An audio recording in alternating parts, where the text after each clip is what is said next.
Like it's good now. It looks like it's okay now. You guys can hear me. You guys can hear the game.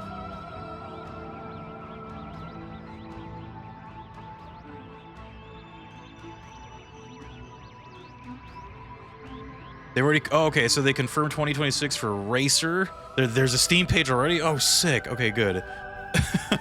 Cool. They're like, now is our chance. Mario Kart has failed. It's time. The age of the race car is in. Of like cool, fun racing games. Mario Kart has fallen. I want the game now. I already pre-ordered the vinyl E33. Oh, that's really cool.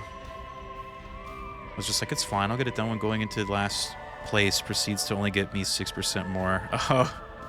Whole run is ruined. I'm hoping with this game that the scan, like 100% scans don't matter like the other games. Like it always felt like the other games, the only thing that mattered were the items, right? So like, obviously I'll be getting all those, but I'm hoping the scans don't matter to anything, but I don't know. Because I feel like they've never mattered before, so hopefully they don't matter now. Tiggles, I can hear. Can you hear me? Can you hear me? Can you see me?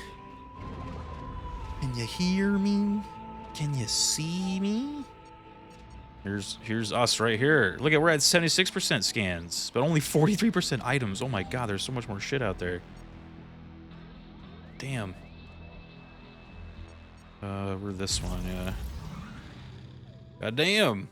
I remember there was a couple things, because I know we just got the swing. I remember there was like a swing out here, and I want to go look at it. And then I know there was a swing to use in the lightning world. That was at like the very bottom. So I know 2 things that we can go do probably before Miles tells me where to go, right? Before he tells me where to go. I do know of 2 things. There's a vinyl release of E33. Does it come on like on 20 records? The game soundtrack is huge. Is it? Look at the tree. That looks cool. Tree. All right, I'll be real with you guys. I haven't played this game since we last streamed it, so I'm probably going to forget all the buttons, all the things. It's going to be a big ol' mess, but we'll figure it. Like, I already forgot how to turn on the bike. Oh, there's a start button. Okay, there we go. Here we're good. All is well. Galactic Racer is not on Switch 2. Boo. No Switch 2. Damn. That's kind of crazy.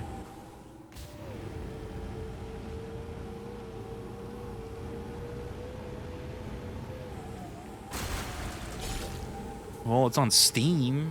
Maybe it'll be on PlayStation and have crossplay. I don't know.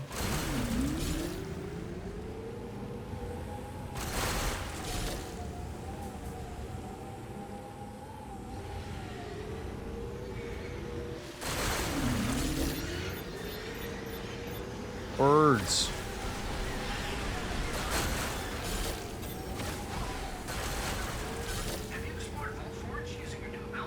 Oh look, he's already telling me what to do. Well, hold on, Miles. I have a whip now. I can't remember. I actually can't remember where that place was where you could swing. Maybe it was this one. Going the wrong way. I kind of remembered it being at the top of the map, but like right here. But maybe this is not it. There was something where I needed to swing for. Can you whip Miles? I mean, maybe. I have a missile marked right here, too. I guess it must have been... It must have been this one. Damn. Well, I guess I'm driving across the map. Well, I guess since I'm here, I should look around first. I don't know. I can't remember what this place was all about.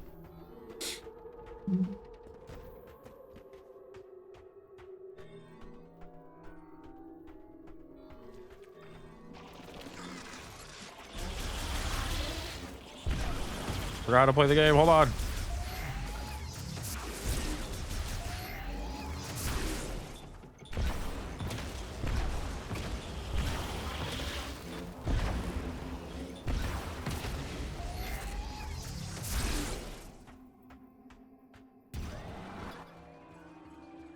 Oh, that's a harm. No, I don't care about you. Not interested.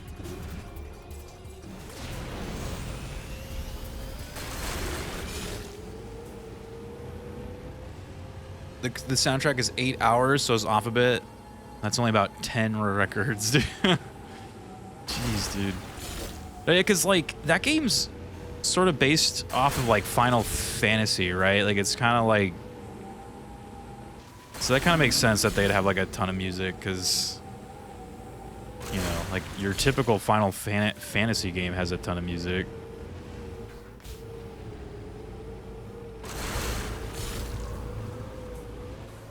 Makes sense. I was talking to some friends about this map, and I was like about the map in this game, and I was like, it's basically the Breath of the Wild map. You got the big castle at the center, and then you got like forest in one corner, you got ice in one corner, you got volcano land, and then I was like, I guess they mixed it up in this one, all right? And instead of the grass being in the center, it's the desert now, so it's a little bit different.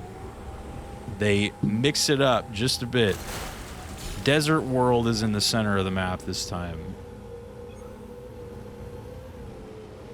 They mixed it up. They threw me a curveball.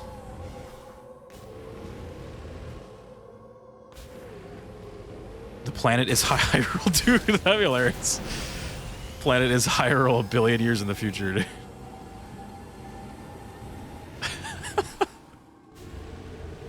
It's true. It's true, it is. Or maybe it's a billion years in the past. What if? This is the past, dude. A link to the past. Okay, I'm here. Leave me alone.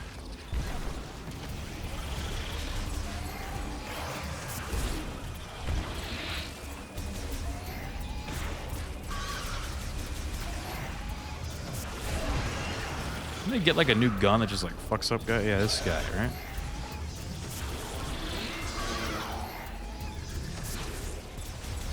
Wait, how do I fire the ice gun again? Oh yeah, you gotta do this. Whoa. I forgot everything.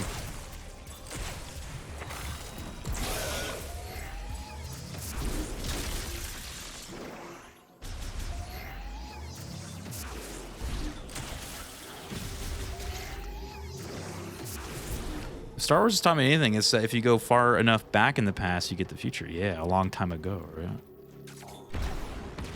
A long time ago. Space pirates are actually the Protozoa.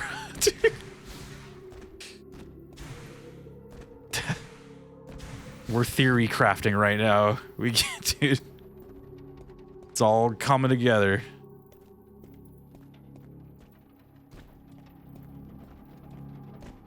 This must have not been it. Oh wait, no, was it? Or was it here?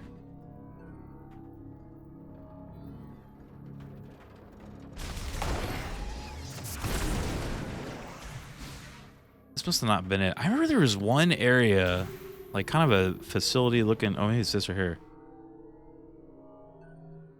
Oh no, I need electricity for that. Dude, everything is powered by electricity. The problem is I have no electricity. This is a nightmare. Maybe it was this one. Okay. I'm going to that one now. If it's not there, then fuck it. If it's not there, then fuck it.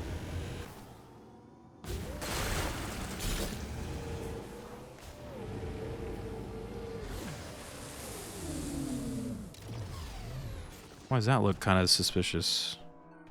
Oh, it's nothing. It was nothing.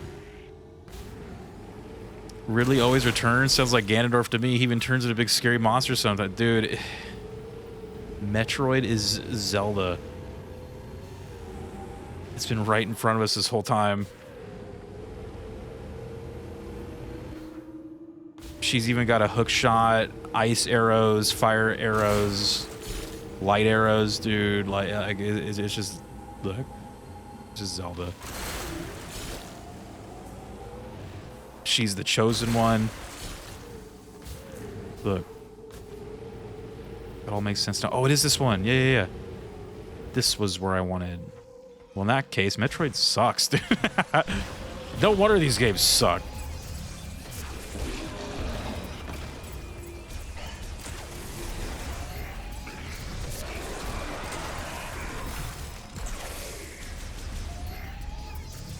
Oops. The motion control's taking over here.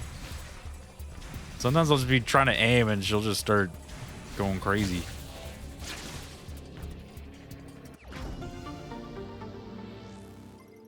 I moved the controller by like a fraction of an inch. She's just like, okay, we're doing this now. I'm like, no, just chill.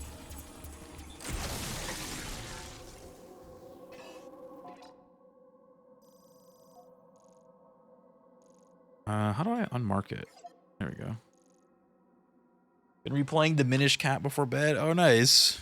Zelduary is now, bitch. I know, dude. It's here. It's now. We're gonna have to, like, start that soon. Damn.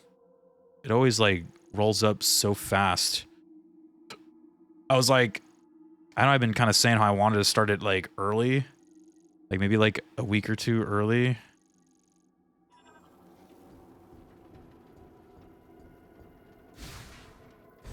This looks like the Mass Effect tank right here, dude. A little bit. Oh, Jesus. Bees. Started a month or two early. Yeah, I do have, like, a lot of games, but the main reason is because I'm not going to have as many days to stream this time, or, like, days a week. Like, sometimes for Zelduary, I would be streaming, like, 5 days a week, but I kind of don't want to do that this time, so that means I just got to start, like, a week early.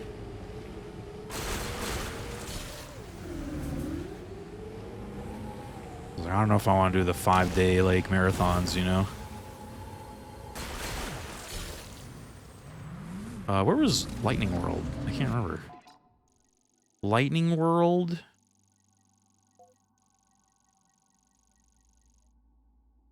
Oh, yeah, it's right there. It's right in front of me. So we'll start a little early. It's a good hobby, a bad job, yeah. I was like, I'll just do the 4 days, but it just means I just start like a week early, which is fine. I don't mind that. Because I know we'll probably be done with this game relatively soon. I'm hoping this game is not like a 40-hour game or something, but I'm assuming we'll be done with this one by like Christmas or so, and then I kind of want to play Kingdom Hearts 2. And then just right after that, we go straight into Zelda. Tell that to Link, dude. My man Link does all this shit, and what has he got to show for it, dude? They don't even pay him. They just say, good job, attaboy, put the sword back and get lost. And he's like, okay, bye, guys. Put the sword back and get lost.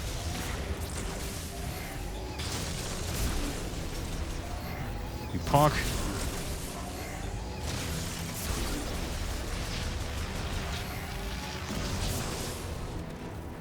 Don't need to be paid when money comes from grass. That's a good point. If he has like any kind of like financial problems, he just goes outside and cuts grass, dude. In an alternate reality, Mackenzie backseats you so hard that the bike develops a second seat behind Samus just for him, dude. He's just like chilling back there. Oh my god. What's up, Sia?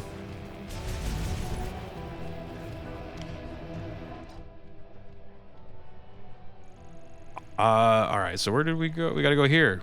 So I gotta like take an elevator somewhere.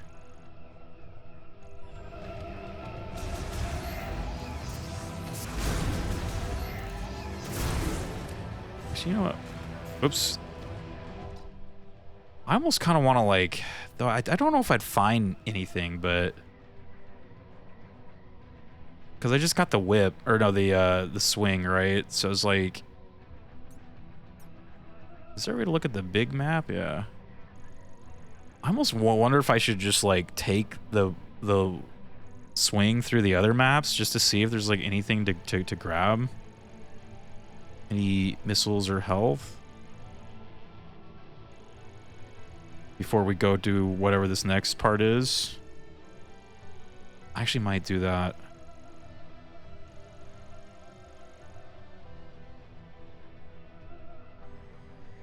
I'm trying to think. I'm just trying to think if I can like remember anything from these maps. I really don't though.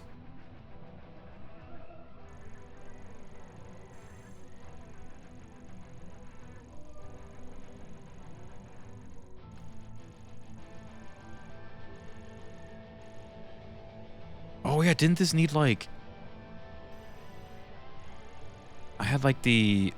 Oh shit. I had the ice beam now, huh? I actually, you know what? Yeah, you know what? Okay. We are reverting course.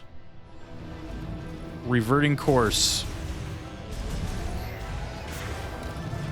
We're not gonna do this part yet. I like to be as prepared as possible before I do anything in a Metroid game.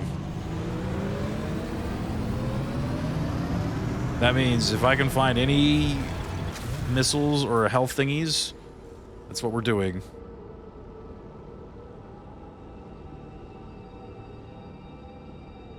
Or I guess in this game they also got the ammo containers, and I think there was like something else I was finding, like fuel for the bike or something. Bike fuel.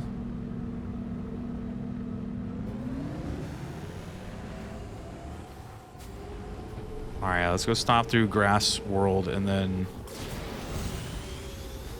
we'll go through like Ice World.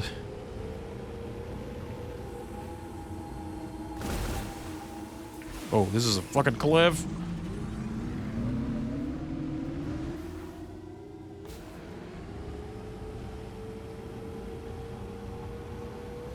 Ice World.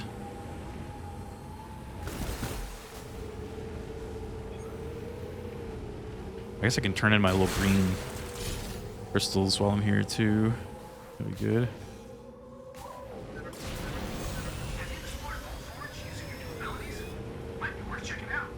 I already know that, dude.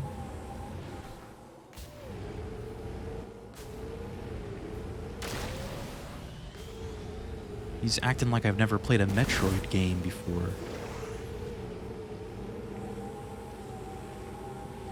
And he's right, I never have. This is my first one.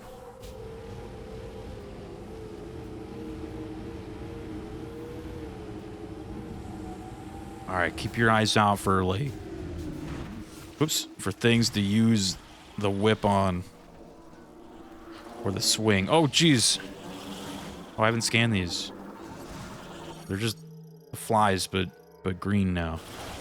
To be fair, it's been 18 years, yeah. It's been 18 years. Ow. They're just mad that they're not allowed to go in here with me. They're just upset.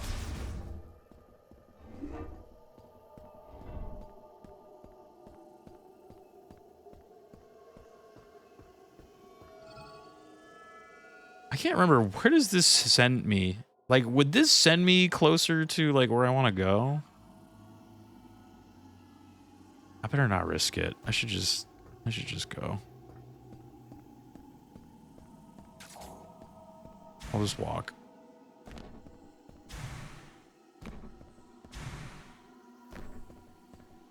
Remember in the beginning of the game you like hit the capsule and it like shot me somewhere, but I don't even remember where or why.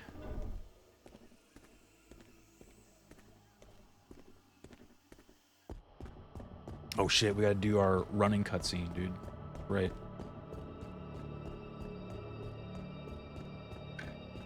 Cool, if you actually want an answer, yeah. Well, here's the thing, and it kind of just hit me right now, is that I kind of don't want to teleport straight to a place. I kind of want to walk through in case I miss stuff, you know? Trust me, I am the master of refusing fast travel. I'm that guy that would never fast travel in Skyrim. I was in like Oblivion. I'm just like, no, I'm walking everywhere. Because you never know. You might miss it. You might miss something. Smart thing to do, which I never did. Oh no.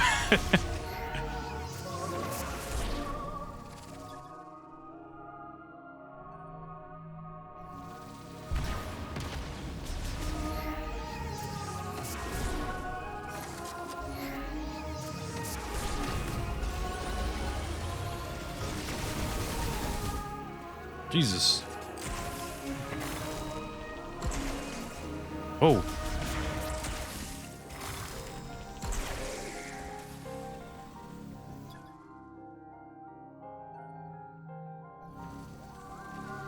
God, that thing's been there since the beginning of the game, dude.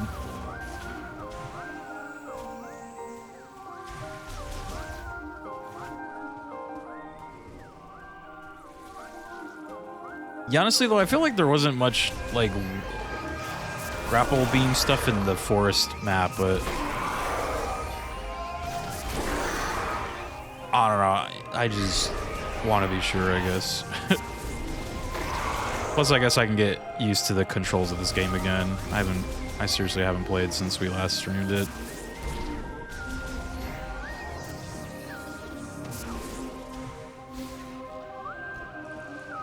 Look at all my homies out here. I've been hopelessly addicted to Fortnite. Like, if I have, like, any free time, it's probably on there, dude.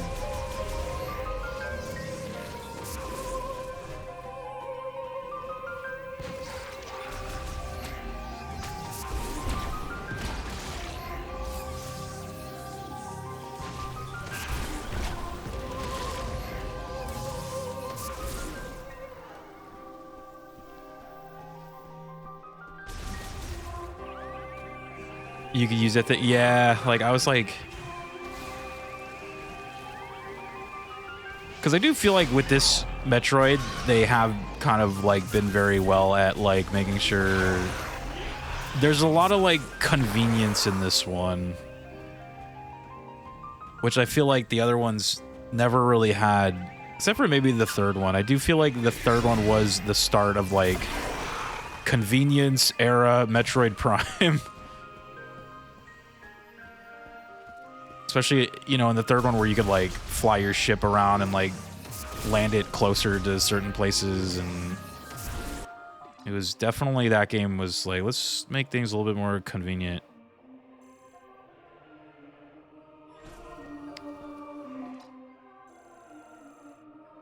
Maybe I should go in here. I don't even remember what this room was. Oh, this little guy's here. Oops. How the hell do I scan again? There we go.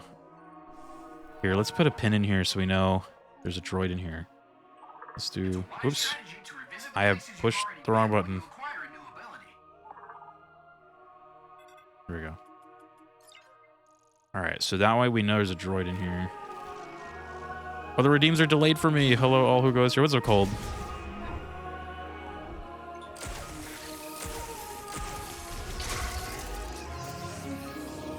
Are they delayed a little bit? It definitely trended towards convenience, quality of life stuff in Metroid. It's generally a good thing. I hope they know where the line is. I still like to get a little lost. Yeah.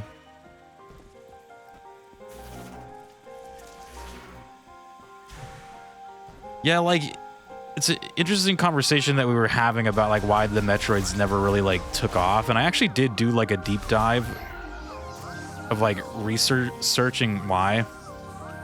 Of, like, why did these not take off? And I guess there's, like, really no, like, one answer, but there are, like, a couple things. And I do feel like that was, like, a big one. Was just, like, the Metroidvania, especially the, like, older ones, are just, like, people don't like being lost and confused in a game that's, like, kind of hard, right? It's just like, dude. People don't like that. Or I guess, like, casual people, right? Like not the like Metroidvania fan base, but casuals. Whoa, Jesus. Yeah, it was pretty unpopular in Japan pre-Dread, yeah. Oh man, I'm trying to fix my hair and you're jumping at me like that. I'm in full holiday mode, no lifing Minecraft. Shit needs a wiki, dude. Oh.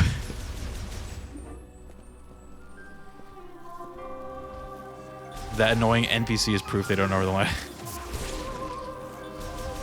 Yeah, that NPC does feel like the, definitely the, like, studio mandated, like, you know, doll man from Death Stranding type of guy, right? Like you have to, they're like, you better have that. You gotta have it in your game in this day and age. Otherwise, yeah, I don't know. Otherwise, people are going to say that your game is bad and it won't win Game of the Year. Yeah, there's a fine line between enjoyably obscure and obnoxious, so I get it, yeah. Yeah, there was like, actually, like, here's see, why does Metroid not popular? I remember there was, like, a couple points that I saw, at least like a curated like Google AI list of things, and there were a couple on there that I was like, oh, I didn't think of that. And one of them, it was like something to do with like I guess they were saying that like Metroid, because like Nintendo are all kind of like kids games, right? And they were pointing out that like Metroid is kind of like scary and like violent and like not really like super kiddie, right? It's not like it's not like Mario, it's not like Zelda, right? It is a little bit more adult. And they were saying that like maybe that can affect it a little bit. I was like, I never even thought of that. And then they were also pointing out that like heavy sci-fi is also kind of not, it had as well as a genre is kind of more niche. So they're like, okay, so you got the heavy sci-fi, kind of adult, violent game.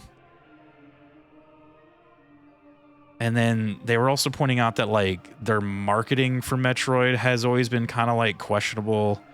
And then they were also pointing out that their release timing for their games was always bad as well. Like Super Metroid came out at the very end of the Super Nintendo, right? So like a lot of people weren't really buying those games because they were just waiting for the next thing.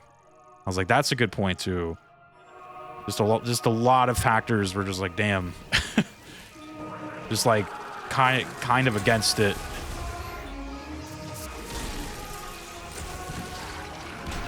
Ow.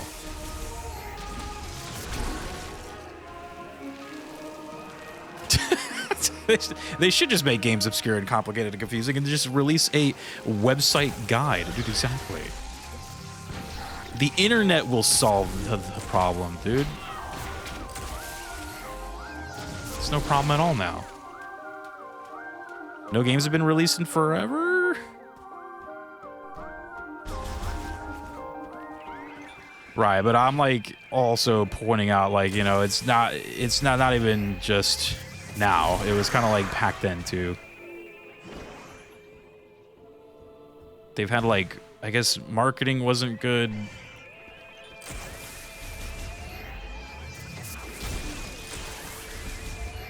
Oh, and that one did kind of hit me too, because I was like, oh yeah, like Super Metroid did come out at the tail end of Super Nintendo.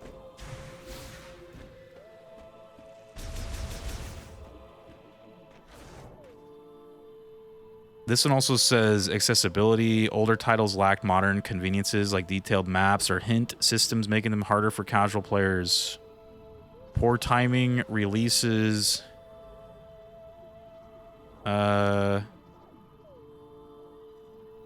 Inconsistent marketing, niche audience.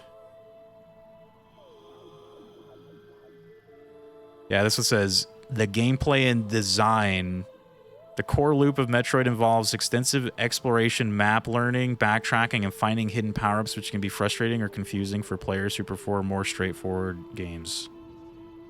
Isolation and atmosphere. The series emphasizes isolation, survival horror, and a darker sci-fi aesthetic that contrasts with Nintendo's typically family-friendly image and does not resonate as strongly in Japan.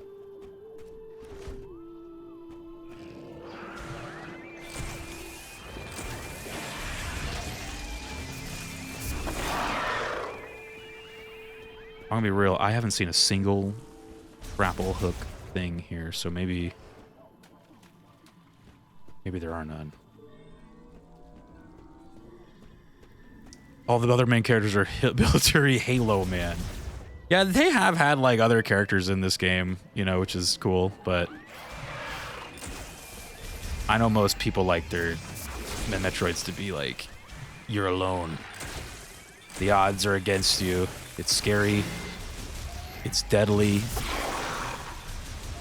You gotta be on your A game if you want to survive out here. Japan is wrong because these games kick ass. Yeah. They're wrong.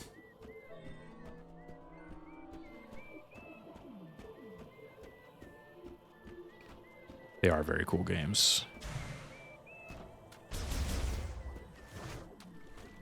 This one especially, I've been like super liking this one.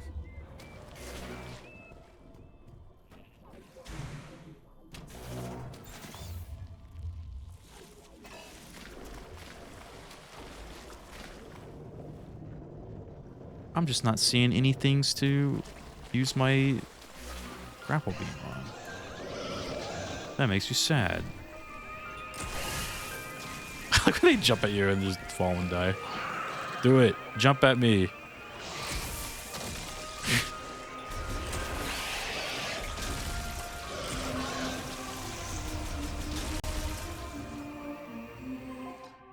Alright, let's go to the nerdy guy. He's that way. Imagine, I know they don't even let me swing around in the forest, dude.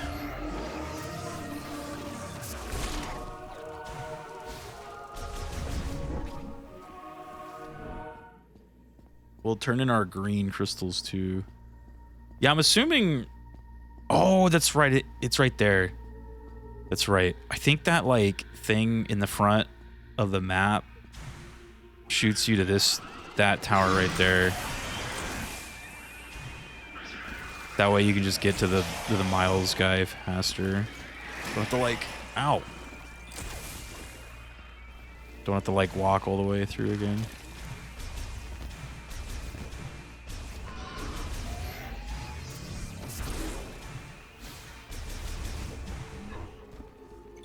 What's that guy do? He's like praying, dude. He's praying at the altar.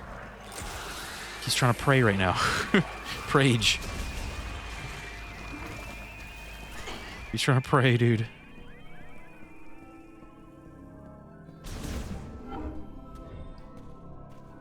This room.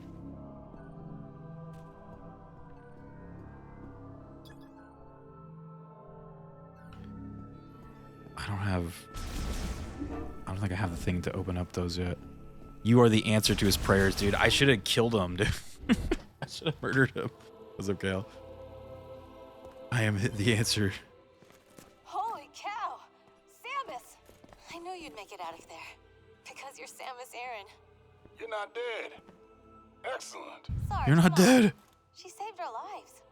Yeah, I know. Glad you made it out. Thank you. How'd they get back here? They Anyway, walk? We could use a breather. Let me know if you need anything. Let's go, kid. Glad you're okay. Don't know what we'd do without you.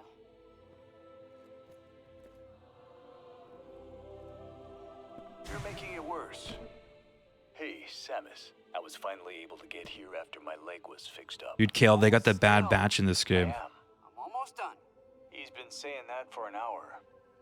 Alright, how's that? Better? I can't see. What about now? He's giving out haircuts, dude. That's what it looked like. I was like, what is he doing? Is he doing his hair over here or something? Like, I was like, what? Looks like our little family's growing. You seem to have a knack for picking up strays. Great.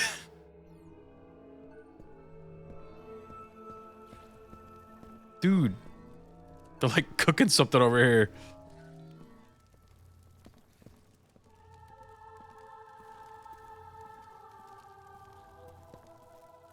Mackenzie told me all about the biolabs in Icebelt. Ah, the Grievers. They were once Lamorne. Tragic. Tragic. Talk to me. Mackenzie told me we can get home by using a teleporter. Wild.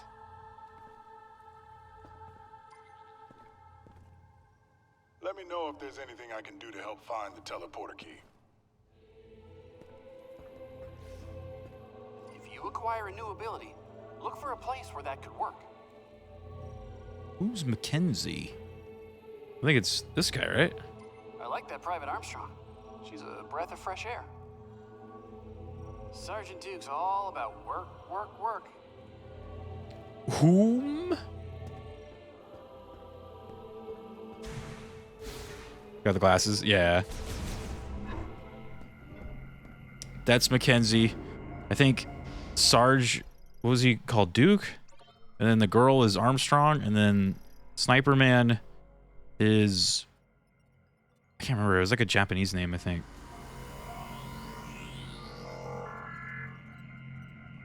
His name is Crosshair, dude.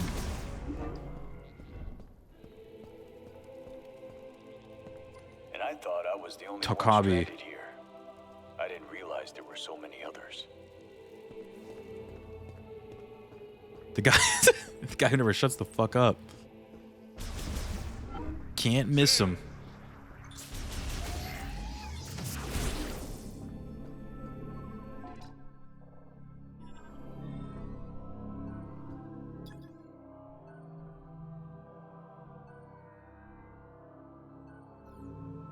Just had to watch a 30-second Red Lobster commercial.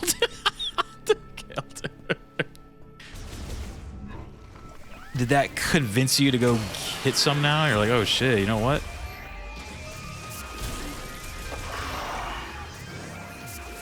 Dude, Kale, I was like telling the chat a couple days ago about like, do you remember how like Galaxies had that like in-game thing with like Pizza Hut or something, and you can like order Pizza Hut from like inside of Star Wars Galaxies? Do you remember that? It was some like I can't remember what it was called. It was called like Sony, or no, it was like Station or something, like Sony Station or something, that you would like download on your PC, but it would like work through the game, and you can like order Pizza Hut on there or something. Like I remember, though you don't. I remember the night that came out, like people in DFR were like ordering Pizza Hut to their houses, dude, like through that app. It's like, what the fuck, dude? I was like, dude, Twitch should do that.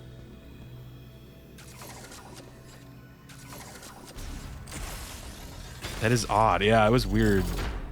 Like, I think it was a thing that like all those SOE games had, like, because they were all had a shared I don't even know what that thing was called, like a shared something. So I think like all those games could do it.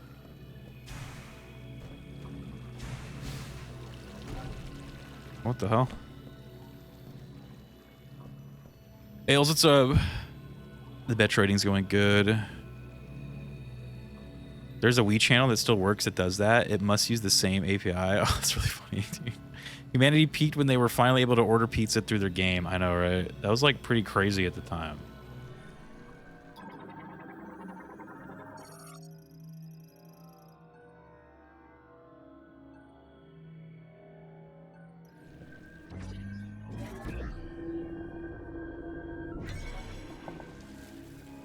Oh.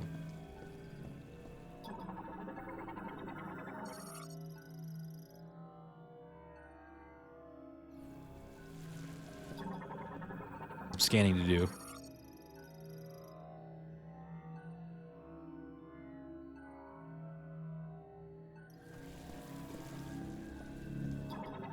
my god, there's a lot of these things in here.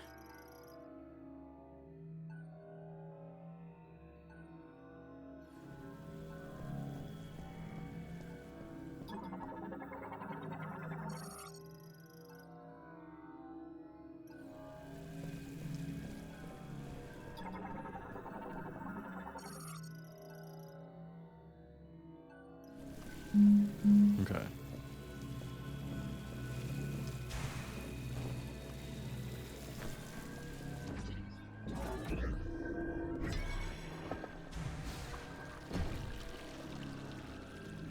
Could I wonder if I can like, oh well, what if I just like, oh, that's not high enough.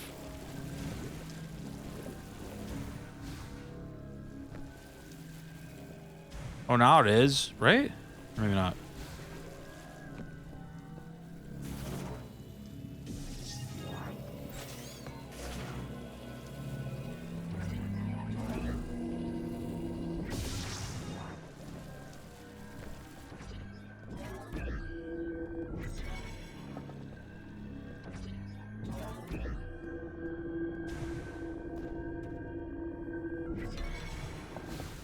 No.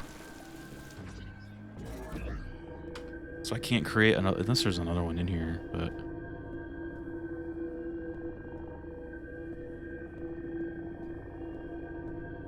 Why do I see purple sparklies?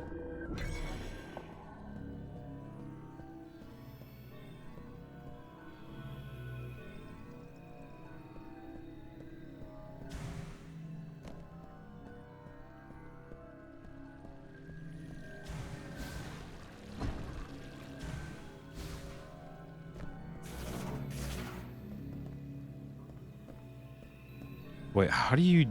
I forgot you can, like, shoot a remote control beam. How do you... Yeah. I forgot. I always forget about this move. Oh! Never mind. Okay, bye.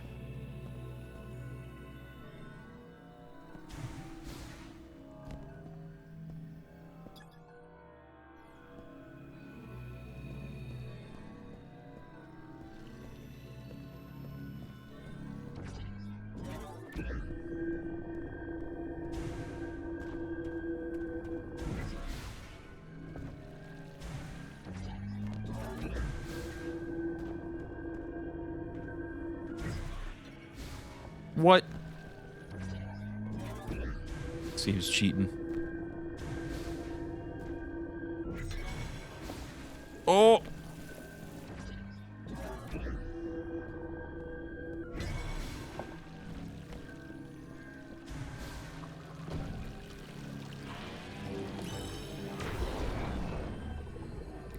What is the purple sparklies?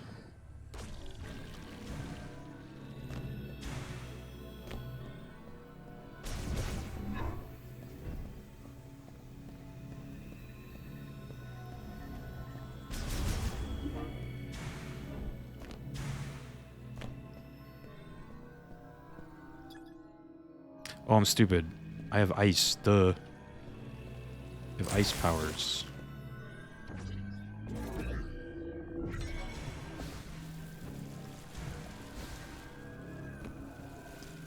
What the fuck?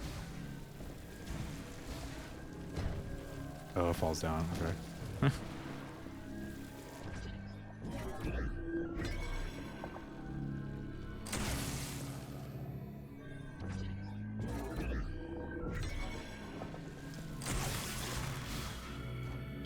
Nice to meet you, Batman. Just for extra ammo.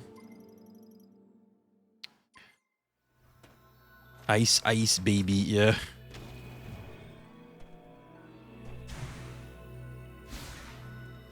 Nice to meet you.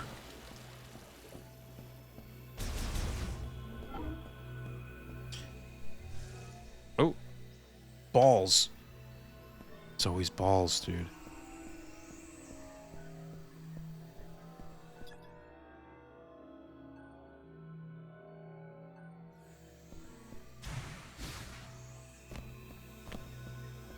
Oh, that was cool. Let's get out of here. Cool party. Cool party.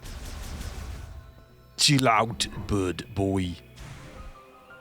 Alright, we got a little item. Oh, yeah, let's turn in our green crystals.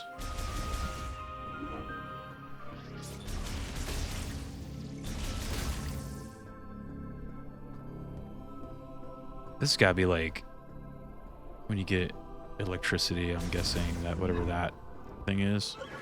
Hello, Samus. Bye. Yep. Bye. Bye.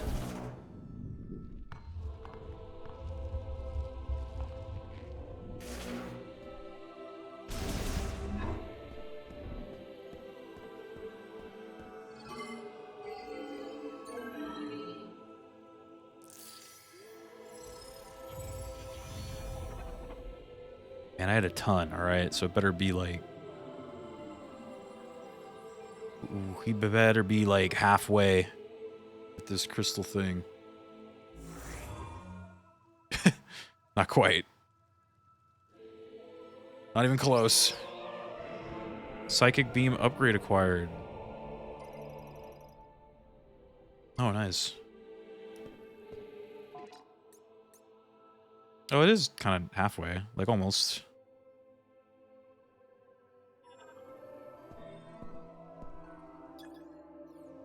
Alright.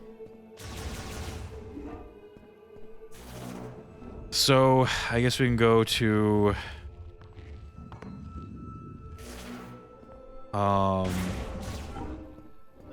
the ice stage and maybe look for stuff to do in there? How many push-ups can you do? I don't know. A lot. I do them in sets of 50. About 5 to 6. I also gotta find where that thing is where I can just, like, fast travel out of the jungle.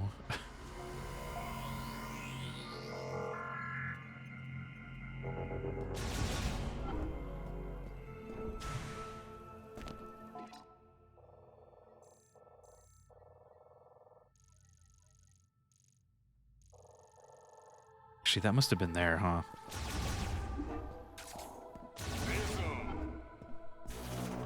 That must have been over this way.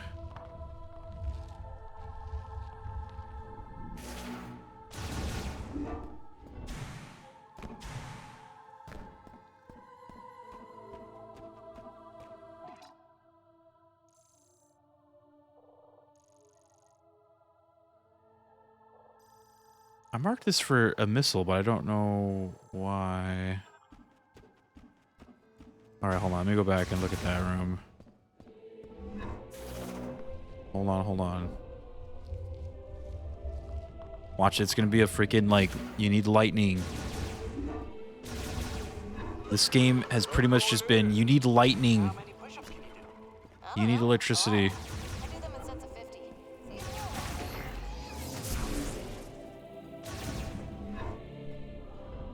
Oh, that's right. It's that one. Damn. Okay. That... There's been a couple I've found like that where I feel like you need some kind of either like the super missile or it's gonna be like the big power bomb or whatever.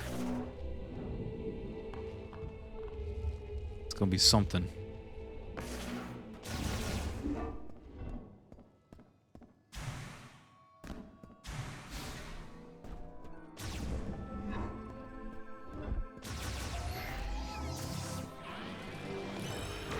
Oops, I didn't want to fire that.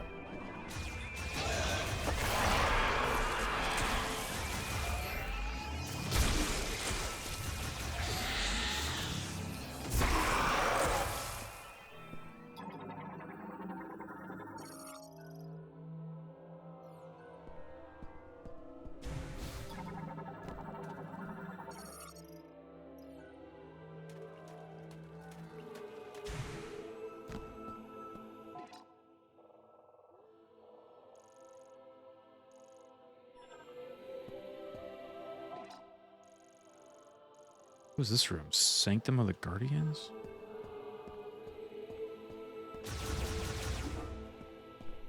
Oh, yeah.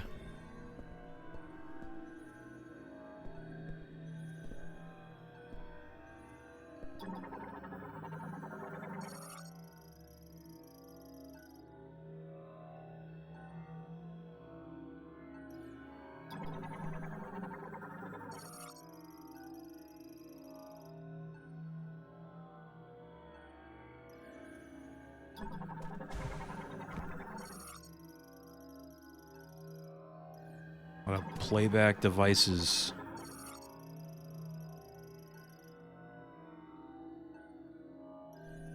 Oh, is that? Oh, wait.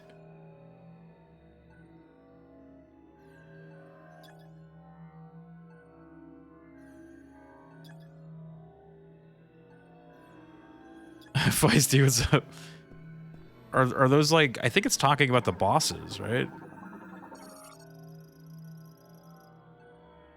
Is this so like I can I wonder if I can like fight the bosses again with this. So that thing I was talking about missing the scan on that one thing, like I wonder if I can go in there and scan it now. Or at least I actually don't know if it's a scan, but I feel like it probably is.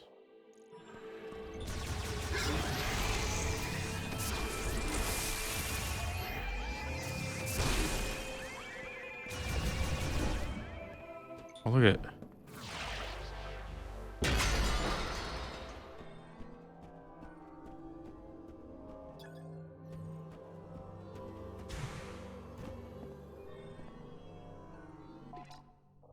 This is actually not the way I was hoping for. Yeah, where does that, like, teleporter thing... Where is that? I don't even remember where the fuck that is anymore. Oh, it's gotta be right there. Oh, yeah, cargo launcher. Damn.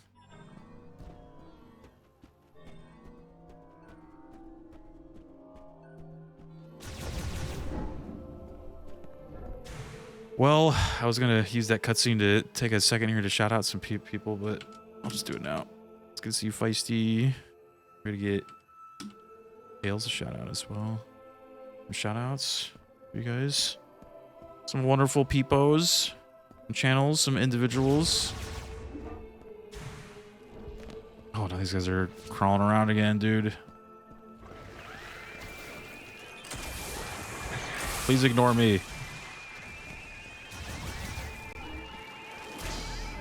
Ow.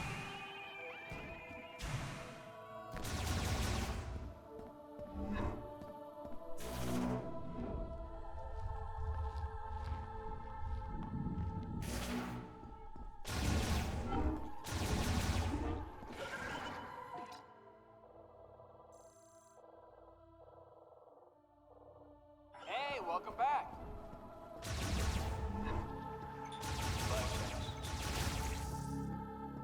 I feel like the amount of time it's going to take me to find this freaking thing, I could have just walked back the normal way.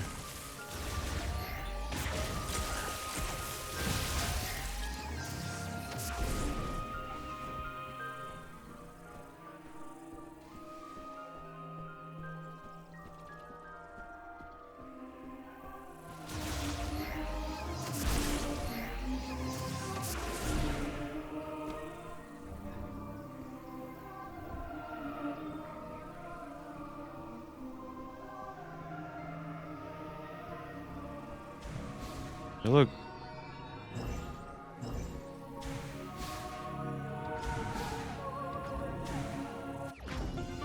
It's just floating in the corner.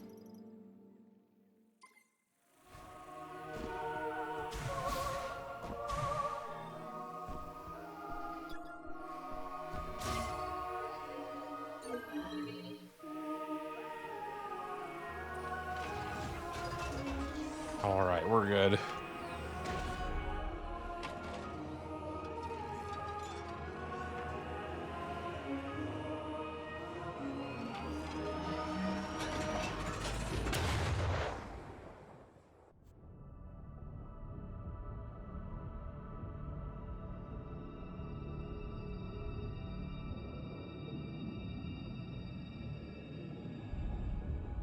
This doesn't seem safe.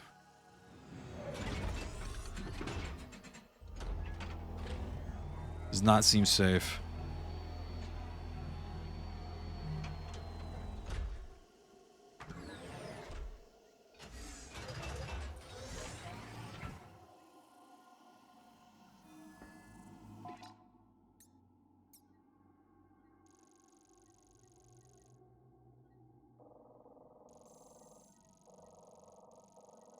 I did mark some stuff in here. Okay, so I got You're really welcome for the shout out.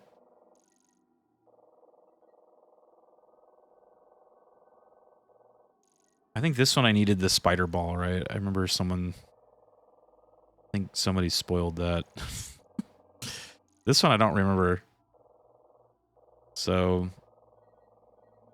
Or do I have the spider ball now? I can't even remember. Maybe I do. I don't know. This is what happens when you play 40 Metroid games in a row.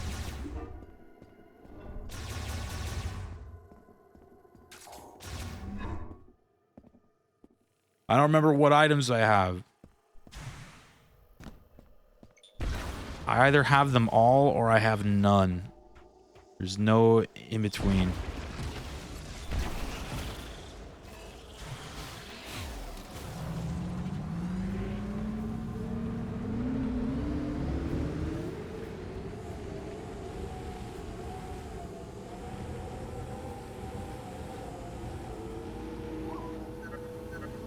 Have you explored Full Forge using your new abilities? Might be worth checking out.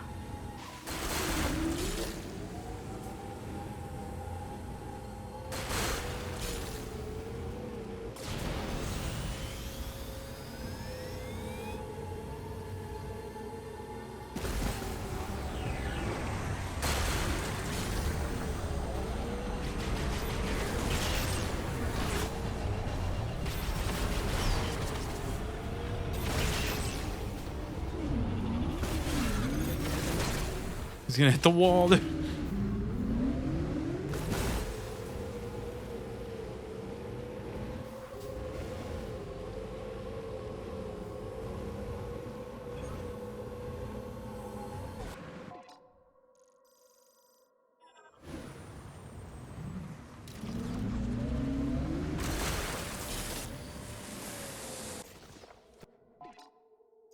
Why do I have like a missile mark right here?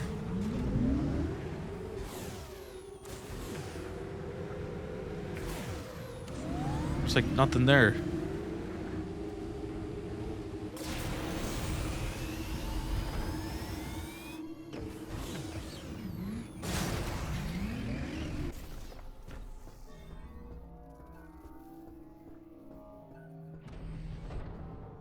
Oh yeah, yeah.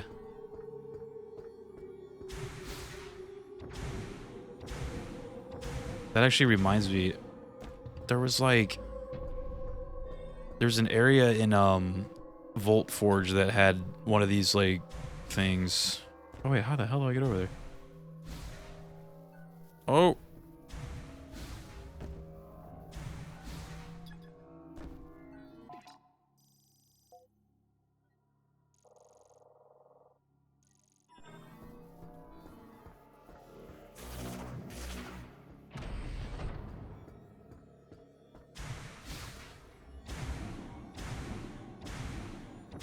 I think I gotta like go through.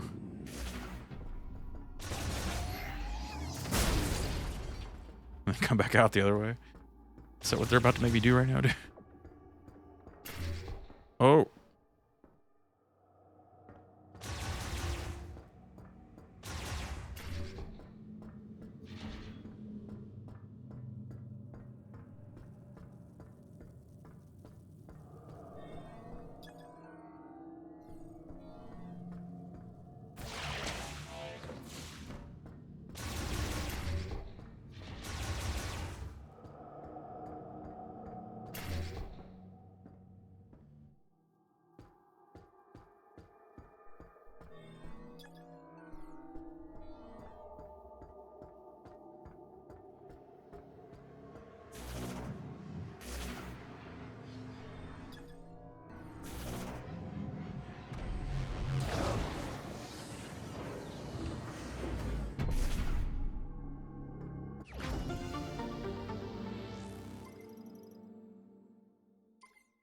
I can hold 115 of those now. Actually, one thing that kind of upsets me about this game, and maybe I just don't know if there's a way to do it, but especially when we were playing last time, I remember I found that really good to kill the robots. You can freeze them and then shoot them with a missile, and they basically just die in like 2 hits. but you can't have the missiles equipped the same time as the ice. So you gotta like freeze them and then equip the missile and then shoot the missile like that. I always was like, didn't the other games just let you like... The missile was just always equipped. You didn't have to equip it.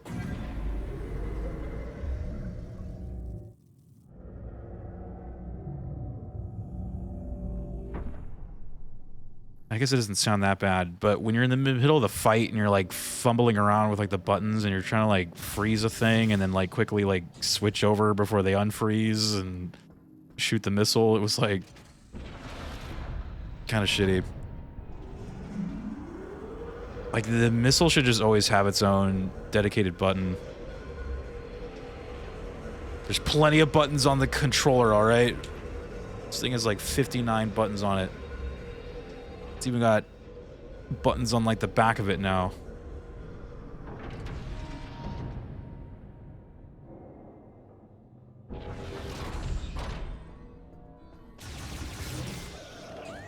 Uh-oh, here they come.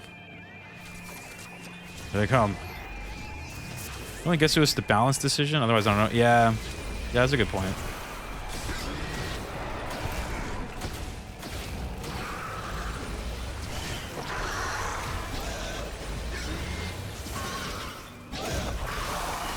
It's not like a huge deal, but it's just like, I guess like the best way to describe it is just like awkward. Because I think what they wanted is they obviously wanted you to be able to shoot your like primary beam like at all times, which is this gun, right? Just like the purple gun. But that way they could put the ammo types to R1. But R1 is also how you shoot the missile, but you gotta have the missile equipped. So yeah, it's just a little awkward, but it's not like impossible to do. But I remember when I was like fighting like a bunch of the robots, and there's just a ton of them all like attacking me at once, and it's just, you know, super chaos. It was like hard to freeze them and then like swap and then like shoot them. But it's not a huge deal. It's just something I kind of noticed. Something I noticed. All right, let's save it and we'll get in here, grab these items. I do think actually one of the items down here is a health tank, right? Ivan, what's up, dude? Yo, Rio. What's up, man? Thank you for the 23 months, dude. I forgot we have notifications off, I think, or at least I think they're muted, but I appreciate the 23, man. Ivan's out here.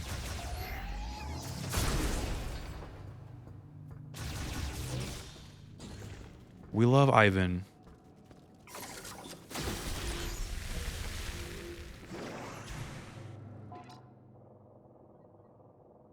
What's been going on with you, dude? Hope all's well. Oh, they should let me use the bike out here. Oh, they say no. They say not allowed.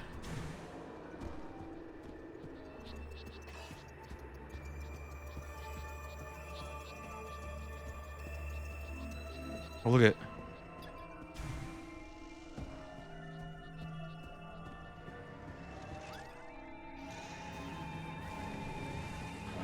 Hold on, sir. I need to put a pin in the map right here so that I know that there's a droid in here. We're going to come back and scan at some point. Whoa.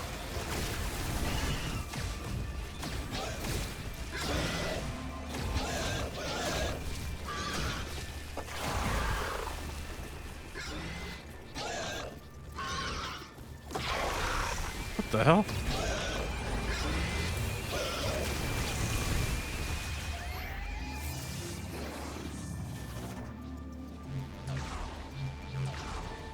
Went to eat Italian to celebrate my nephew's B-Day. Oh, nice. You got some Italian food?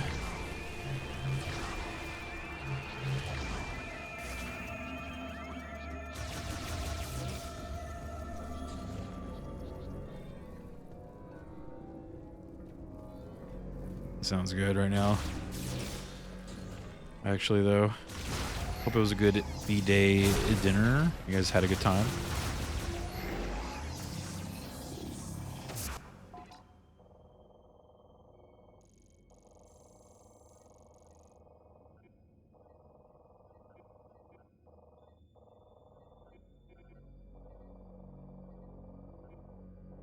surface.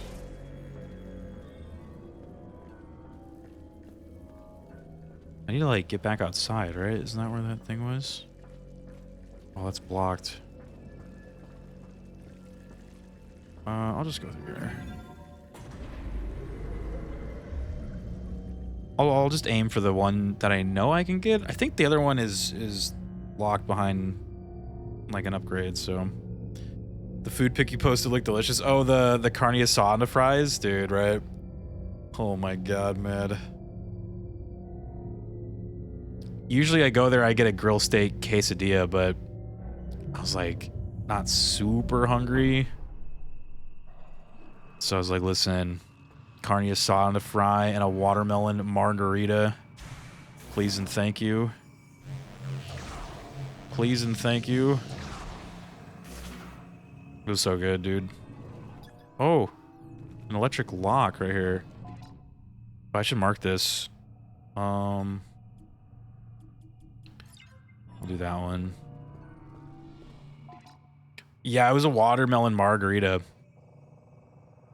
I had 2 of those, and they were like...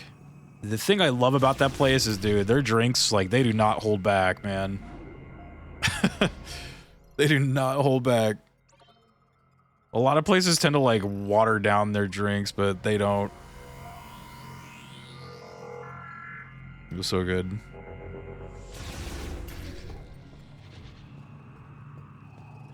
Fuck, dude, exactly. Like, I went there, and then I went Christmas shopping, like, right after. I was like...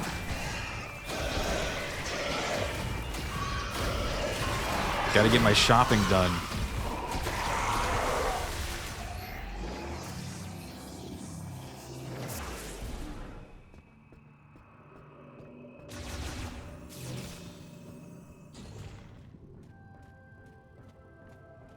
Wait, what the hell?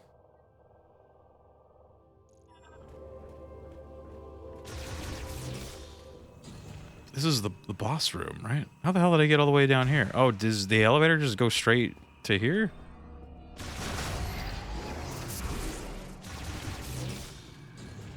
Excuse? I guess it does. Dang, okay.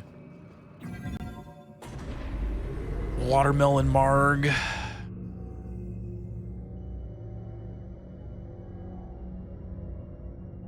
I was buying like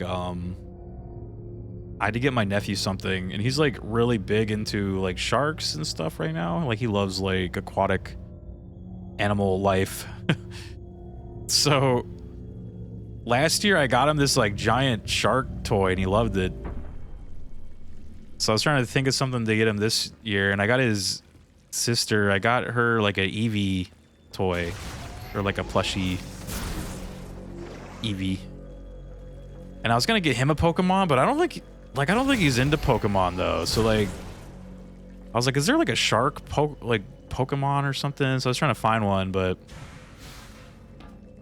I was like, maybe he'd like Squirtle because he's kind of like a water guy, you know. But I don't know if he's into Pokemon, so I was like, I'll just get him. Like, there was this huge like Jeff the Shark plushie toy, and I was like, oh yes. That's the one. I was like, that's the one. It's so funny looking.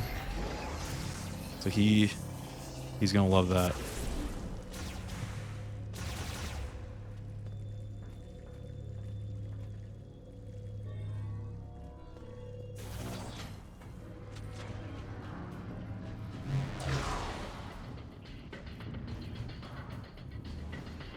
Gotta give him a little Jeff the Shark.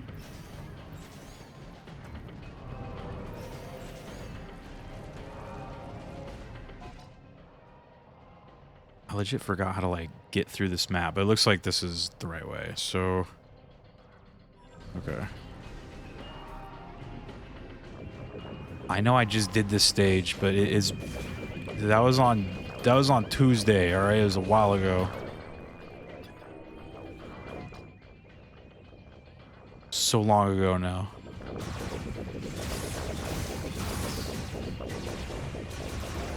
Many moons have passed. Whoa!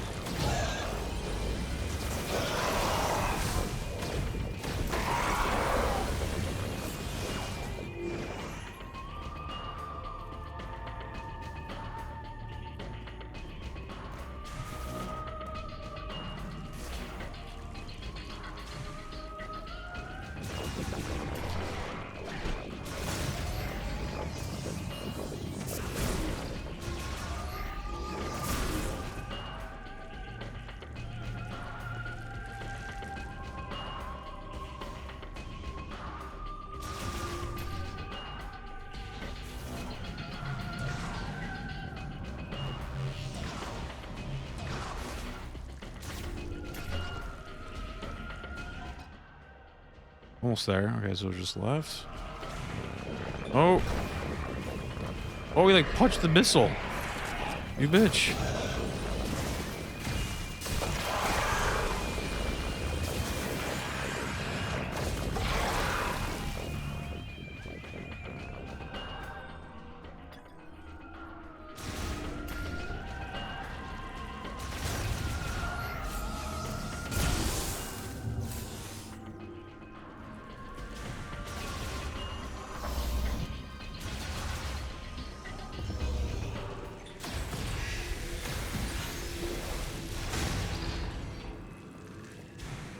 Almost there. Close.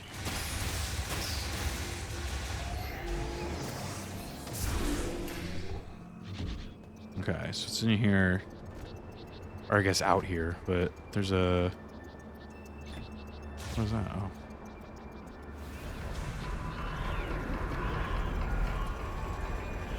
Oh god, it's pushing me. Oh jeez. Dude. It's trying to make me fall.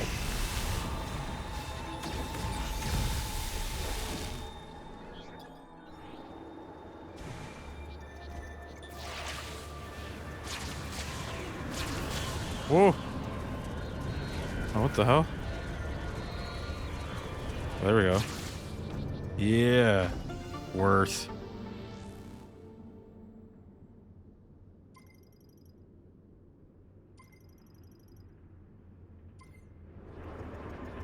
Okay, so let's make sure to unmark this with... There we go. There's nothing else here? I put a pin there. I don't know why though. Well, I'm close to it, so might as well go look.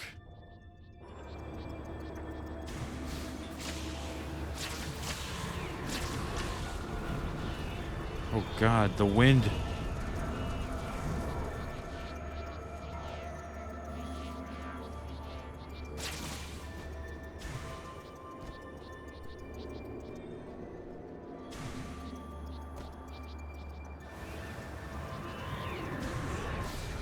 Oh jeez. Oh god, the wind is like super pushing me.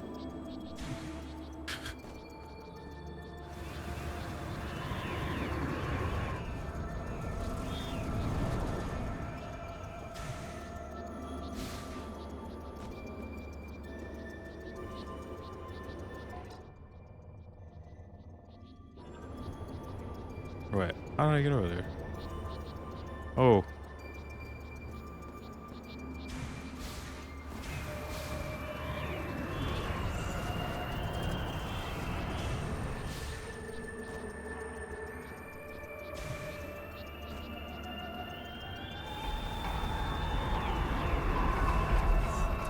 Wind. A random legend is here, though. What's up, dude? What's up, man? Raid. Hello, what's up, man? Appreciate the raid. It's good to see you. Oh, thanks for shouting him out for us. It's good to see you again, man. How's your Metroid journey? I know you've been playing a little bit of Metroid, for sure. I seen you playing it.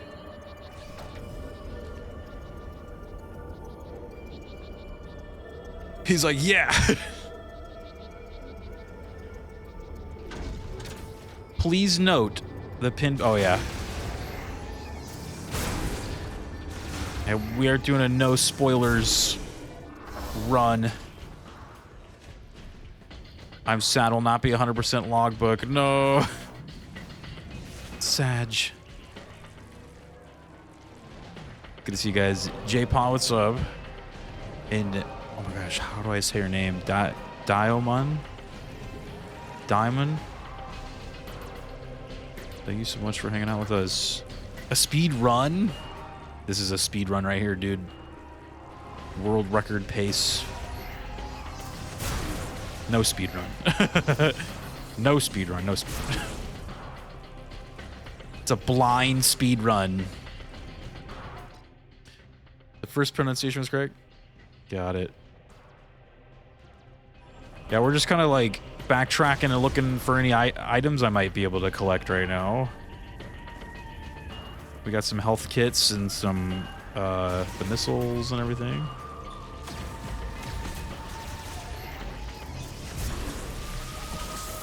We do love to you know, that's kind of a part of the Metroid experience. The backtrack, yeah. Cause I just got the you said you're almost done with the game, so yeah, I did almost, or no, I got the what do you call it, like the swinging grapple hook, and I remember there was like so many places where it's like, oh, like I need that, so I was like, I'm just gonna roll through all the maps. Oh, I needed the electricity for this room, okay.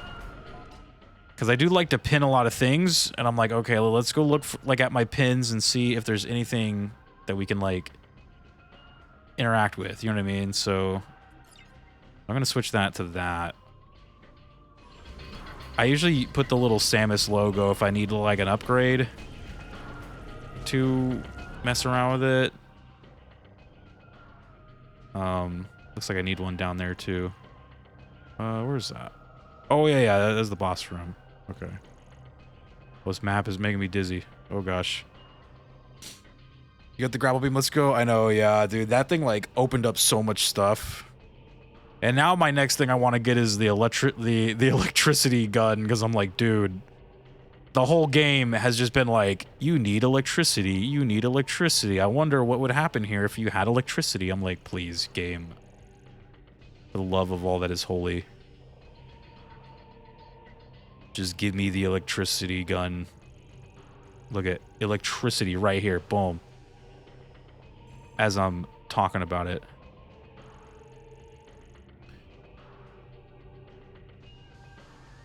Yeah, I know down here I needed something I don't have. Oh, I think it was electricity down there too, funny enough. And then I think here looks like electricity. This thing, I think it was, I'm assuming like spider ball. Oh no, this was spider ball. What was this one then? Like, I don't remember what I had that marked for. I guess I'll go back up there and look. It's like above me. Okay.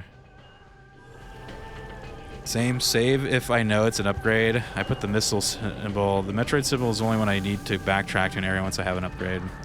I'm maybe being frustrated by that. See, I know it's just like electricity, electricity, electricity. I'm like, oh my god, dude, game, please. Yeah, like I was about to say that I do love like the pins.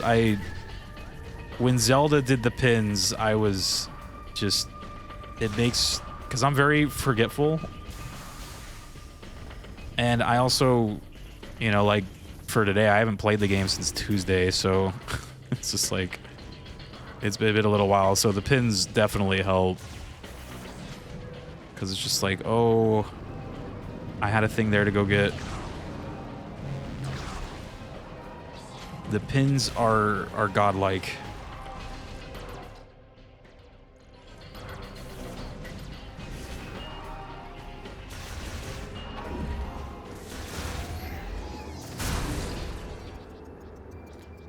I gotta go back up. I'm happy about the pins too. Wish they added those in Prime 1 Remaster, even though I know where every upgrade is. It helps new players. Yeah, like I think as I was replaying that at the beginning of the Legacy, I was like, I wish that there were pins, dude. Like, yeah, like I assume they probably just wanted to keep the game as like close to the original as it could be. Not like change up stuff, but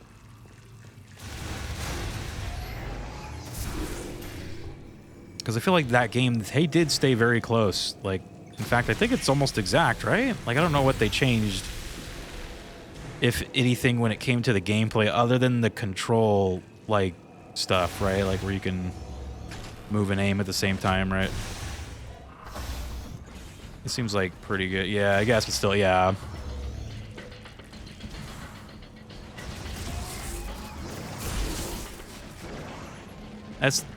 That's the only thing I can, like, argue for the way they did that, but no, I don't think, like, pins would have changed the game too much, but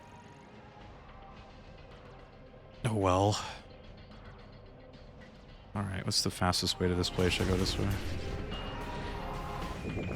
Yeah, they added dual analog. That makes it so much easier. Oh, yeah, it does a lot, yeah.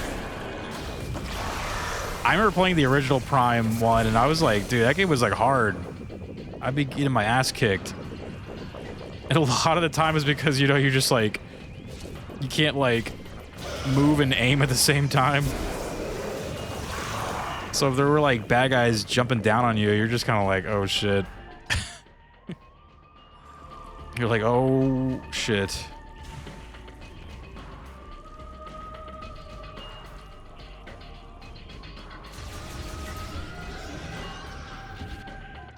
My monster friends are in here.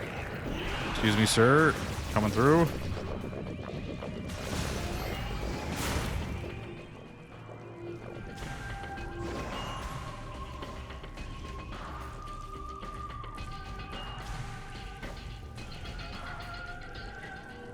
What is this place? It's interesting.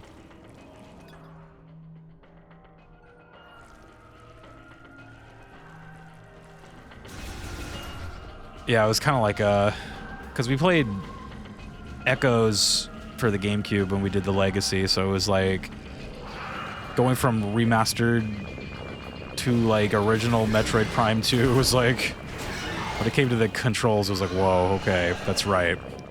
This is how the game played. I'm going the wrong way. This is how it played.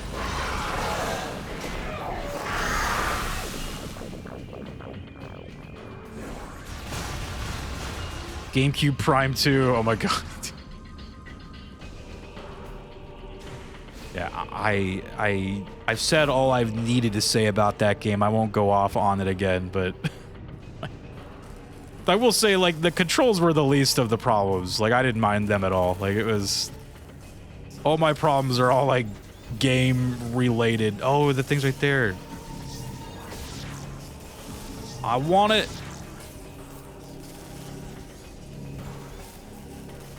I want it. Oh, you know what? Oh, you probably have to, like, fall down on top of it. I stopped halfway through. Oh, yeah, it's Spider Ball. Spider Ball. Spider Ball. Alright. Oh, yeah, you're like, you know what? You're like, I don't have to replay the entire game. Yeah, I almost gave up on it, too. I told myself when I was doing the Legacy for the Metroid Primes, I was like, I'm only gonna give each game like three days, 3 streams. And by the end of the second night, it didn't look like the end of that game was in sight. And I was like, dude, I was like, if we don't beat this game, I just don't care. I'm just gonna skip it because I just was like, man, that game was like torturing me, dude. So I was like, you know what, though? We could just not and say we did, you know? Like, we could just not and say we did, you know? Like, damn. But, like, I'm actually glad we did get through it, though. It is, like, a pretty cool final boss and shit, so it was worth it, for sure, but... yeah, that game is a little rough. Or, it's not rough, it's just mean. You know, it's a mean game. It's mean. The game is actually good. It's a good game. It's just mean to me. It's a mean game. Bullies you a little bit. It beats you up after class, you know what I mean? You get home from school and then it beats you up. You're like, damn. I just wanted to come home and relax. I'm getting my ass kicked by Metroid Prime 2. Say, what's up, man? Heard it's really rough when you get halfway through the 10,000 shadow robots, only for 10,000 more to show up. Dude. The 10,000 more. You finally defeat them all, and there's just another 10,000 waiting. Gilgamesh, what's up, dude? That's right.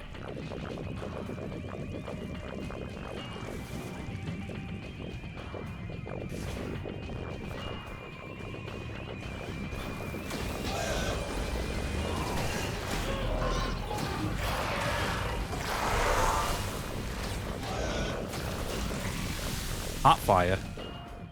Now it has like 2 bullies and a bunch of friends with those bullies. The 2 bullies being the Boost Guardian and the Spider Guardian. Yeah.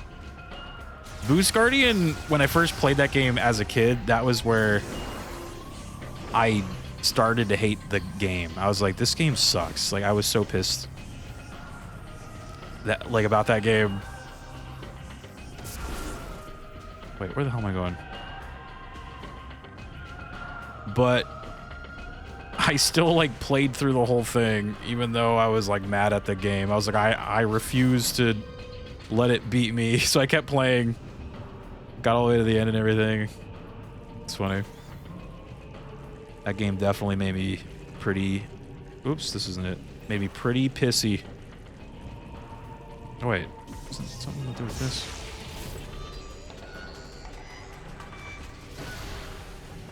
Yeah, there we go.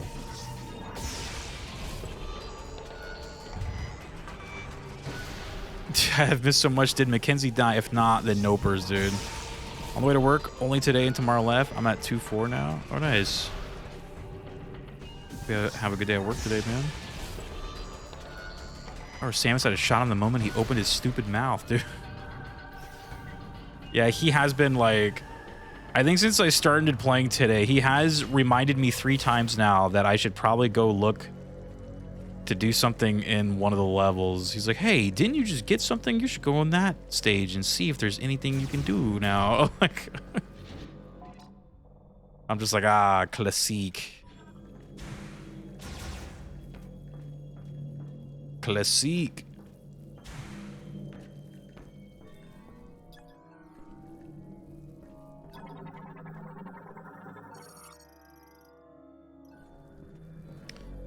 Wait, I forgot how I, like, leave. Was it this? How the hell do I leave this map? How did I get in here? Oh, it's right here. How do I leave? Retro, why would you do this? Retro, why take a franchise as famous for quietness and atmosphere and ruin it with a stupid, quippy Joss Whedon-style character who drops hints? Because too many new players are like, I am lost, save me. Us here saying, welcome to Metroidvanias. Yeah, that's pretty much the conversation in a nutshell right there. Because new players, as I just read, we kind of had the conversation of why Metroid does not sell well. And one of the reasons, I still have it up, actually.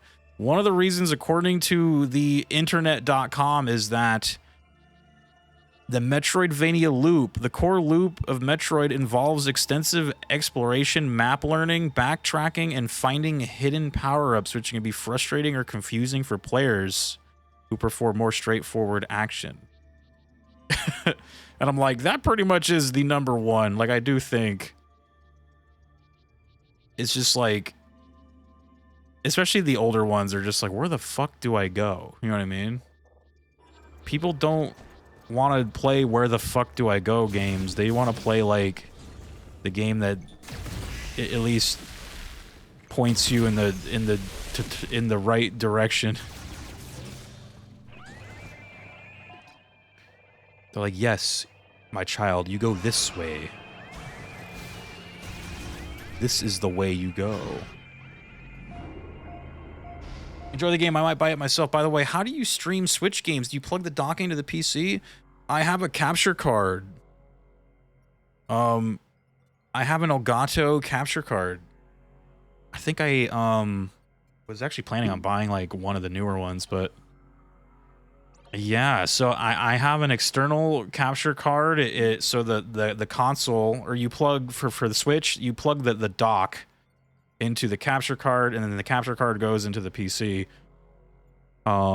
The capture card also plugs into the television as well. So it's got like 3 cords on it. I'm trying to think if it plugs into one other thing. I'm like, wait, isn't there like another plug? If there's another plug, this is the way. I have a solution to players complaining about where the fuck do I go games. The solution is called GameFAQs, alternatively YouTube. Yeah, that's a good point. There are like readily available sources of like infinite sources of information.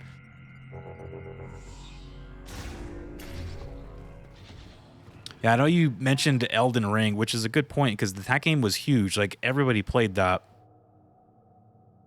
Without hint men, then Metroid don't need it either. Yeah. Well, like I think at the very least, Elden Ring did have that like sparkly like breadcrumb trail though, right? That would kind of like guide you to the next to the next bonfire, right? Like I kind of remember it having something like that.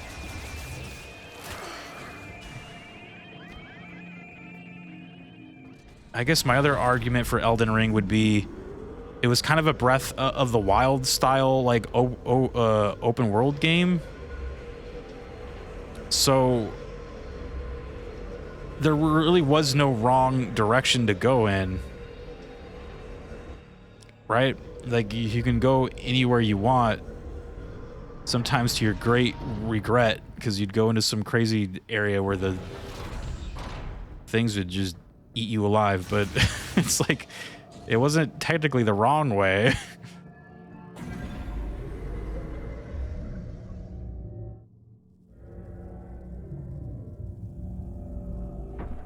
Even previous Soulsborne games are selling way above that one would expect with no hints. There have been a huge increase in backlash towards games that hold the player's hands, and even more of a backlash against quippy Joss Whedon style characters. Yeah, so I like the character and the game having that does feel very dated. Because I do think, I do, unless it's like a Sony PlayStation game, then most games are like staying away from that shit. Like I do think, especially after Breath of the Wild, I think there's just this like push to make games more around like player freedom and exploration and just like letting the player do whatever the fuck they want, whenever the fuck they want.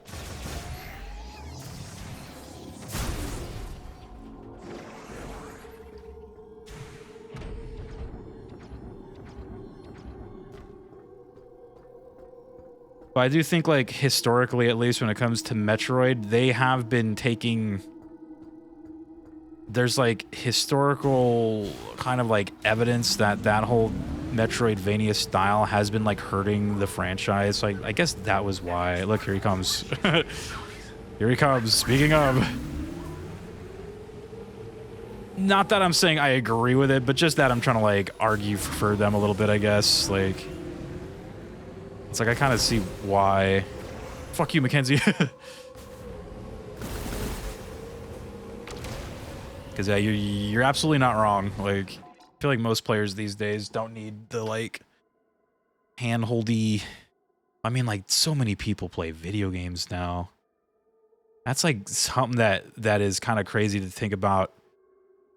It was like I feel like video gaming until like my date. My year was 2016 where I feel like video gaming blew up, man. It was like video games are just kind of played by weirdo like nerds like me and my friends.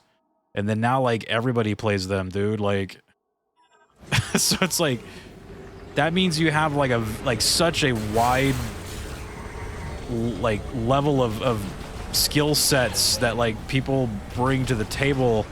And some of those skill sets are extremely low or non-existent. So I guess I'm just trying to say you gotta like cater to them too, right? Like,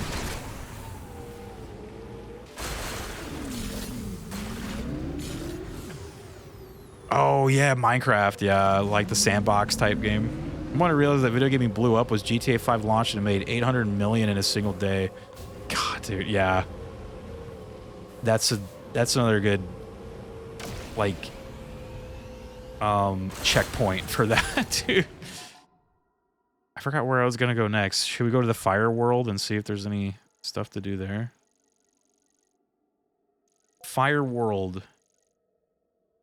I always say it was 2016 with Overwatch because that's when I could go to the bar and be talking to like some girl there and she'd be like, yeah, I've been playing Overwatch. I'm just like, what? Like, excuse me?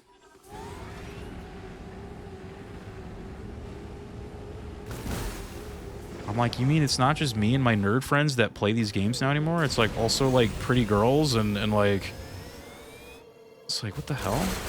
I was like, wait a minute. What's happened? Fortnite, Minecraft, streaming, plus kids growing up with Nintendo, 3 or 4 generations made gaming hyper mainstream. Yeah, like that's another good point. It's just all kind of like hit at the same time. I do also feel like with the Marvel movies, like I do feel like thanks to those, nerd stuff kind of got cool. Like I was like, dude, I used to be bullied in school for liking like Marvel and Star Wars, and now I'm like, again, these like pretty girls are going to school with like Marvel shirts and like Star Wars t-shirts, and they're all like going to the movies as well. I'm like, what the fuck? I'm like, when did this happen, dude? Like, excuse me? So I think it just was like, you know, it was like building up to it. But that's my point, is that there's just so many fucking people that play these things now, and I'm like, not everyone's they're not all like super good at stuff. That's why they have to have journalistic difficulty.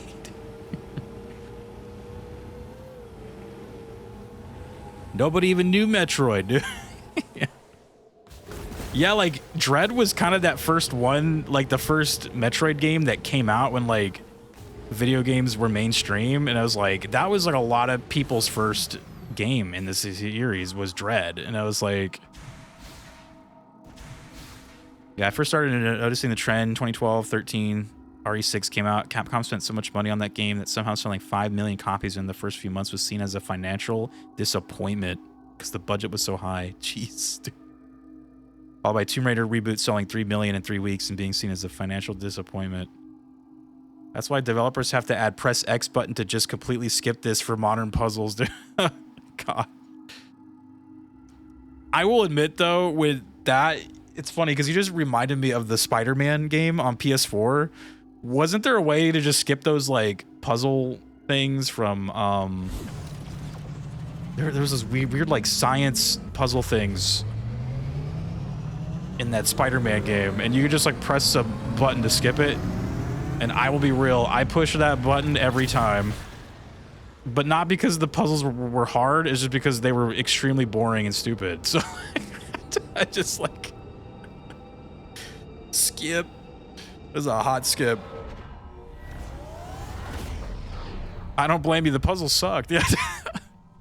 Yeah, there are a newer generation of gamers that are like, I want to play the old games and genuinely liking them. Yeah, it's kind of nice that there's a good like backlog for people to go and play. There really is. Yeah, Dread versus Prime 4. Dread by many fan standards was an amazing game. Hard but amazing. Casual gamers really don't like the hard stuff. Yeah, I do remember Dread was like, there were a lot of conversations about Dread being just too hard. And maybe that was what led to this game having lots of, like, hand-holdy shit. Lots of hand-holdy shit. Mid-tier content in open-world games. Almost all the additional content is mid or terrible. Yeah.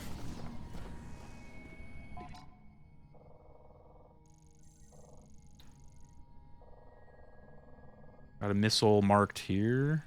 Look at all these electric doors. Oh my god. Missile marked here. Didn't this place like blow up or something? I thought this place like blew up. But look at it, it's still here.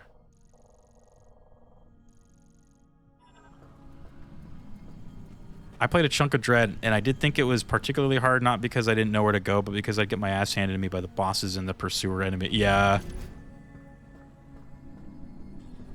That game was just kind of like...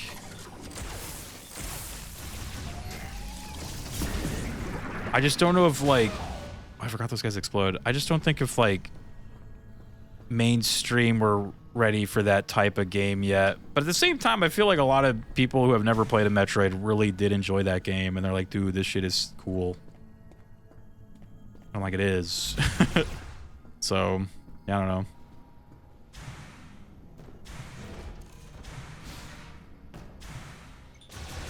This shit is cool.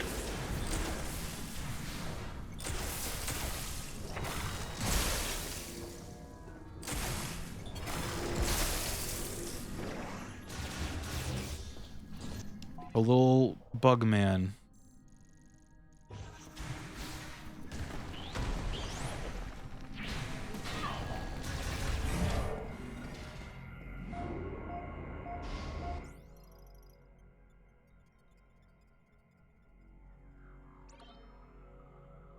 Yeah, video gaming is huge now, so I think they just... It's very hard to make a game that can kind of... It's hard to make a game for everyone, you know, for every, like, skill level.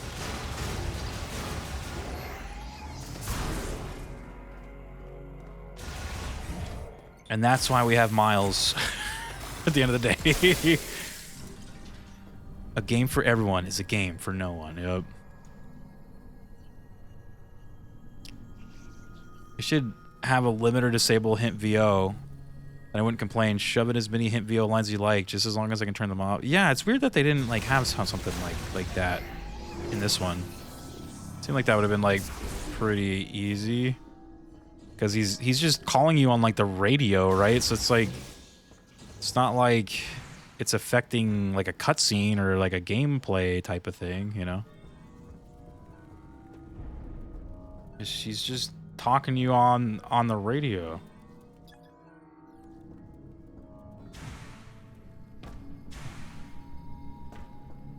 It's a nitpick of this game. As much as I am grateful that save stations also act as ammunition stations, I miss when you have to find the ammo and only have save rooms as an energy restoring room. Yeah, I noticed that they give you ammo now. My only guess was because, and I guess don't spoil it in case something happens, but it's because you don't have your ship here. And the ship was the place where you got the ammo, but if the ship's gone, then I guess they had to give you something to give you ammo. So they were like, okay, well, the stations then. But yeah, I remember that was like one of the first things I noticed when I got to the first save station. It was like ammo filled up. I was like, what? You have a home base? I do? Oh, well, yeah, I guess you could have had the ammo station there then, yeah. That makes sense. I was like, I was like, a home base? What the fuck? And it's like, oh, that's right. That's where all the guys are at.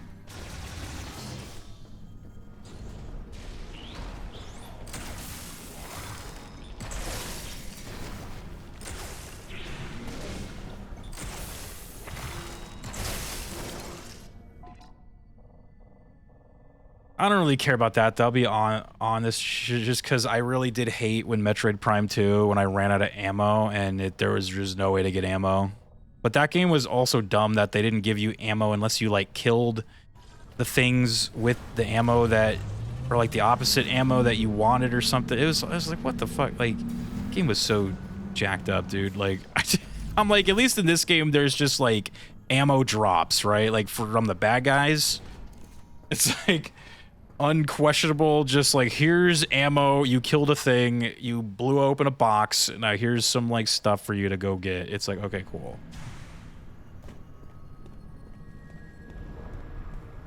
Here's a thing. Don't Dread or Samus Returns do that too, or am I misremembering? Oh, for the save stations, like if they refill your ammo? I actually don't know. I can't remember.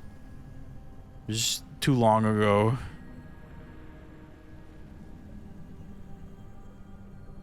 Blow up the home base. That takes care of the Mackenzie problem, dude. Flood it with lava. And then take off and nuke the site from orbit. It's the only way to be sure, dude. I wonder if this game is as divisive as Prime 2, because a lot of people don't seem to remember that it was a very polarizing game after Prime 1. Yeah, like I have kind of seen there's been a lot of rediscovery for Prime 2, but most of it's been like positive though.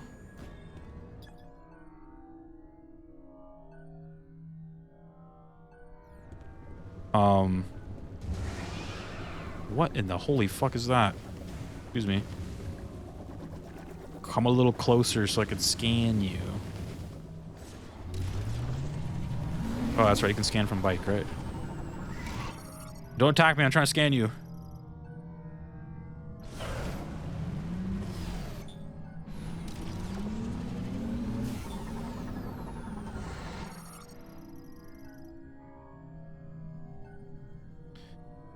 Yeah, like I've seen a lot of people who have not played the Prime games until this one. They've kind of gone back and played the old ones, and I've seen like nothing but like positivity for the second one, which is actually kind of shocking to me. But like I feel like a lot of us that played it day one back in the day were like, man, This shit fucking sucks, dude.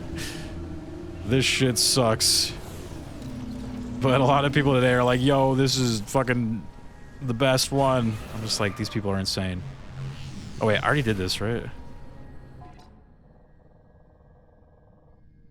You have got to be insane.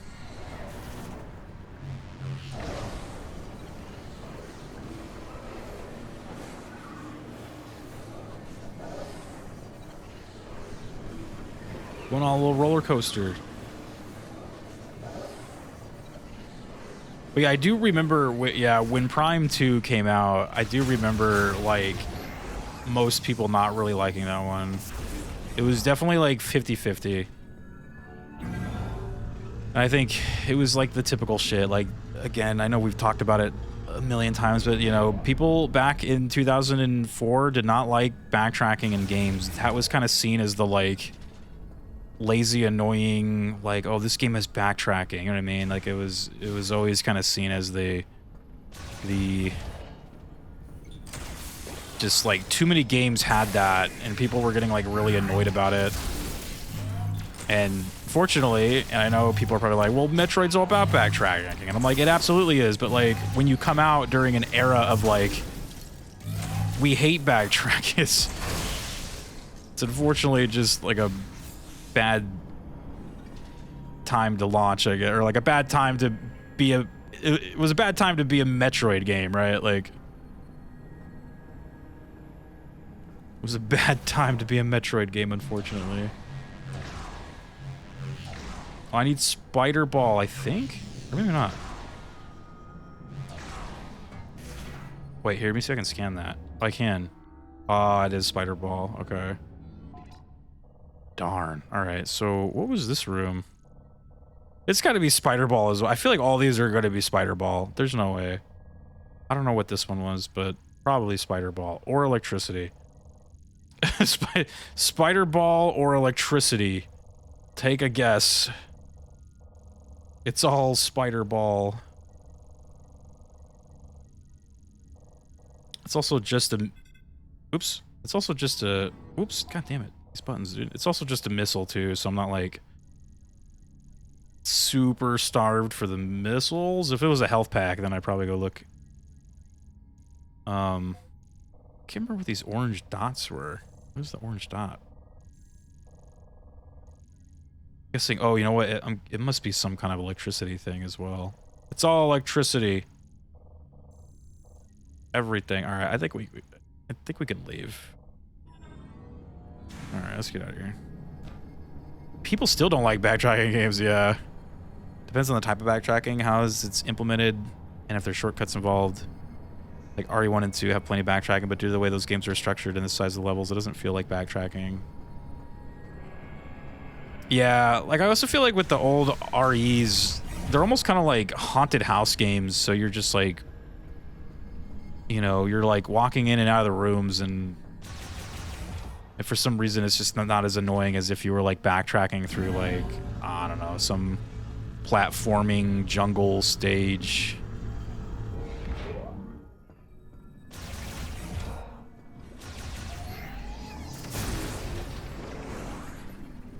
I also feel like control and like movement is a big thing for backtracking. Like, if the game feels good to like run and jump and like run around in, so like a Mario game, like, then backtracking probably isn't so bad, because you can like find ways to like make your backtracking, you know, shorter, and it's a lot more fun because you're just like doing all this crazy shit. But if it's a game like, I don't know, I guess for instance a Metroid game, unfortunately, like, then it kind of, you know, it's not as fun.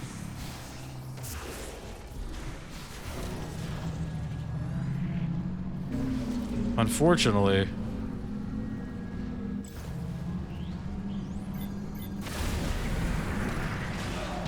Ow!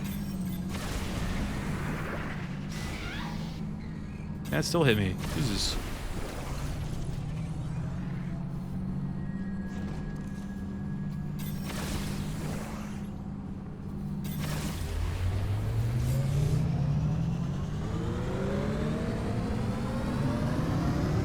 Backtracking in Dread after you get screw attack is so much fun, yeah. Prime 2 definitely had the most complex backtracking out of the trilogy. It's not even close for first time. Oh, yeah, I know, right? That one was like... I just remember staring at the map for... I can't remember what map it was.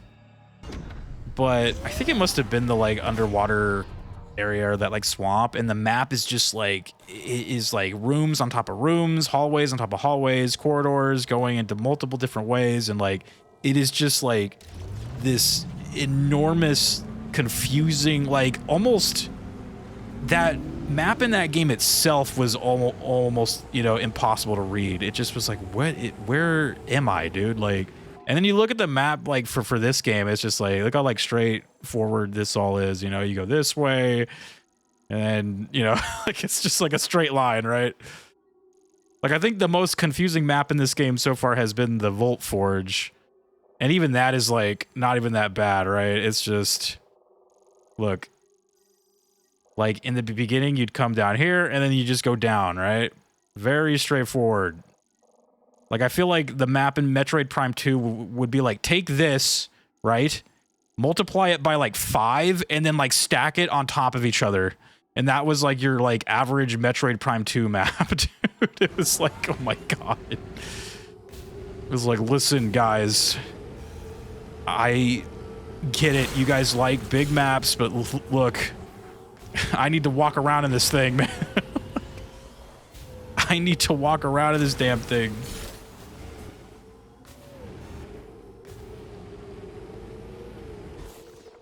Oops, I pressed the wrong button. Like, look at the jungle map. So this is the first map in this game, so you know it's going to be real straightforward. It's just walk this way. And whoa, whoa, whoa, whoa, guys. We have 2 ways to go. Whoa. We're going to have to make big decisions here, right? Oh, my goodness. Then we go, oh, and check this out. There's 2 ways. Oh, my God. Got to make some big choices here. Which way are you going to go? It's like nothing compared to Prime 2, dude. But I'm kind of, I am okay with that, though. I much rather have the, like... baby mode map versus the like Jesus Christ just kill me now map, you know, like, please. Birds. Rio, what's up, dude? 21st is here, man.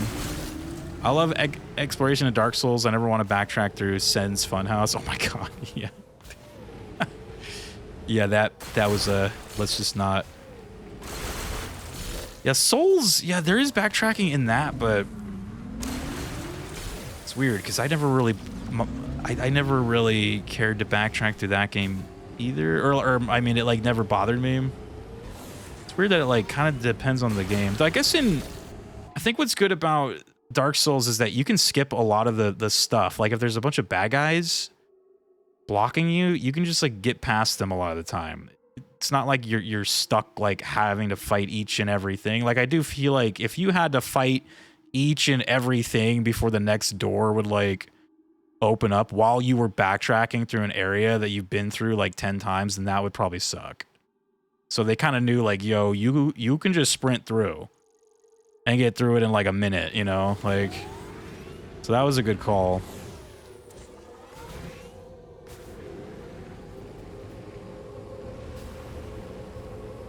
Yeah, like a random legend said, I love how this game was like, hey, you can start anywhere to get your keys. Learns real fast. There really is only one way to go. Yeah, I actually thought they were pulling a Breath of the Wild on me there with the key thing. I was like, oh, I'm gonna be able to like, I'm gonna be able to do whichever map I want to do first. And then it was like, psych. Yeah, I was like, it's like totally expecting it. I was like, yep, here we go. They were like, psych, you got to go to the ice level. Because I think they like lead you toward the fire realm and then you go there and they're like, wait a minute, you can't go through here. You got to go somewhere else. And I'm like, okay, like, yeah, they subverted my expectations, dude. I thought for sure it was gonna be like, go whichever way you want. How's you guys? Pretty good, dude. How about yourself, man? Just finished watching Pulp Fiction. My brother and his girlfriend ate some cookie dough ice cream. Good Sunday all around. Dang, that does sound good. That does sound good, damn. Also, let me catch up to chat. I'm sorry, I know I'm like missing stuff. I love big maps, and I cannot lie. You other brothers cannot deny retro, probably, dude. Oh, man. Alright, let's go to Volt Forge. I think we're good.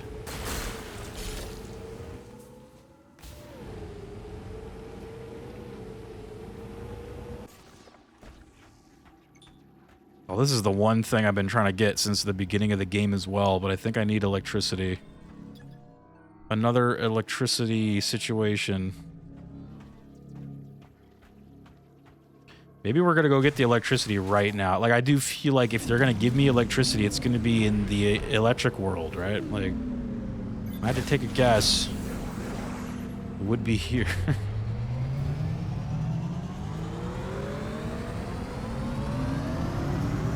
Must be the best game ever made, because everyone knows that subverting your expectation means that it's the best, dude, right? Apparently.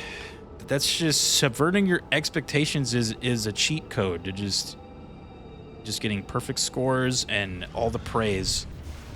Even if what you subverted it to subverts immediately back in on itself as if you didn't subvert anything at all.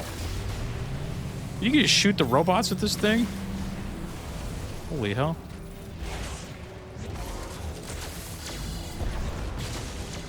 So look at that. Ice beam into the missile. Boom. Subvertception, dude.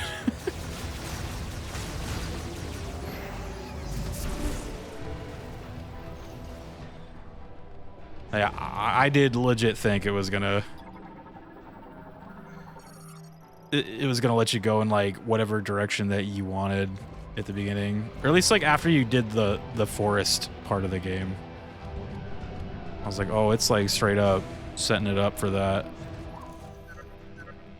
Try looking at the map. See if there are any areas. Look at, there he is again, Saber. He's calling me up. He told me to search my map.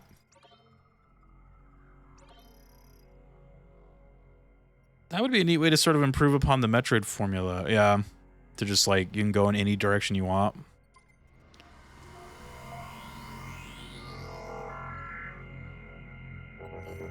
I mean, that was a pretty good way to not subvert, but to improve on the Zelda stuff. It was like, because they kind of like demoed that with the 3DS one, where it was like you can do it, the dungeons in any order. You just had to go like rent the item for it at the store. And then Breath of the Wild, like, you know, basically it was the same thing. They were like, okay, we'll just give you all the abilities for the entire game at the start, and then you can just go wherever you want.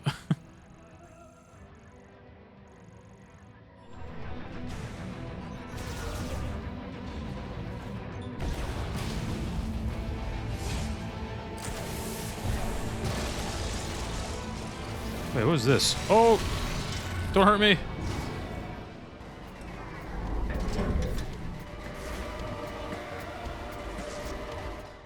This is not correct. Where the hell am I? Or no, wait. Isn't there like one of those things here? Oh, yeah, yeah.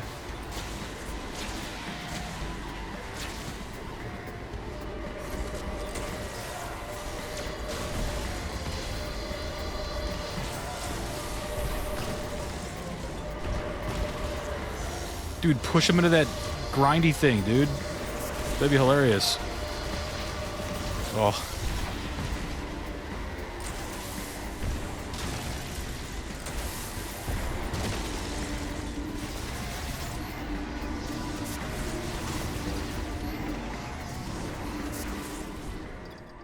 There it is. Yeah, this guy.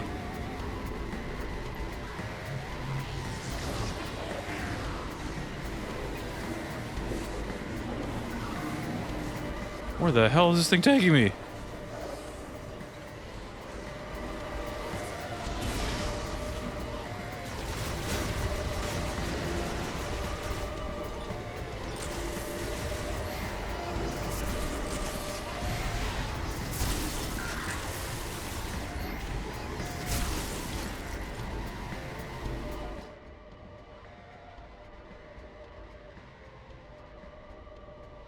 I've been here before. What is this place? Oh, it took me to the other generator. Oh. Well, I don't need to be here, you know. Take me back.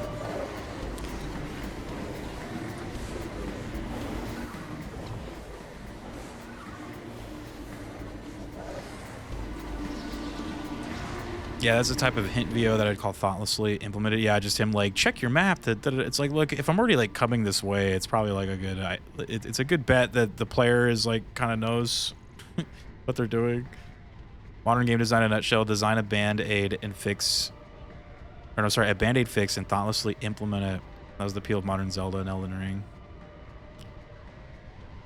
Specifically, the Night kind of has something like that shortly into the game after the first few areas, even though there's 100% a set intended route.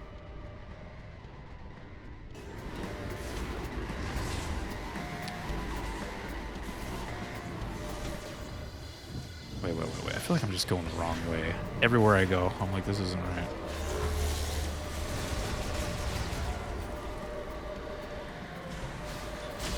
I'm just like way out here. Where am I going?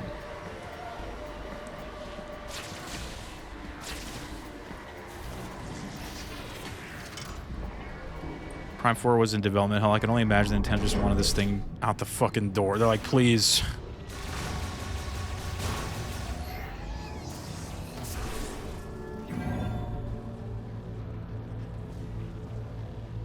I forgot what I was about to say. Oh, with Castlevania.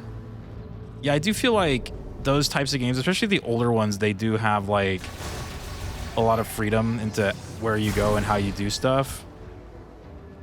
But it's always good, I think, that the developers should make sure to have some kind of like intended route.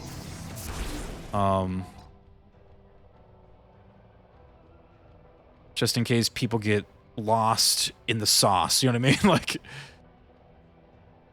in case you get lost in the sauce, there's kind of like, okay, well, let's take a step back here. How do I get back on track, right? Because that did happen a lot to me during that game. It was like, wait.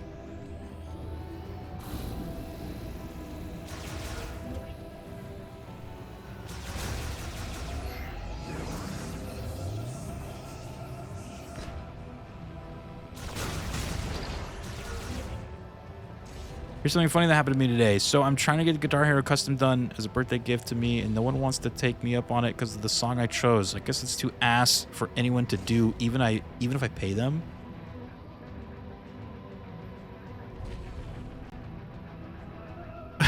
No one wants to do it.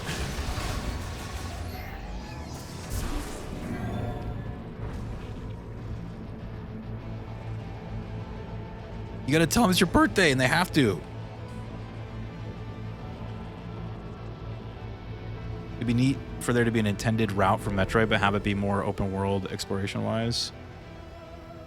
I wonder if like maybe they were kind of, yeah, like experimenting with that with this game, but like you said, Nintendo was probably like, hit it out the fucking door, please. Just though, there's also a piece of me that feels like the open world part of this game was probably some kind of Nintendo like obligated, like tacked on thing, because you know how like every game has to have that now. Yeah, it feels very tacked on. I want to go that way again.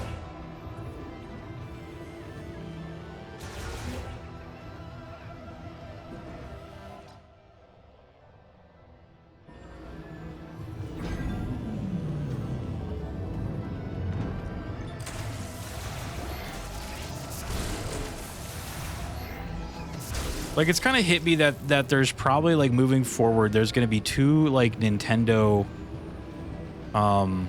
like, blueprint games, right? So the first one is Breath of the Wild, and we've seen that game kind of be recreated, even in Nintendo's own games, like, multiple times.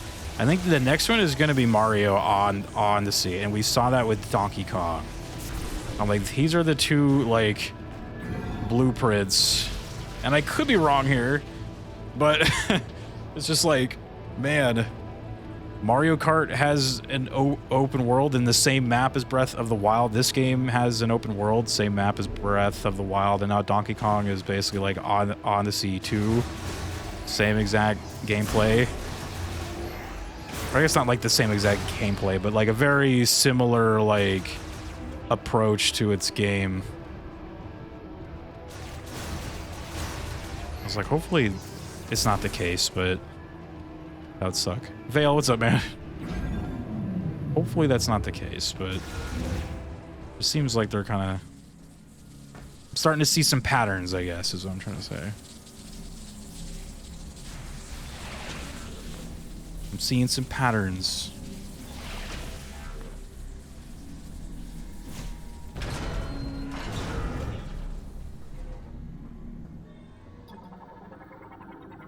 All I've seen of the open world desert, it just seems giant, empty, tacked on, and is only there to justify including a motorcycle as the back of the box selling point, which is only there to traverse the open world. Yeah, like the only thing the open world's for, I guess, is they kind of like scattered. Oh my god, and I totally forgot. But they do have like Zelda-style shrines out there, like just these elevators that take you down into a like secluded room that looks the same as all the other secluded rooms, and you figure out some kind of mini puzzle in there, and you get an item or an upgrade, and then you leave. I'm just like, man. They also do have like crystals out there that you have to collect that I think is going toward some kind of end game thing. So you got that as well. Which the crystal thing actually reminds me of Donkey Kong, because in that game you had to collect all those gold, like shriveled up gold things that you'd like use to do stuff. So I was like, yeah, I don't know. It's I love copy-paste content in my open world games, dude. The Giga Dead, dude. Zen, what's up, dude? Hey guys, me and Zen have been absolutely killing it on Fortnite lately. We have been killing them out there. Absolutely demolishing. Oh shit. I will say this though, and I said it last time about the open world in this game, at least it doesn't like very, what's the term, man? My brain is mush tonight, man. The open world in this game, unlike a lot of open worlds in other games, at least it doesn't like affect the actual good classic feeling Metroid Prime gameplay. Like it doesn't affect like any of the places that you go to and just kind of like, you know, explore, walk around, fight stuff. Like it does not affect anything. It is very tacked on, but I'm happy it doesn't like make the rest of the game. Like I'm glad it doesn't shape the rest of the game around the open world. I think that's kind of what Zelda did, for better or worse. It like shaped the entire game had to be shaped around that, right? I'm happy to say this game does not do that. It does not shape the entire game around the open world. They are very like separate things, thankfully.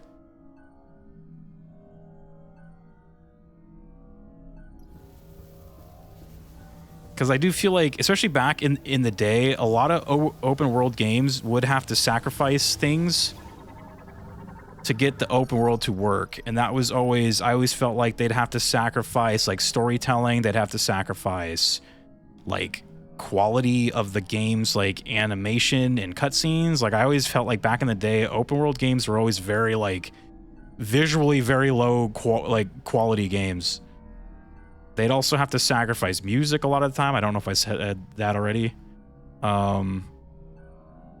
It's like, yeah, like you would remember the open worlds, but would you remember like anything else about a lot of these games? Like kind of, no, not really, right? Like, oh, that's the electric thing. My God. Okay. Don't panic, you guys. Don't panic. I know I'm going to pull this and then some kind of thing is going to pop out and get really pissed off at me. But I have to do it. I just need to make sure I know which way to run when it happens. And the way to run is that way. Okay, so here we go. Just got to make sure I know which way to run when all hell's going to break loose, dude.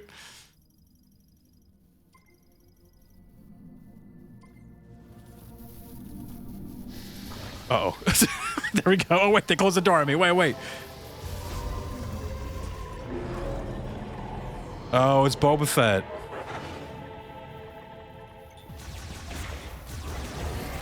Boba Fett?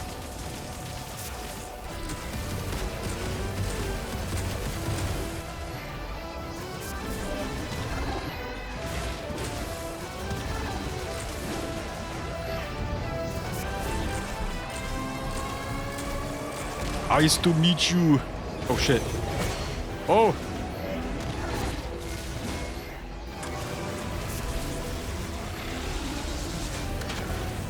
Oh.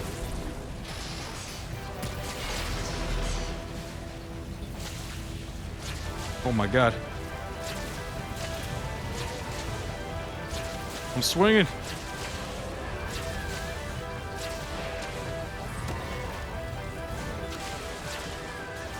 Well, that was cool.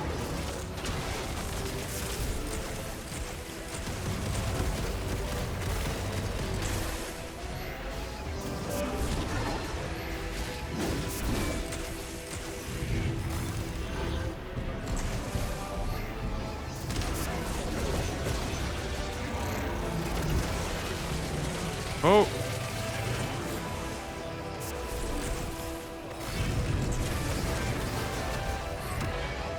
Got some Metroid Prime hoonters going on in here, dude.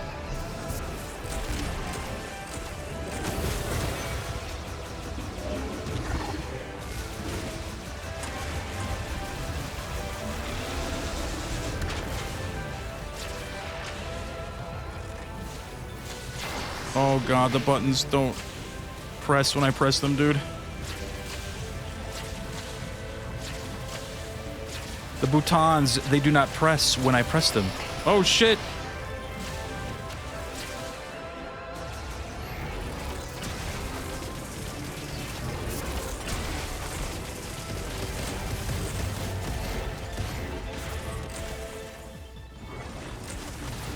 What the hell is he shooting like that for? What the fuck? You shot the wrong way, dude. I wasn't even over there. What's wrong with you?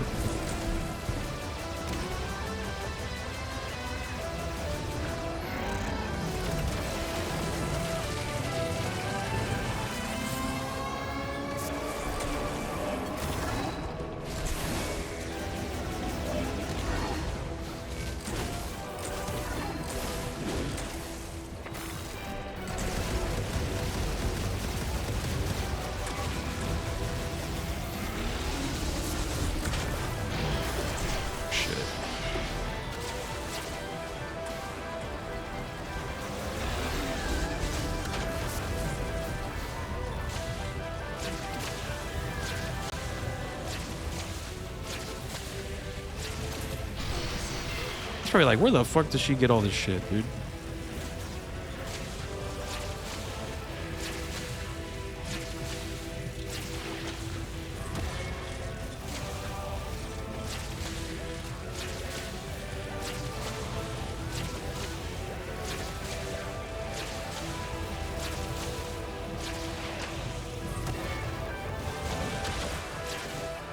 I forgot the Duke. Oh, I can scan him. Okay, never mind.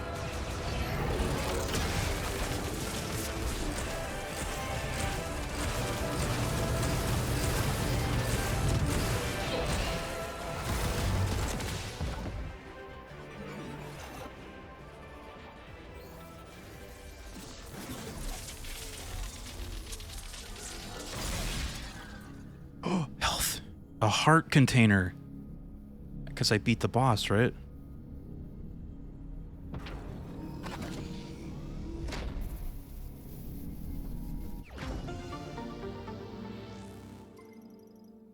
I'll buy that for $1. All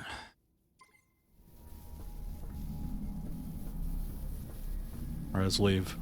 I got my electric thing. Oh my god, we can now play the video game. For once, we can actually do things. And no more will things say you can't do that. I just gotta go take it back to Saber's favorite character in the game. His name is Miles McKenzie. Drink some water.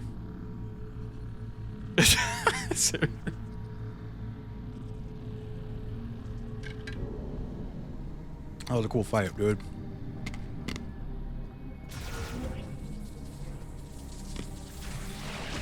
I forgot to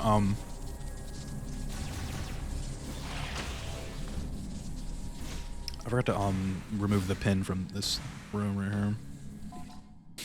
We're good here. Anyway, sorry, I wanted to catch up to chat. I know we were like in the middle of that. Pre-played, dude.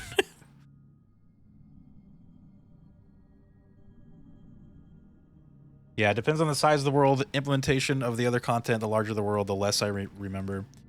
Yeah, plus I feel like the larger the world with these games, the more they just like copy-paste content. Even my glorious Elden Ring, which I thought was like an amazing game, there was a lot of copy-pasted content in there. There's like a ton.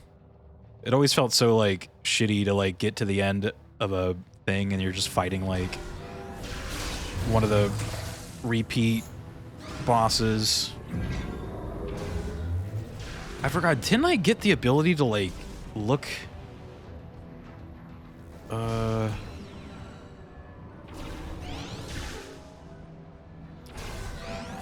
I feel like I got an ability in this game to like look at things that are like invisible, like this guy, but I don't remember what the button was to like do that.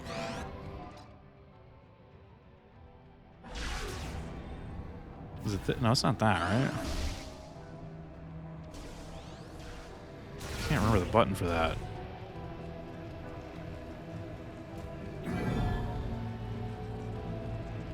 Like you got like another visor, but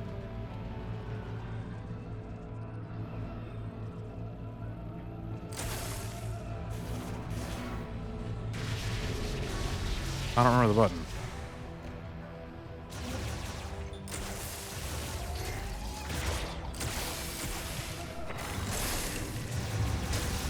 Yeah, I always like was so sad when Elden Ring, you'd like go down some like complicated cave system and then you'd get to the end and you're like, it's time to fight a boss, and it's like a thing that you've killed already like 3 or 4 times.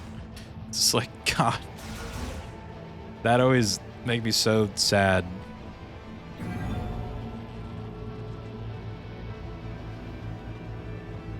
It's like not the same thing.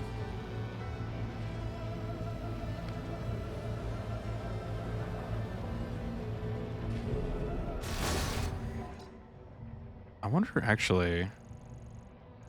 Oh, we're good. Okay. I was be like, I wonder if there's like electric stuff I can start messing with now, like in this area, you know? Like what's on tower? Oh, look at it. See, I should go over to these things and see if there's anything to mess with.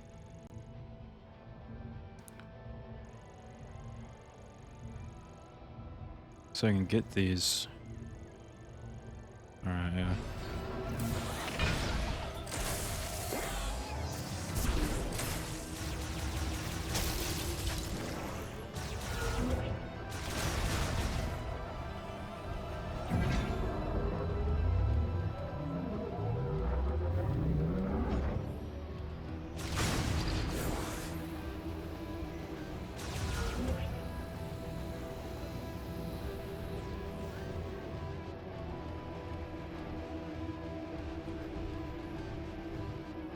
I'm gonna catch up with chat too. Prime Hunters is back. I'm glad they chose like the coolest looking guy from that game to be in this one, because I remember that one had some like real janky looking dudes in that in the game. At least the way at least Breath of the Wild is structured is that you can rush to the final boss at any point, like from immediately after the tutorial. You can explore the open world to get stronger. Most of the open world has hundreds of copy-paste shrines that allow you to increase your stats. There's also 4 major classic Zelda-style dungeons that will make aspects of the end game easier if you complete them. That was a pretty cool thing about that game, yeah. And I remember they were like very like open in telling us that. Like, that was like one of the first things they kind of said. Like, it wasn't really like a spoiler. They were just straight up like, yo, if you want, you can just go to the end, right? Like, which I guess also the king of Hyrule, like, tells you that too, so. Like, that was cool about that game. I can't remember if Tears let you do that too. I feel like I don't think it did.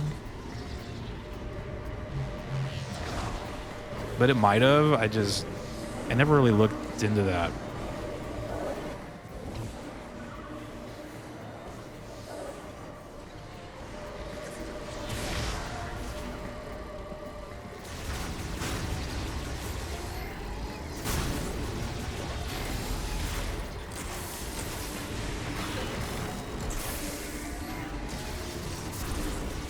It's a neat idea, so Nintendo probably threw it into the bin. They also probably saw like everyone complaining about there being no story in Breath of the Wild, and maybe they were like, oh, it was probably because they all just like skipped all the way to the end, just skip the story, dude. Like, so they like forced you to do it, you know, this time. All right, how do I? Oh, I don't have the electric gun yet. Oh, that's right. You gotta go take it to the one dude first, huh? That's fucking right. I forgot about that. You gotta go, like, bring it to the scientist man. Then he makes you the gun. Then you can do all this shit, so. Fuck you, Mackenzie. I know, right? Damn. He's like a... It's just another step. You're forced to take upgrades back to him. Yeah, you gotta, like, go back. I forgot about that. Like, this is backtracking. This is pointless backtracking. I will say, it's not really the game's fault. It's kind of my fault. Like, if I knew, I would have just gone straight there. I forgot, though. I haven't played this game in like a week, so I am forgetting most things, which I do think is a problem with these types of games, though, is they don't account for, like, hey, maybe the player, like, stopped playing. Maybe he stopped playing for a little bit and is back. Metroid, like, I couldn't imagine playing, like, Symphony of the Night for, like, a day and then not playing for, like, a week or two and, like, coming back to, like, dude, you would be dead. You would just die. Like, I don't, like, like, what? Like, you would just actually blow up and die the moment you tried to do that. Like, these games are, like, meant to kind of be played, like, day by day. A lot of those, like, older, like, Metroidvanias, no way, man. You just die. Those games are, like, meant to be played in one go.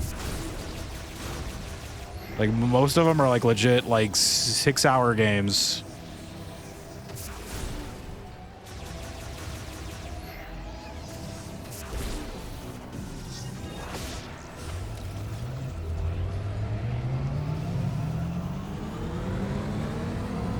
You also said you had to take it to Mackenzie about 5 minutes before, so I thought that's what you were doing. Yeah, and then I immediately forgot because that's just the type of gamer I am, man. I immediately forgot.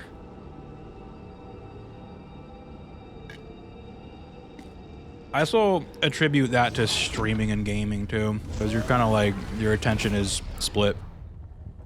So, you kind of just like... That's why when, like, people make fun of streamers for, like, doing dumb shit, I'm like, look, man, I always say streaming a game is a lot different than just playing a game. It is very different.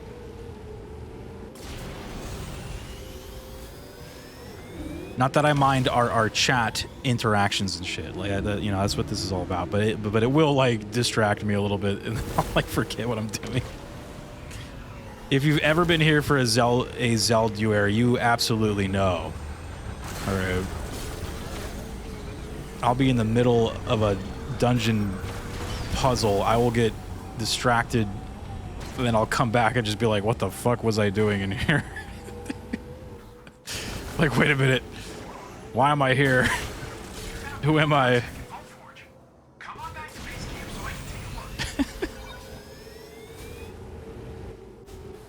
Yeah, I guess you're right, though. I mean, beating a boss... Right, yeah. Yeah. Beating a boss, you're getting an upgrade, having to backtrack to some Melvin is pointless backtracking in general. I guess you're right, yeah. That's a good point. Guys had to choose between Mario Galaxy Remaster versus Breath of the Wild Switch 2 Edition, never having played either before and could only afford one. Which would it be? Oh, man, that's actually tough. Shit, man. How about, I'll ask this. Have you played Tears of the Kingdom already? Have you played Tears?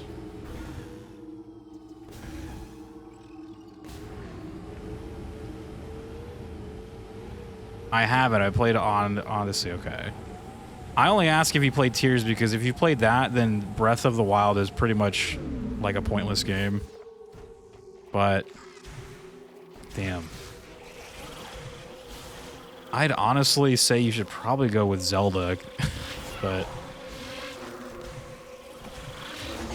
because that's a big game.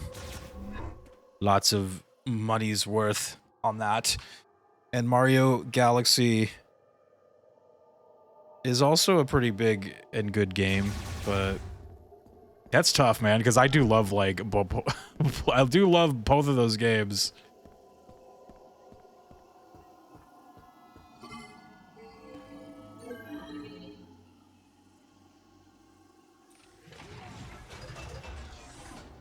Both are good.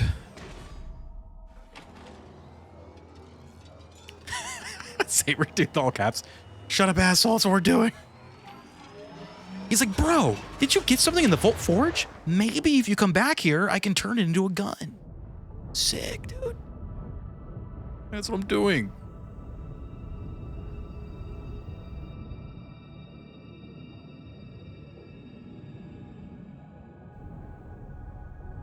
Yeah, Breath of the Wild is super good, but oh, and you're gonna play the Switch 2 edition too. So actually, though, I honestly, you know what? I would say go with Zelda, especially if it's the Switch 2 edition, because that shit is pretty as hell. It is like very cool when you're playing it at like a stable frame rate and shit. It is very, very cool.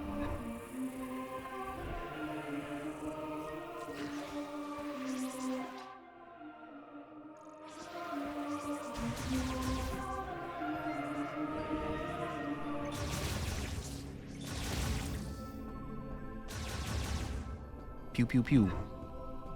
Meow, meow, meow, meow. Look at these guys chilling right here. Back, Samus. You found a new chip, right? Let me see it.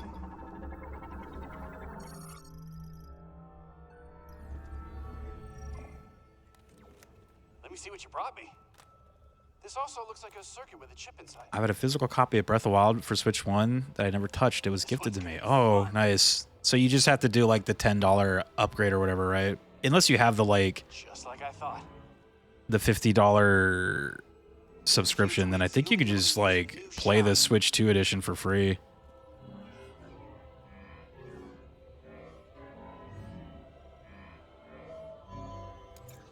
Sometimes I surprise even myself. This one's a beaut. Electricity has been acquired. Yes, dude. Oh. Jesus. It just took 3 days to find it. Thunder shot him to death. Yeah, you're just like, immediately just start blasting him.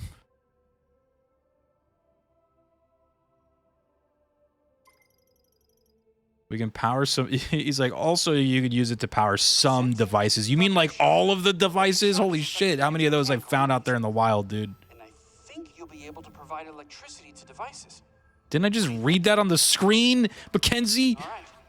Let me know if there's anything else I can do to help you out. Just in case you didn't read it on the screen, because gamers can't read, here's the character to tell you about it, too. I know Saber's like about to jump out of his chair, dude. He's like... Saber's about to jump out of his seat right now, dude. He is about to go on a rampage. Here, look at, boom. Fuck you.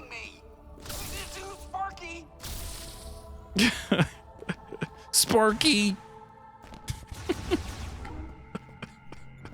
Not the like text on screen explanation back to back with the in character explanation of how to use the thing and where to use it at. Yeah, dang, man.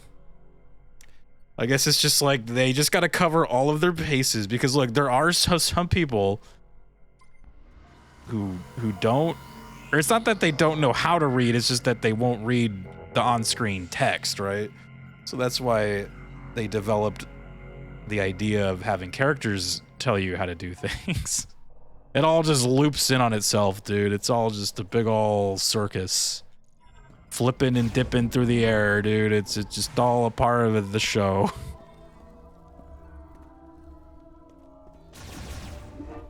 Got a shot for another shot. It's all a part of the show.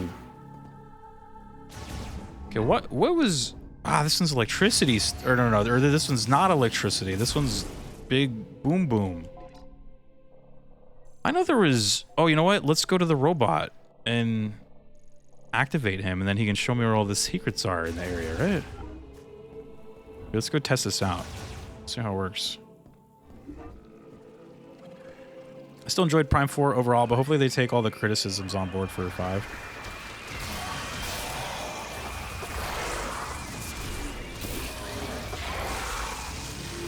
Yeah, I'll be real. I really do like this one too. Like, I think it's up there. I know I haven't completed the game, so I don't want to, you know, judge it too fast. But I do think it's like up there with Metroid Prime 3 for me. It's like really, really fun. Even regardless of talky man, Mick annoying dude, you know.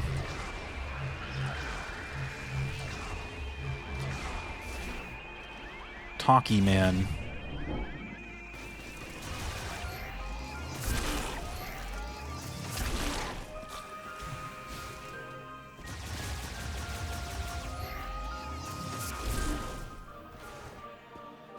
So I've been kind of like steering clear of reviews for this game until I'm like done with the game. Then I'll probably go see what like people were saying about it. But I honestly, like, other than the super backseating like NPC and the like obvious Breath of the Wild like mandated open world portion, there's really nothing wrong with this game. I feel like everything feels good, dude. Like,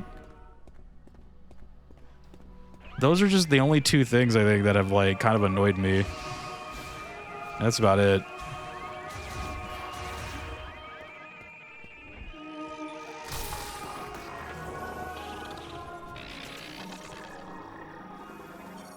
You live.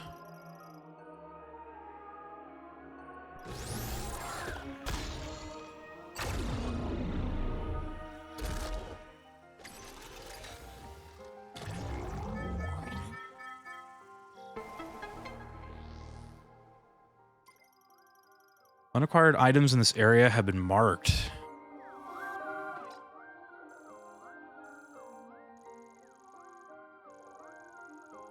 Oh my god, there's a ton that I don't have over here. Oh, that's right. I have the electric. Okay, so that'll be like the electric item, and then there was something in here.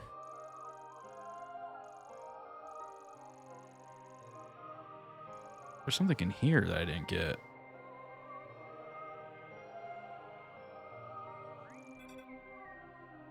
Okay.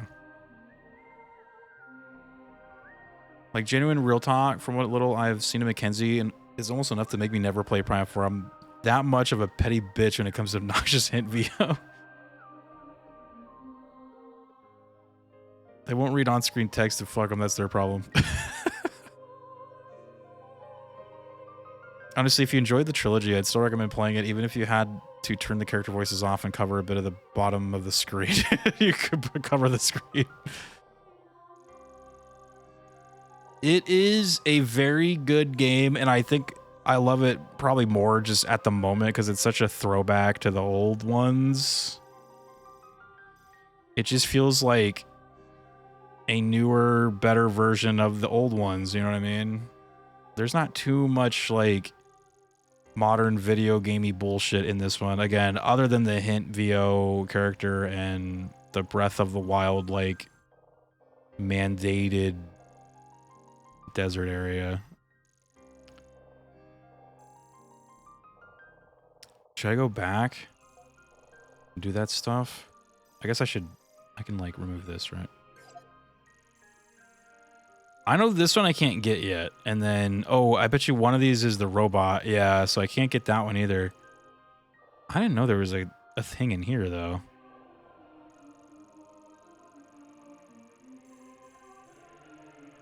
Where am I? Oh, yeah, I'm right there.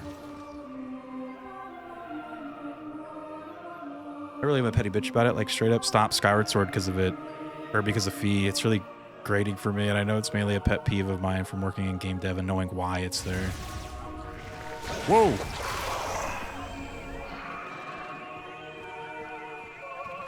Yeah, I do think it got kind of bad. I think for me, when I got annoyed is when with something like that was definitely with Death Stranding 2 and Dollman. I remember, well, that was kind of cool. It like chain like across the bad guys. At the end of the game, you're doing like a boss fight, and it's kind of another peeve of mine with when video games add like crazy radical new gameplay at the very end of a game and try to like teach you all these new things like during a final boss. And it's like, okay, so you're like essentially like, I feel like a game's final boss or like final area should be like a sort of like group of challenges that you've learned like over the course of the game, right? So it should be things that you know already and that you have to like apply to this like final problem, right? So I hate when games are like suddenly you're going to be playing like a fighting game, or you're going to be suddenly doing this weird like Dark Souls style melee action game in the game where you've just kind of been like shooting things and like walking around, right? Like it's like, okay, whoa. Like it's like, okay, like suddenly they're adding me like a dodge button, a parry button, like a strong attack, light attack, like all this new shit. And Dollman was there telling me how to do things and when to do things during this final fight. I'm just like, that shit pissed me off, dude. I was straight up like, shut the fuck up. Like, first of all, don't be just suddenly throwing me like new gameplay at the end of a game. And I do feel like the games that typically do that are these Sony PlayStation games. Like I think Uncharted did that as well. It's like this game where you're primarily running, shooting, and jumping suddenly has this like quick timey ass like action bullshit at the end of their game, right? Stuff that you don't do at all during the entire game. They just tack it on at the end, probably just because it's cinematic or whatever. But it's like, dude, I'm here to play a game, not watch a movie. Okay, like as far as I'm concerned, in a game like that, the final boss should be a third-person shooting like, you know, like jumping kind of thing, because that's what they've taught me throughout the entire game. It shouldn't just suddenly turn into a new game. It shouldn't just suddenly turn into Dark Souls, right? It's like, no, that's not how we do things. Like, that shit's annoying. It's not because it's cinematic, it's because modern Naughty Dog doesn't know how to do boss fights. Yeah, see, that's another part of it, is just, yeah, how do you do a boss fight in a third-person shooter game? You really can't.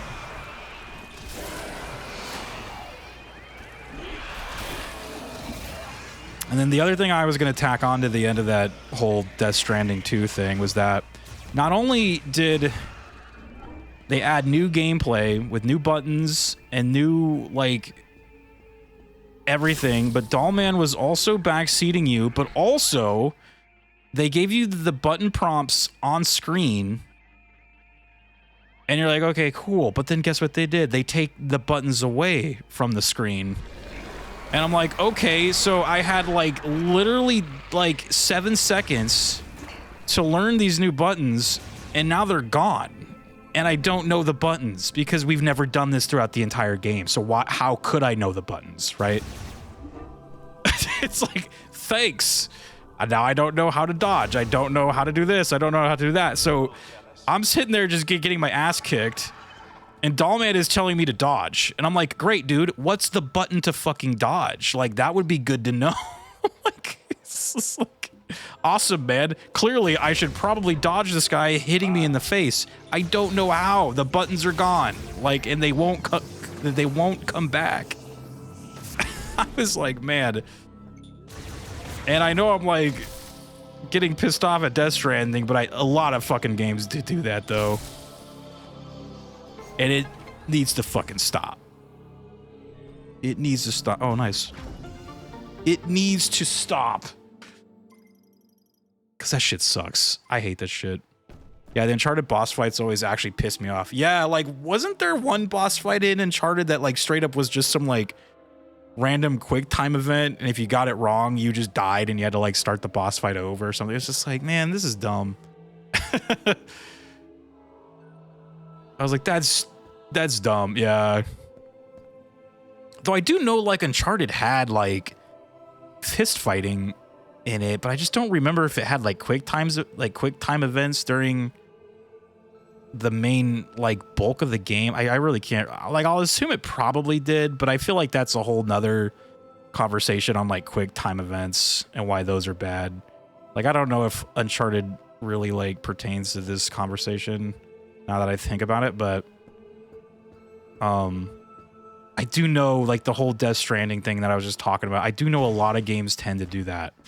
They just, like, suddenly try to, like, shoehorn in some, like radical new gameplay in a game that had, like, nothing like that throughout the whole thing and expect you to, like, perform well, especially in, like, a final boss type of situation where, like, the final boss is going to be kind of hard.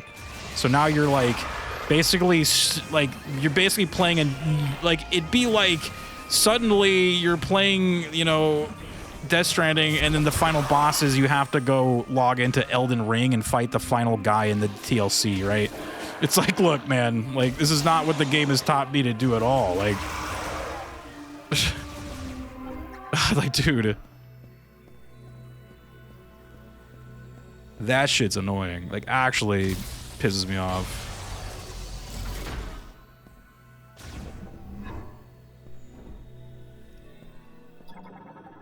What is going on in here?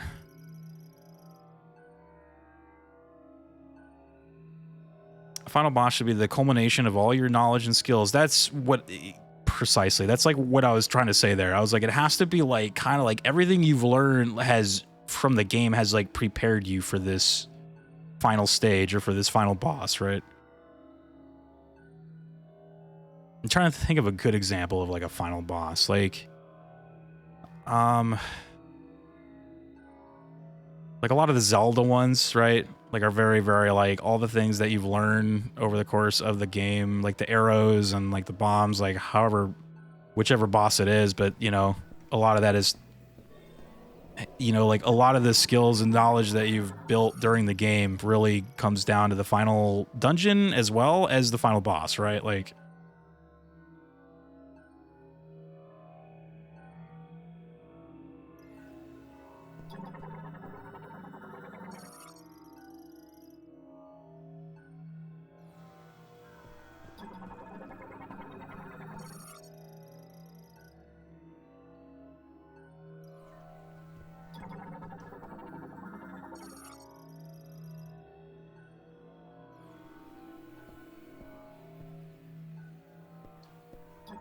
a lot going on in here.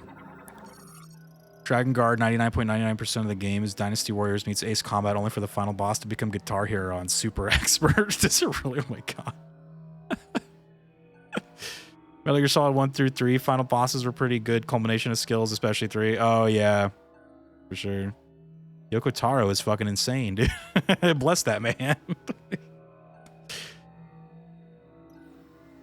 He's fucking insane, dude. Turns out he's crazy.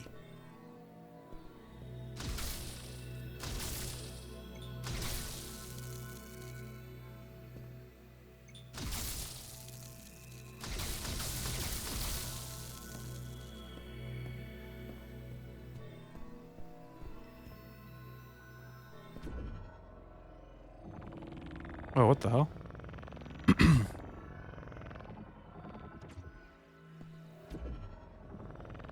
Oh.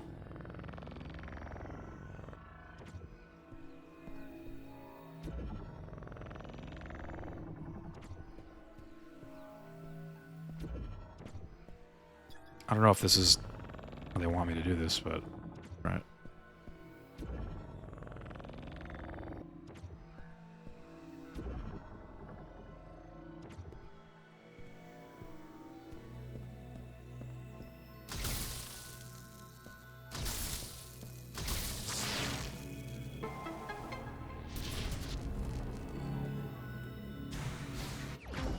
Nice.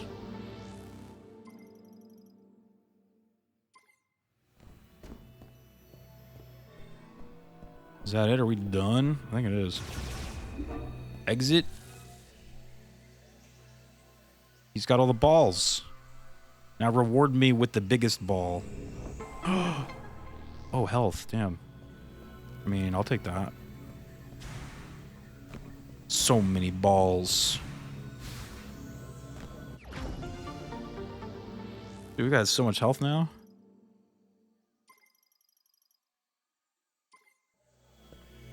Nice.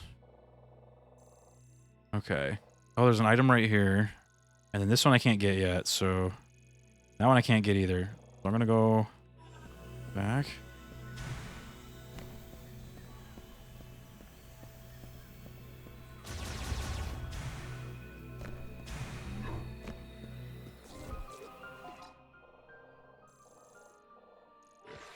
Gotta go... back to what's his name, dude. He's in the room over here. Wait, spike ball, wait. I wanted to scan that. Leave me alone. Final boss in Dragon Guard is shoots out 2 different colored rings. It's a white ring, you press square to counter. If it's black ring, you press triangle to counter. The boss's attacks are synced to the final boss's theme, which is a cacophony of bells, culminating in having to complete a 49 sequence of button presses that come out non-stop for about 30 seconds. Yeah, I know you've, like, told me about that. And I think you even, like, sent me gameplay of it. I just remember, like, watching it. But I guess it doesn't really have that, like effect unless you're playing the game, you know, of just like, why is this the final thing? Like, why is this? What does this have to do with? Oops. What does this have to do with the game? You know, like, of what I've been playing for the past however many hours. It's crazy. You're like, dude, it's insane.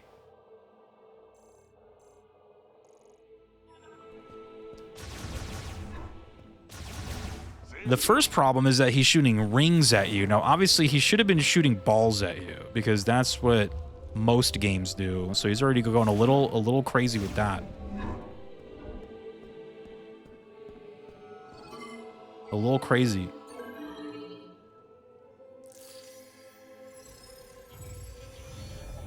must counter them flawlessly. If you mess up, one of the boss's rings hit you, you fucking die and have to redo the entire boss fight. The fight lasts 2 minutes, 30 seconds. It's an absolute nightmare. I've never completed the fight legitimately before. Oh my god.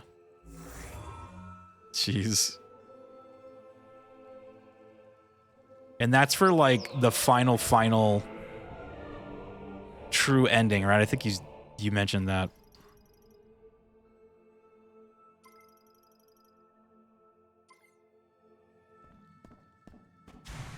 Ending E, yeah. God, dude.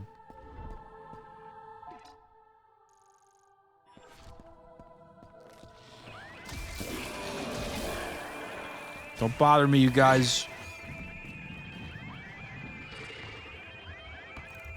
I'm just a ball.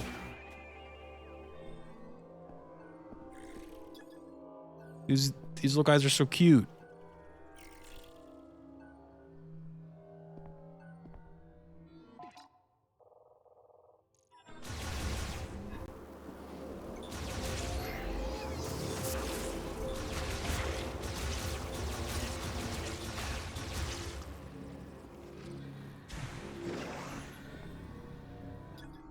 Oh.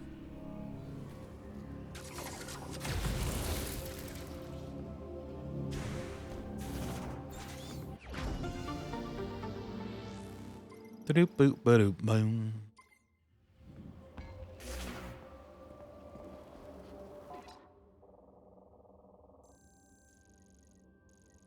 Okay, remember, I can't get that one yet, and I can't get that one yet, so we're good.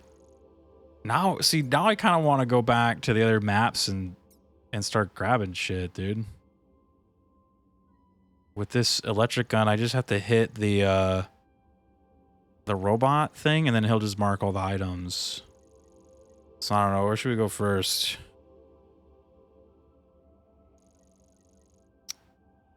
Where do I want to go first? Actually, I should hit the one out here, right? There's one out in the desert. Oh man, yeah, let's go get that one. Oh man, I'm so excited. We're gonna get all the items.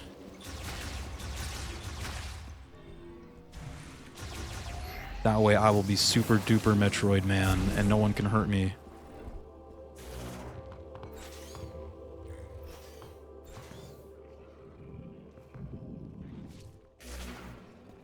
I will become super duper Metroid.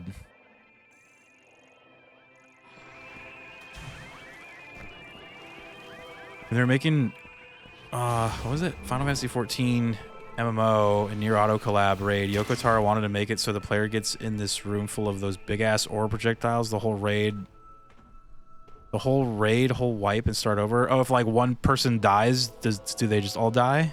Is that what you're saying? Like.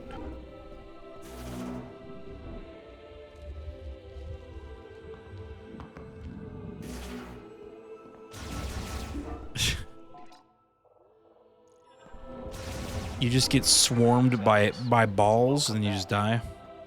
Rage. There's an exploit you can do in the final boss fight where you can pause the game to give yourself time to see what ring you need to counter, unpause, and press the corresponding button, and then pause again, rinse and repeat until it's complete. But even this exploit's a fucking nightmare.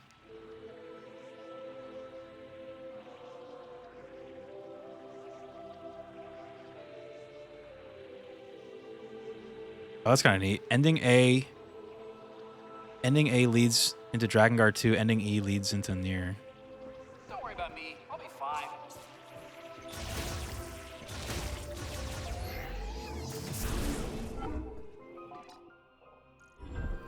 I still need to replay Nier Automata. I remember that whole situation, dude. I want to like play that again.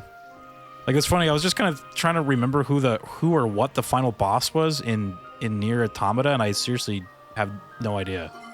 I was like, I can't, like, what even was the end of that game? Like, I think I just blocked it out of my mind at this point. I can't remember.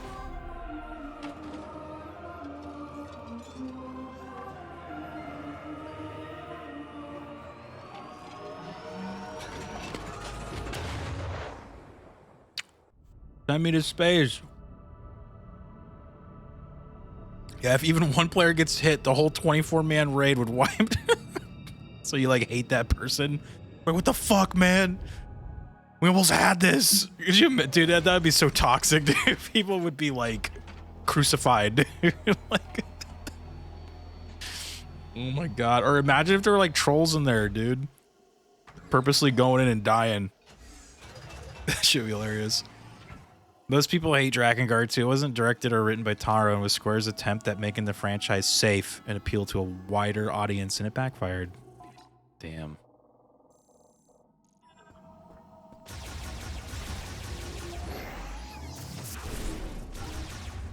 Tale as old as time. Tale as old as time, dude.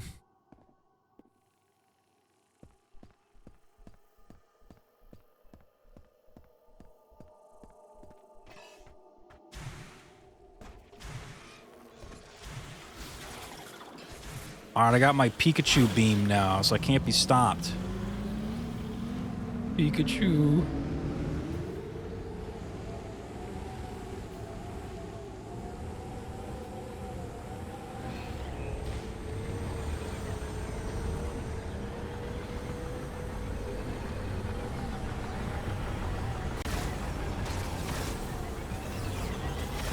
The hell, jeez. Going so fast.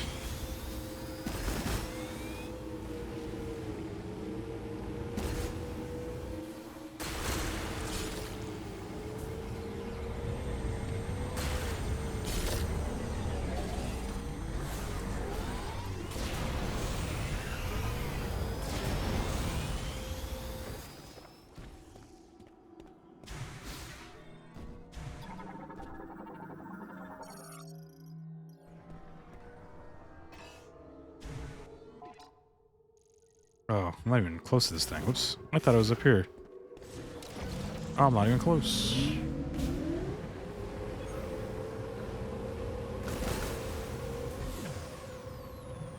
Flip side, Taro was working on a gacha game, and Square Enix upper management was trying to pressure him to add swimsuit costumes to boost sales. So he made a diving suit costume that covered basically every single area of skin out of spite and called it a swimsuit. Gotta boost sales, dude.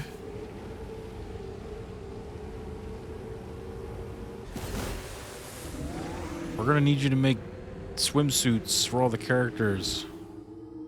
That's basically the like Marvel Rivals strat.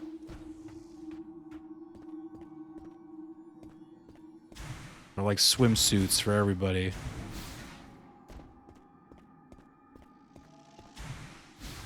Look who it is.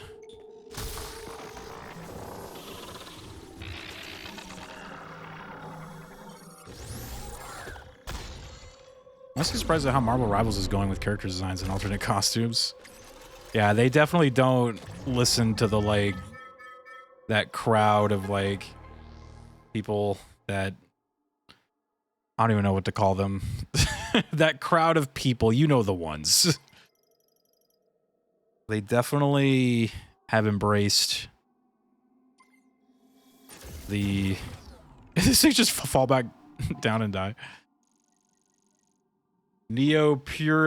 Puritanical assholes, dude. Yeah. Yeah, it's funny. I think I was just talking to Zen off stream about the Lara Croft one. Like, I've been seeing a lot of people talking about the new Lara looking too, like, sexy. And they're like, how dare? I'm like, jeez, man. Like,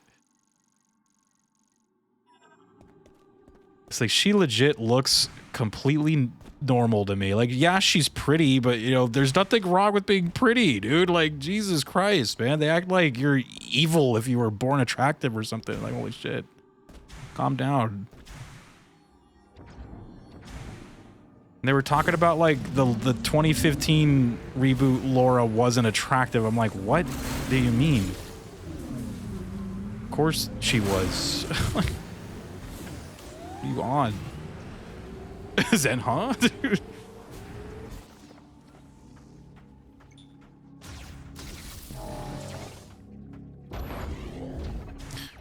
Dude, look at all these items we're getting now. You just had to get the electric gun. Oh, there's people complaining she's not sexy enough. Oh, really? Oh my god. I haven't seen that. I've been mostly seeing the, like, people who are claiming she's too sexy. And I was kind of, like, thinking about that, and I was like, because there's a lot of people, a lot of those same people are also like, I don't care as long as she's, or no, sorry, I don't care as long as the gameplay is good, right? And I feel like these people that want these characters ugly act like the gameplay cannot be good if the character's pretty. I'm like, you could still have a good gameplay if the character's attractive. It's not like they have to be like, you know what I mean? I'm like, why are they acting like those are like mutually exclusive or something? It's like, nope, character's hot, game sucks. It's like, what the hell do you mean, dude?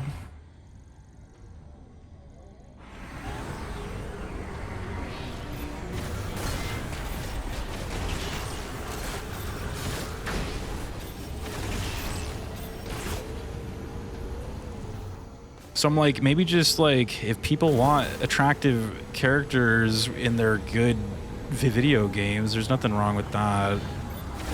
Because I'm kind of in that camp. Like, I don't care as long as the game's good.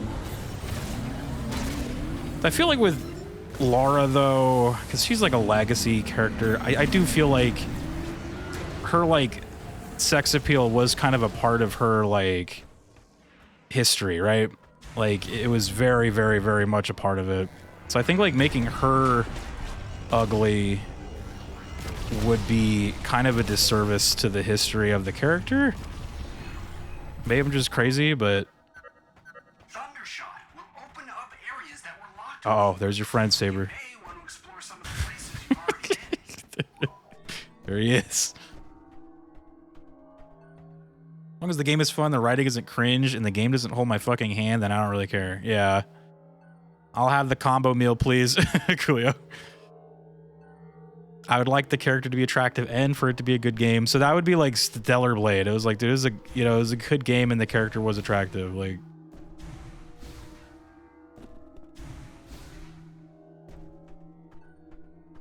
and that can go for guy characters too. You know what I mean? You can have a good game and your guy character doesn't have to look like, you know, some freak. It's fine. We'll all be okay. At the end of the day, we'll all live, okay? How the hell do I get up there? What am I looking for?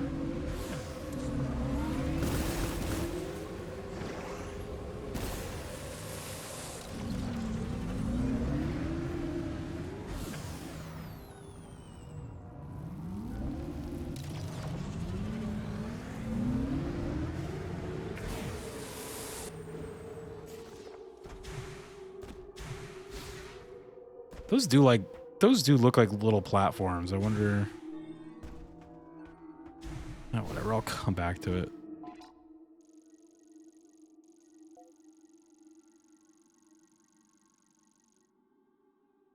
Just like all the men in Castlevania, they're all hot. I'm in agreement with you, Rio. Yeah. There's plenty of room for both. It also depends on the type of game somebody's making. Right. Yeah. It's like, I'm not saying that like every character ever made in every game has to be like some kind of crazy, holy shit, hyper sexualized like version of a human being or something. It's like, no. It's like, it depends, right? But that's why I just feel like, again, Laura's kind of an interesting situation because like she has always been just like, she was always that like video game supermodel looking character, but like that's why we all liked that, you know. It's like we all like appreciated that, and that goes for guys and girls, dude. Like I'm sure. So I'm like, if they had made like Laura some like modernized video game looking like ugly, like I don't know, man, it would have been riots in the streets, dude. It would have been riots, dude. There was really no way to go around it. There would be riots, yeah. I'm like, that character especially, dude. I'm like, look, man.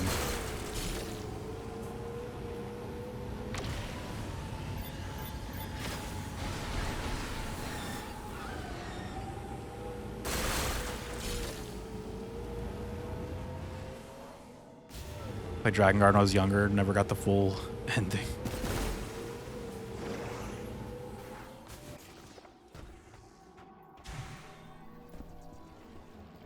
Look, I needed the electric gun.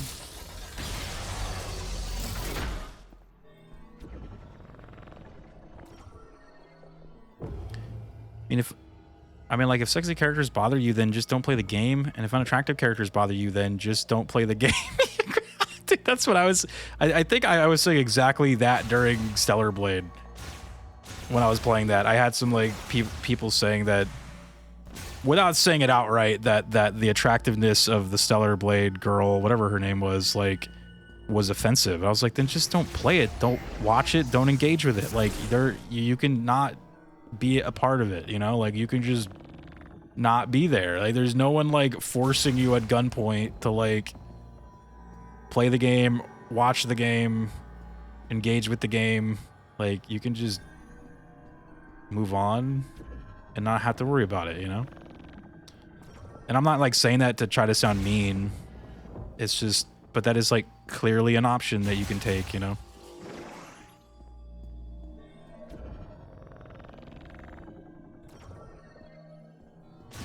That is a route that you can take.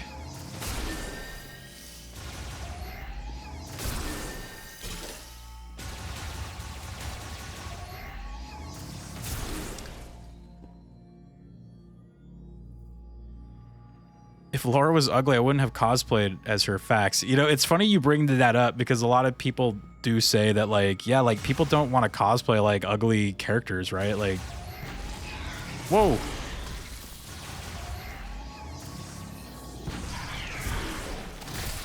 Because, like, what happened when the Marvel Rivals characters came out, right? Like, I mean, it was cosplay galore, dude. Like, everybody was dressing up as them. I'm like, if all these characters are, like, ugly and lame, No one would be wanting to dress up as them. There's just no way.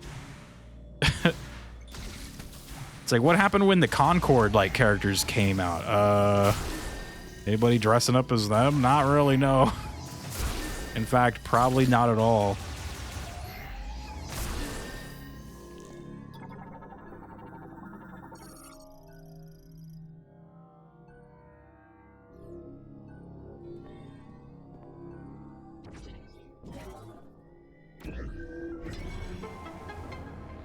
Boop, boop, boop.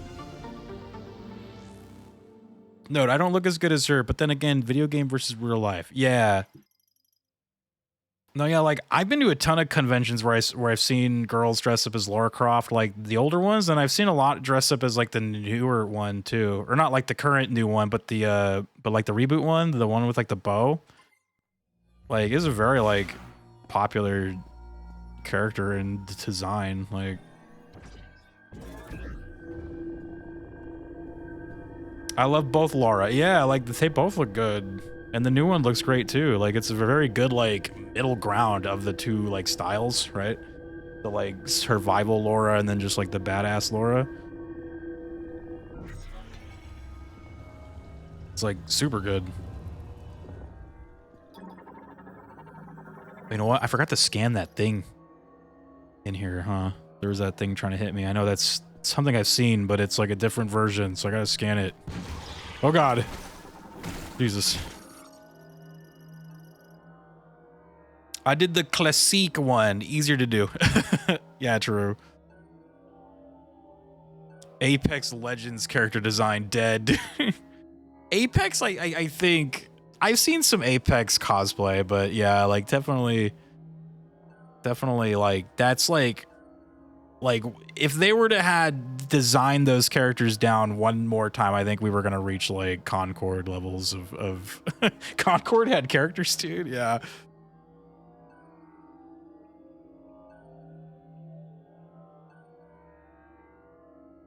David says, if I'm ever able to make my own video game, I want every character in it to be hot. I want all costumes to either be stylish, silly, sexy, or some combination of the three. Yeah. You know, it's funny, you just reminded me because I was reading that the Leon reveal for Resident Evil 9, like, apparently, like, he was heavily... His design was heavily influenced by, like, a lot of the women working at, like, Capcom or something, like, at... Or at least on that game, they were like, we were making sure that, like, he was still attractive for the, like, for the women out there that love these games. And I'm like, look, see guys, it goes both ways, okay? Like, I was like, I'm like, it goes both ways.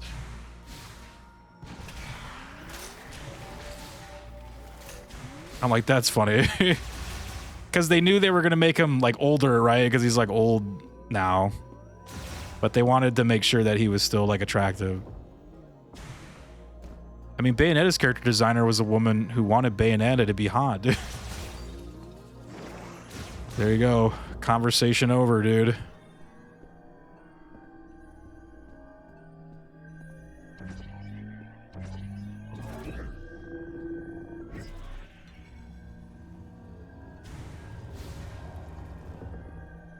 There's no way I'm going to make that.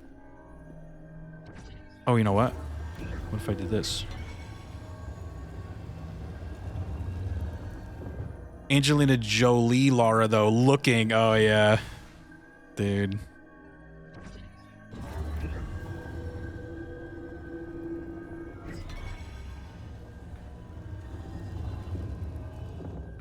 I remember going and seeing that first one in the theater. I don't think I ever watched the second one, though. I do remember the first one, though.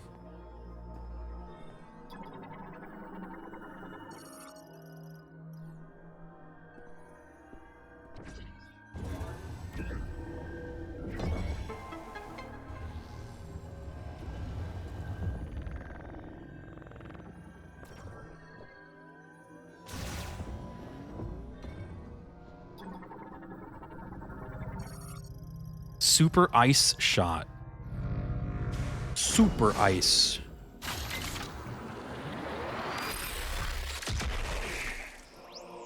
That's weird. So I got an ice upgrade for the building that I had to use an electric gun to enter. Okay.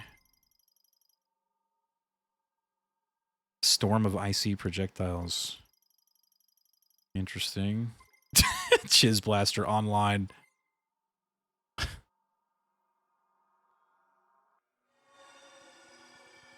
Yeah, these were the shrines, by the way, like the Zelda-style shrines. So you complete the shrine, and then you leave. Hold on, I want to test out this gun. I don't even remember. How do I do it? Just this? I think it's just that.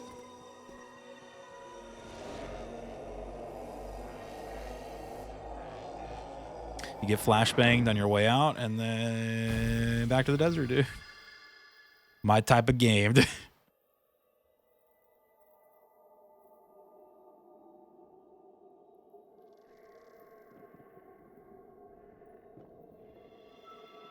I'm biased towards Angie.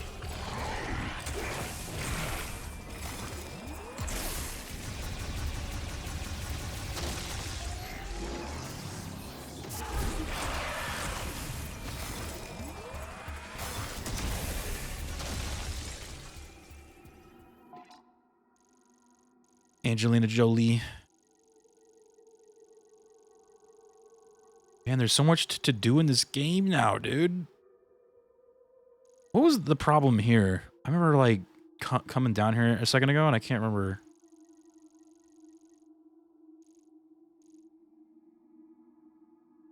Okay, so I know I got this guy. I don't... Did I get a heal thing? Over here is a heal thing. Let me remove this. I put a heal tank there, and I don't know if I grabbed a heal there. I've been kind of, like, autopiloting while playing right now, but I guess I'll go back and look. Let's just go back and look. Don't tell me you wouldn't be there with me, Zen. 80 trillion things to do now. I know. There's so much to do. It feels so good. I'm just like, yes, I can finally hit all these things.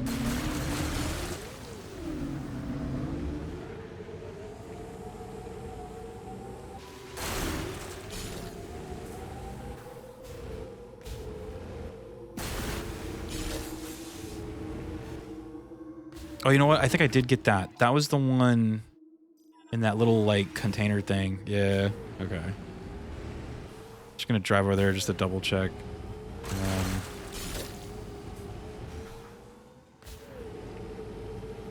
Yeah. Okay. That's the one thing about pinning things is you got to make sure to unpin them when you do them. Otherwise, it can confuse you. That thing, I don't know what that is there. That's done. So we know there's like items in these things. Might be one right there too. Okay, let's go do the shrines, I guess. Send you a full video of the final boss of Drakengard, dude.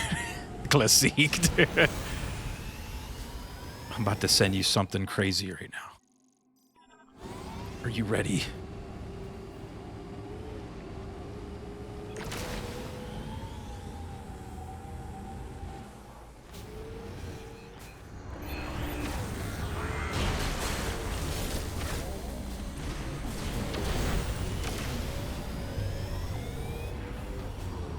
Classique.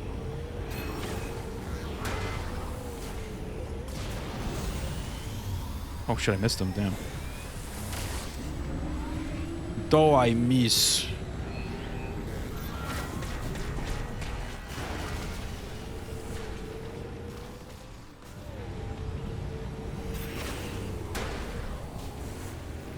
Bullying that thing.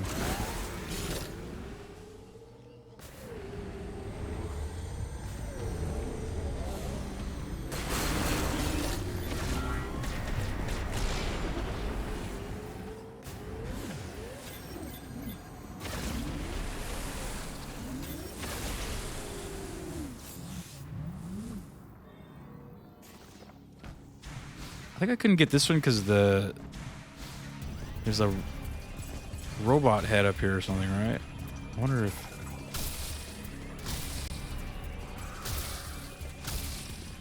No, doesn't look like it. I didn't scan these guys.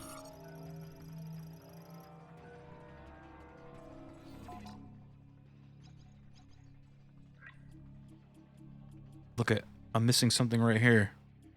So I guess is this how you try to get all the scans? You just got to go in here. Oh my god, look at all these things. You just got to go in here and make sure you get all these.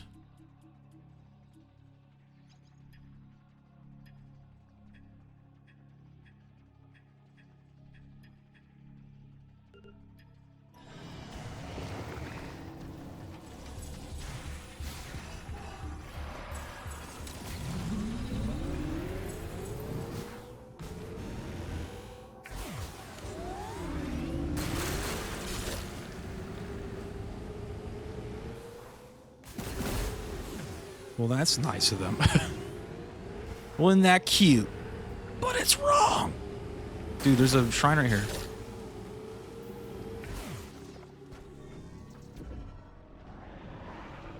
What the hell? Something's growling at me.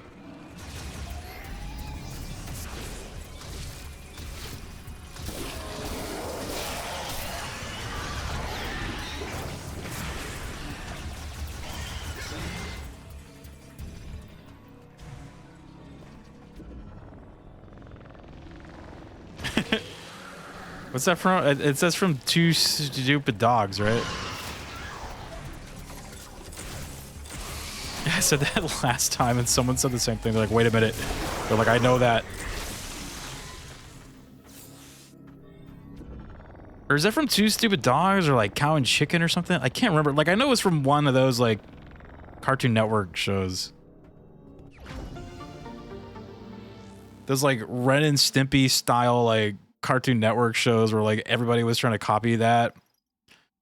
Two Stupid Dogs. I just look, yeah.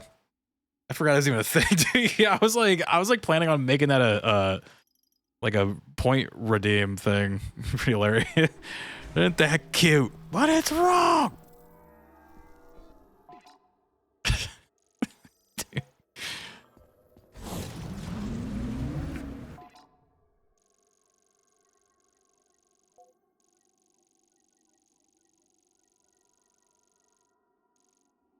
I think we're just admitting to Twitch right now, Saber, that we're just a couple of boomers, dude, talking about Two Stupid Dogs, dude.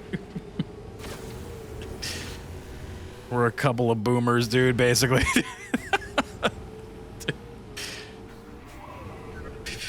People could be like, what the fuck show are you talking about? Look, he told me to go into the ice belt. PogChamp, dude. Sick, bro. He's like, look, dude, you can go in here. Explore ice belt. Maybe I don't want to right now, dude. I want all the other things first, then I'll go in there.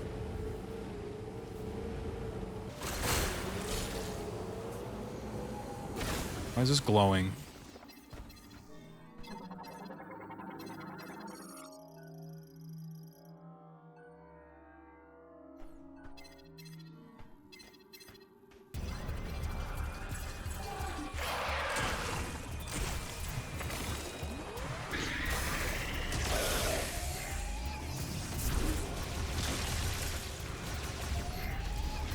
Angry Beaver fans in chat? Oh yeah, dude, that was a good show.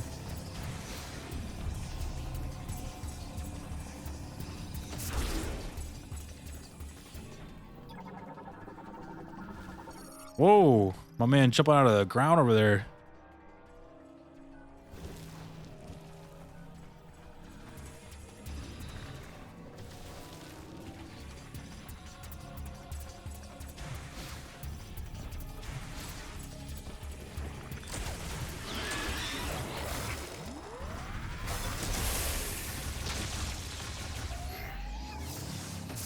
I feel like my like primary blaster looks kind of different now too.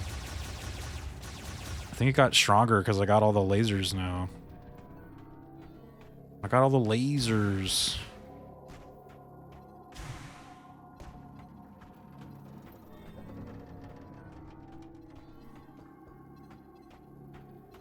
Oh, there we go. Where the hell?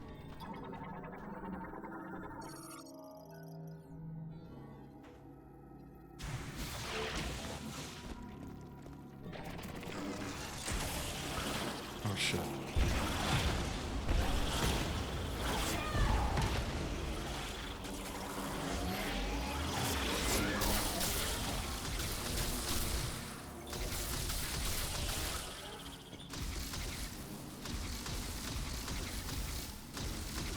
He's really far away from me. Okay. Scared? A little scared?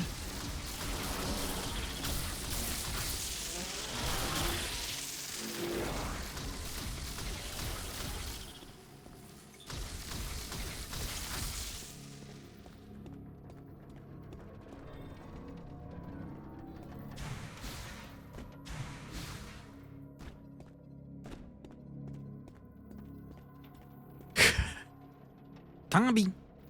Any Mighty Max fans? I had the Snake Compact as a kid. I actually don't recall my Mighty Max. Which one was that? Mighty Max, dude.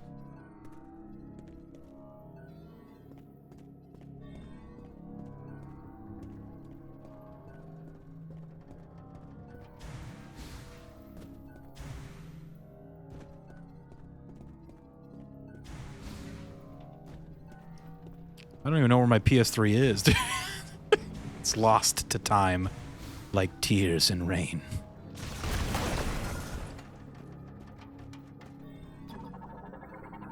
Lost to time like tears in rain.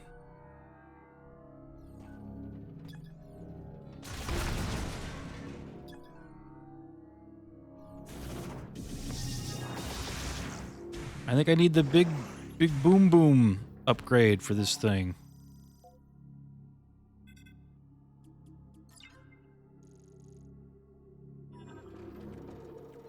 Anyway, BRB.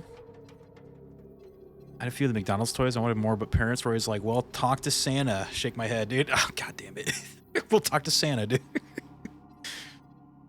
But a young boy who traveled through dimensions or time or something with a wise humanoid owl and some Mad Max looking dude who had a big sword. The show was designed to sell tiny compact play sets like Polly Pocket but for boys. Hear me say, 80 Max.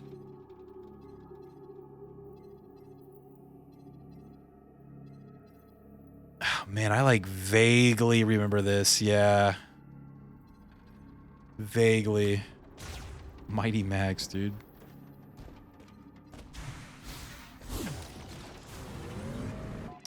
All right, where to next? To this guy? Then maybe this thing? Then this thing?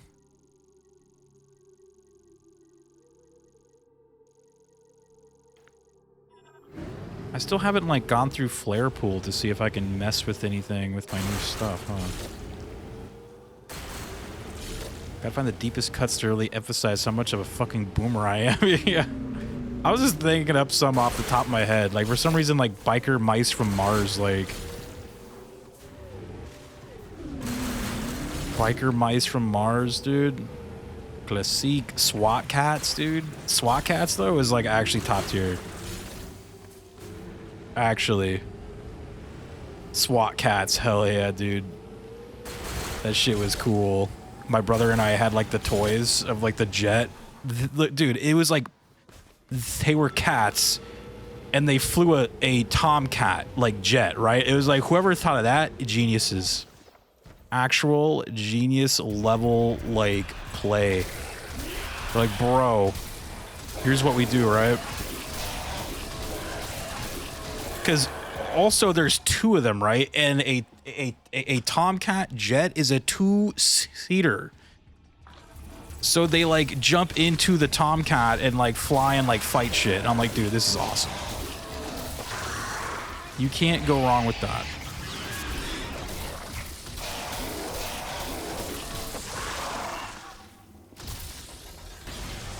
Street Sharks. Yeah, I remember those too. Street Sharks. I think there was just a boom of, like, after the Ninja Turtles, like, everyone was trying to hit their like, animal, like, kind of thing. So, like, there was Street Sharks. I remember there was, like, a dinosaur one too, but I can't remember what that one was called. And then you had the SWAT cats, the biker mice from Mars. There was just a ton of those, like, everyone was trying to do their own, like, turtles, essentially.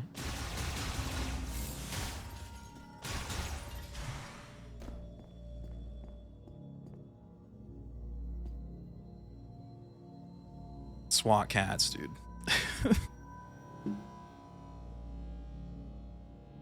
It was with a K, right? Was it like SWAT cats or something? Yeah, it was SWAT cats, but it was spelled with a K. Yeah, the Radical Squadron, dude. I remember the girl character in the show, like, look, I'm not a furry, but she is definitely the thing we were talking about. The that like lion guy in Fortnite, like, hear me out, right? Like I was like, dude, I am not a furry, but look, hear me out.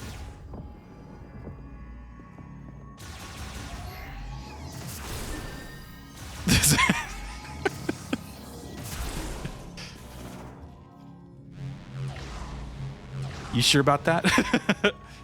I am not a furry, but hear me out. I can't remember her name. Let me look it up. It was Callie Briggs.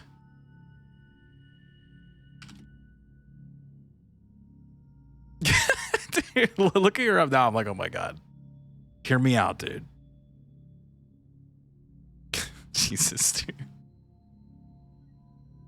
She was like the like. She was like yeah, I could see it. I ain't a furry. Like say baby agrees. He's like, yep. That shit is so funny. Wait, what did I just do here? Hear me out, dude. I'm not a furry, but hear me out on Callie Briggs. Oh, I gotta scan these guys. They're like gold ones. Lies. The Beetlejuice cartoon. Yeah, that show was awesome. Bobby's World, Ah Real Monsters, Bucky O'Hare and the Toad Wars, New Adventures of Johnny Quest. Oh, man. That show was sick, yeah. Johnny Quest.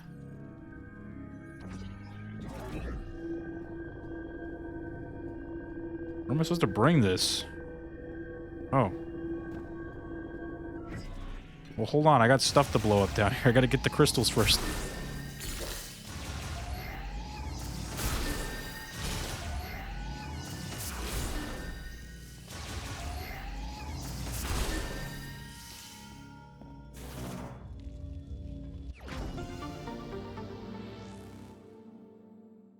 I can't remember what Bobby's World was. I'm gonna look that up. Muppet Babies, dude. I ain't a furry, but Carmelita Fox. Okay, look, man. Look, dude. God damn it. God damn it. I ain't a furry, but hear me out. Carmelita Fox.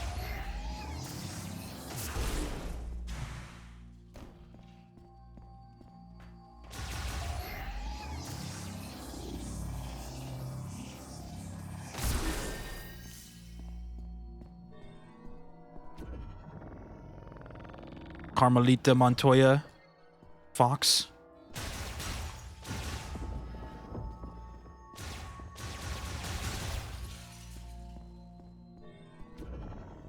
Rio's secret has finally come out. Let all be revealed. God, yeah. Bobby's World was some cartoon created by Howie Mandel. Okay, I thought so. I fucking knew it. I was like, it had to. I thought so, dude. Because I'm like, I recognize that name. I just can't remember why. Okay. Alright, so I'm grabbing this. Where am I bringing this ball, dude? Where does this ball go? Why does it feel like I can't do anything with this? It's Rio Furry 9, dude.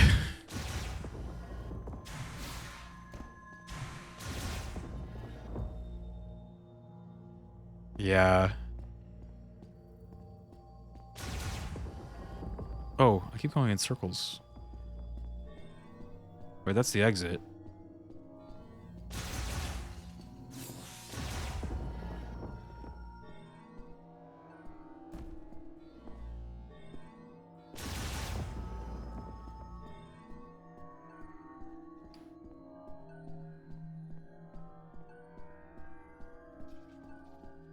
Rio Furry 9, new name. Hear me out, dude. They're giving me a lot of like ammo in here, so I'm guessing I gotta do something with ammo. I'm guessing ammo depleted.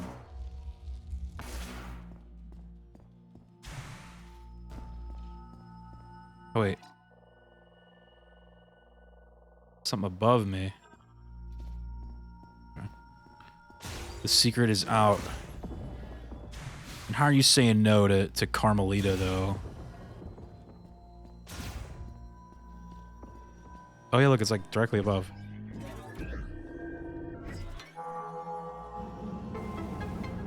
Boop, boop, boop, boop. Whoa. Oh, this spider ball. Oh, I don't think we're going in here yet. That looks above my pay grade. Oh, boy.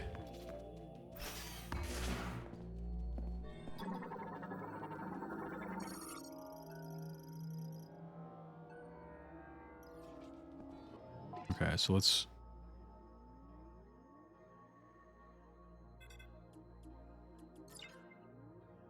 Just so we know that we need something for this room.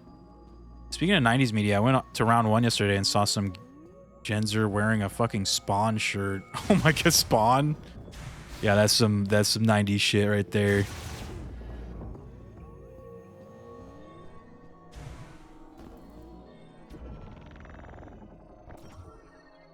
I think I'm more doing research and click an article called Forgotten 90s Cartoons. The first entry is Courage the Cowardly Dog. I'm like, bro, they're still occasionally making spin-offs. How the hell? Yeah, that's not forgotten. That one, I honestly think Courage has got to be like, of that generation of cartoons, has probably got to be the most like memorable of them all, dude. Like, I feel like everybody watched that. Because it was like funny, but it was also kind of like scary. Or not like scary, but it kind of had that like creep factor that would be scary, like maybe kind of scary for like kids. You know, kind of like that Five Nights at Freddy's kind of thing, where it's not like, you know, like super fucking scary, but it's just like, you know, it's creepy, right? So I'm like, dude, like Courage was huge. Like everybody watched that shit. Everybody. How have I never gone to this thing? What is this thing? What is this thing? Let's go to it and see. I'm driving up.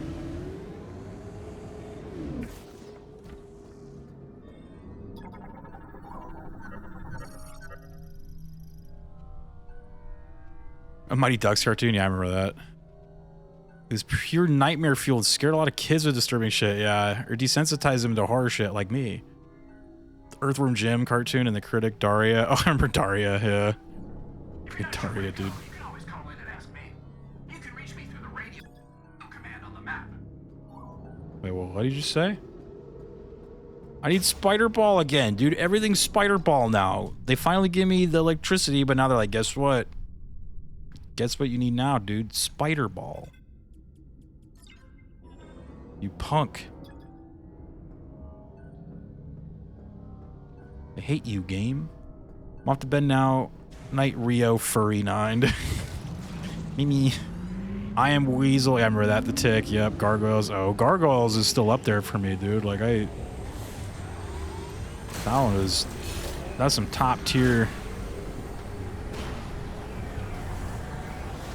Top tier Disney.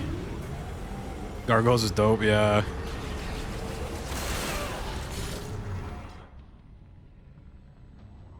Okay, so I can't do that. What's this, though? Stone by day, warriors by night. Very mature for a children's show. Yeah, it was good.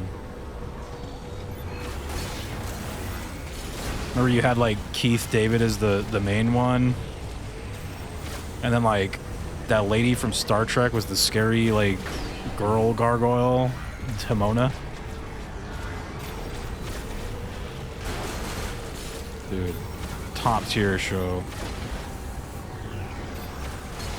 I remember the guy who voiced, like, Kyle Katarn did the red one, like, the red gargoyle. Dude, I remember, like, it's like, dude, I, like, a couple years ago...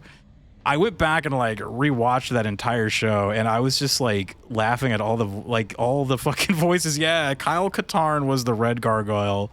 Patrick from SpongeBob was like the fat one. It's just like, oh my god, I know all these fucking voices too. It was cracking up. It's like, dude, this is sick.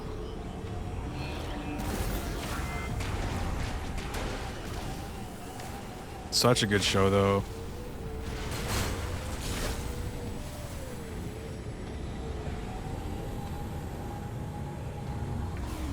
Give it a few moments and we'll get... Now I ain't into statues, but X character... Dude, hear me out. Demona, dude. Like, what do you mean, dude? Like, easiest pick of my career, dude. Like, are you kidding me, dude? Like, come on now. Hear me out. Demona, dude.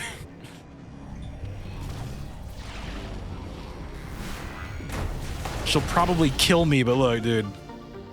That's not even a hear me out, though. It's not even, it doesn't count. Jonathan Frakes was Xanatos. Yeah, dude, that's right. That shit, dude, that show was so good. It was so fucking good. I wanted to bait it out of you. Demona, dude. Yeah, it was like a lot of the actors on there were from like Star Trek. What's the Star Trek show? Like the Patrick Stewart one? Like a ton of the actors on there were from there. Like I know the Data character guy, he voiced like some little crazy like elf like impish dude in that show.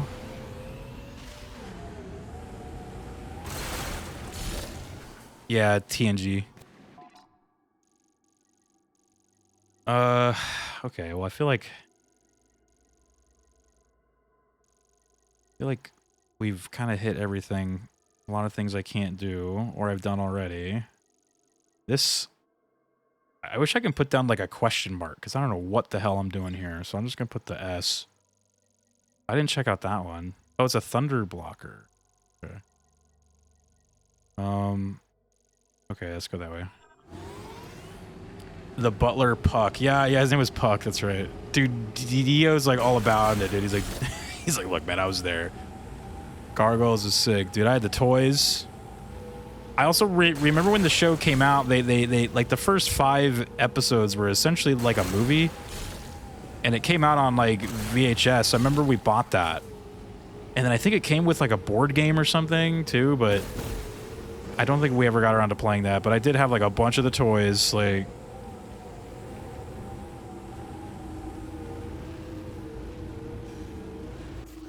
It was so good, man.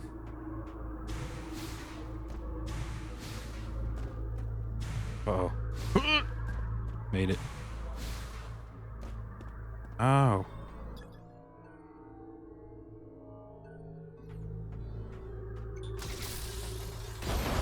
Gargoyles was like legit god tier. I want to rewatch the Justice League show. Oh. I've kind of wanted to do that too, yeah. That was a good show.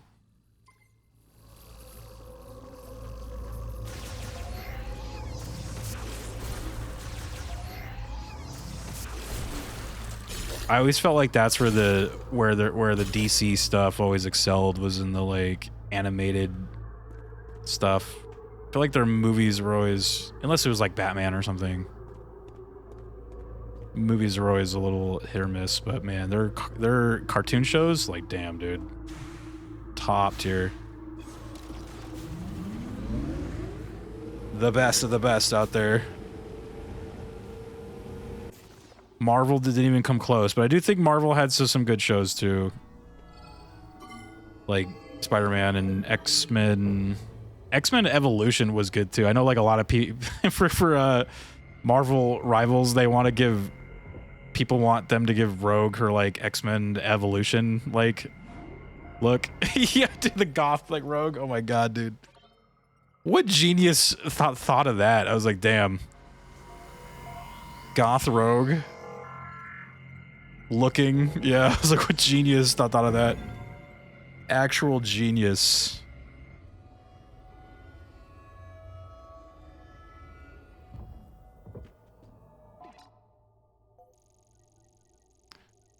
Okay, we saved it. All right.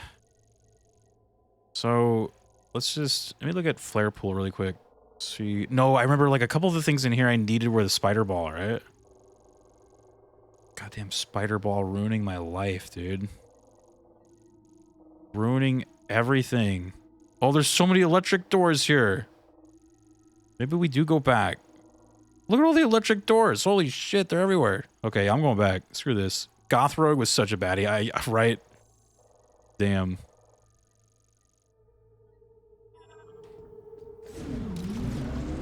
Actually, though. Disney's making a live-action Gargoyles reboot with the dude who wrote the Nun and Until Dawn movie, the upcoming Helldivers movie, as the showrunner. Oh, Jesus. Yeah, I remember, like, thinking when, like, there was a time where I'm like, dude, Disney could make probably a very cool live-action Gargoyles, but then, like, once, you know, fast forward a couple years, I'm like, there's no way in hell they will ever make anything, like, good, like, again. It's just not gonna happen. It's not gonna happen. Basically, yeah. It's like, okay.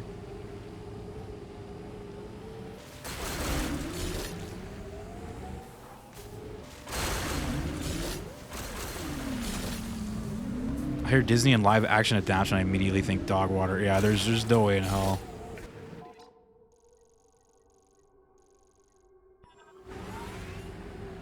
I still haven't driven out into that area yet with all those guys, those things up there.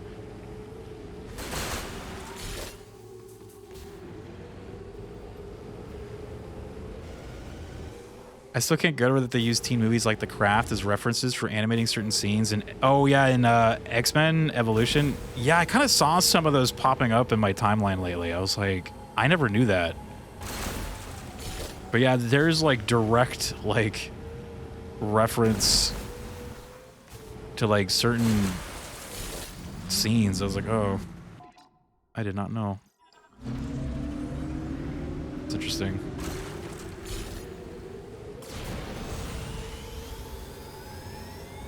Yeah, Disney is incapable of making anything good, especially if it's a live action adaptation of like an animated thing. It's just, there's no way, man.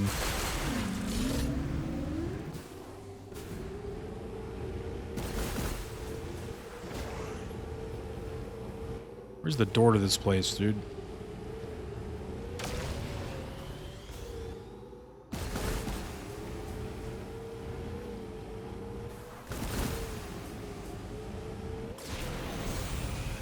Who's known for dog water as your showrunner? I know. I don't know how these people keep getting more work, dude. Like, what is going on?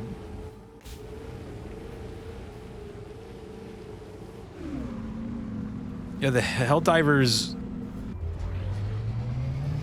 thing sucks because I guess they're like hiring a bunch of people that are like doing the Halo show strat of like, let's not play the games and we'll ignore it all to make sure that our vision of this popular thing is upheld, right? Like, we don't want to be influenced by anything, not even the actual thing that we're adapting. I'm like, genius level play.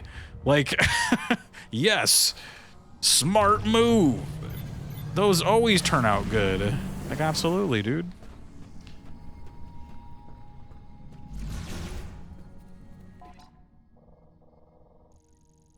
Like, my vision of a Helldivers movie would just basically just be like the game, just that like unapologetic, like just love for killing those things and like sacrificing yourself to some like crazy, you know, some crazy loyalty to Super Earth and all that.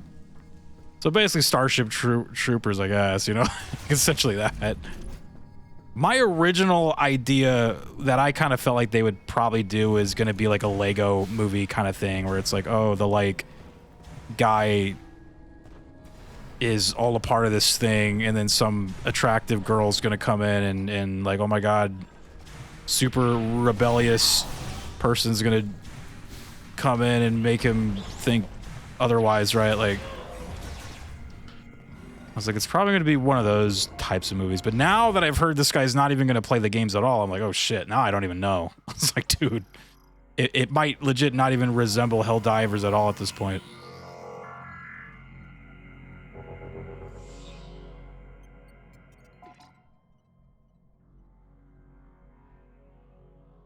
Which which to be fair, could just mean it'll never come out, like 90% of live action video game adaptations. That would be the best case scenario at this point. Best case scenario. Being as somebody who hasn't played Helldivers, has only seen you play it, my perfect idea for Helldivers adaptation is just get Paul Verhoeven to direct it and more or less make Starship Troopers again. Dude, exactly, dude. Pretty much. It's like, dude. That was like basically it. Though my brother also had a really funny idea for it, where, because you know how like all the Helldivers are like helmeted up and stuff. Like he was saying you could get like maybe in like the beginning or something, you have like a bunch of Helldivers voiced or played by like really famous people, like recognizable people, whoever you can get, and they'll just die in like the first like scene. I'm like, dude, that'd be so funny, dude. It's like, dude, that'd be hilarious. They just all die in the first scene. That'd be incredible. Yeah, like imagine that, dude. It's like, that would be great.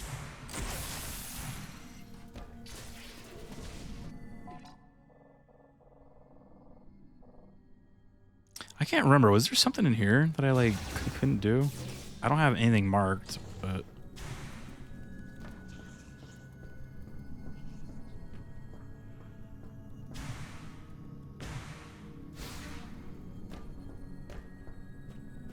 yeah, I think that like fun ideas like that are probably like out the door now that they're, because yeah, the director, writer, whoever, the type of shit he was saying was like very like artsy, like, oh my gosh, we gotta like see why these characters are the way they are and like learn what, like, we gotta find the humanity in them.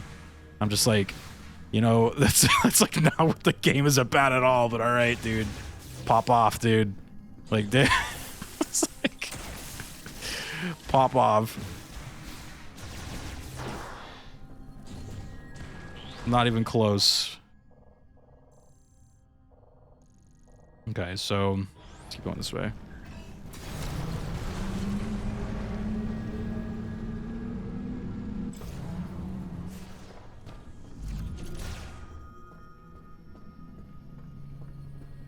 All right, bring out your electric doors. I now have electric powers. Can't hurt me. Had to come out of lurk to resident sleeper, dude. For the, I know, man. Those like artsy writer people who think they're like, they know so much more than they really do, just are so tiring, dude. Like when I was going to film school and like getting some work like around that time, the people I had to like put up with, Jesus, man. It's like, these fucking people are idiots, dude. These people are idiots. Like, it's probably like the wrong direction to go with Helldivers. It was definitely the wrong direction to do with Halo as well. That was awful, man.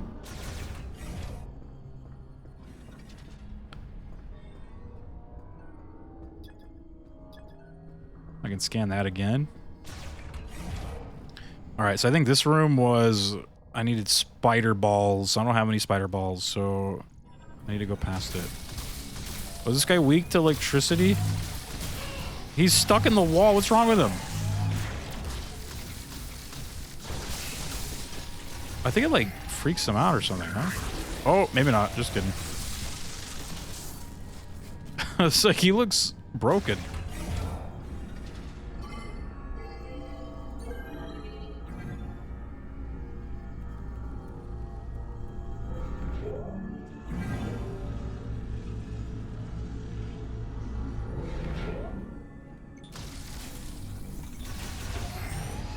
What the hell is that?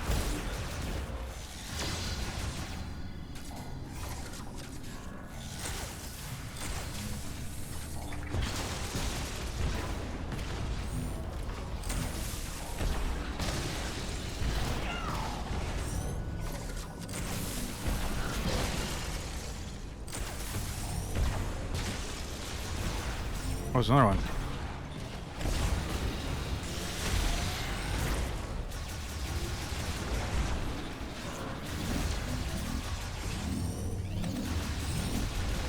about to say, I was like, what is this one shooting these little balls at me, dude? Oh.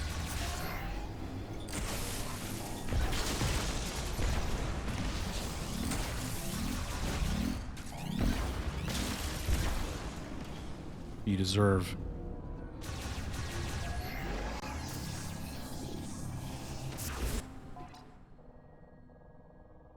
Yeah, any kind of live action gargoyles will suck though. That's just, there's no way. Disney in 2025, they're incapable. It's not gonna happen.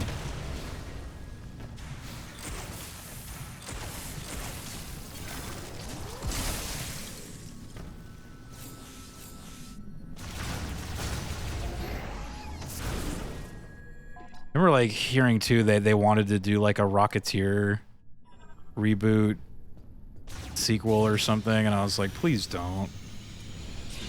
Just don't do that. I'm about to get fucked. Who are all these guys? What the hell? Dude, I'm just gonna leave. You guys suck.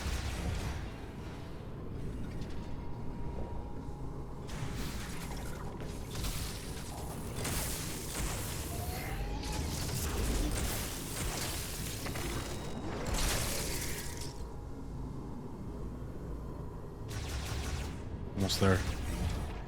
Oh no.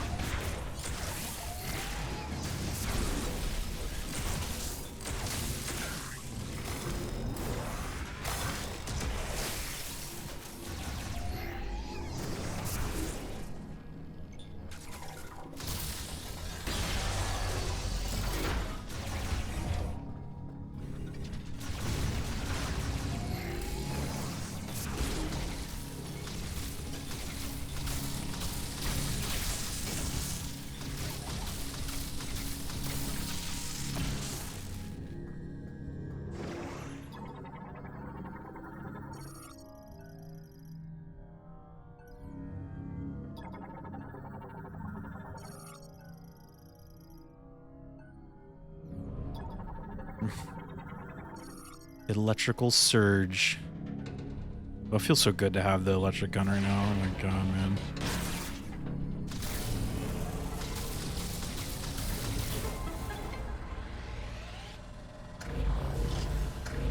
Ooh.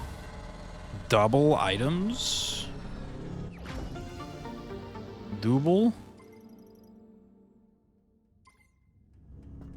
Double I whoa, Miku's here. Miku.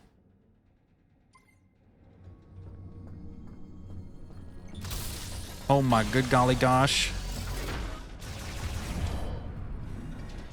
What's up with you guys? What's going on over there? How are you?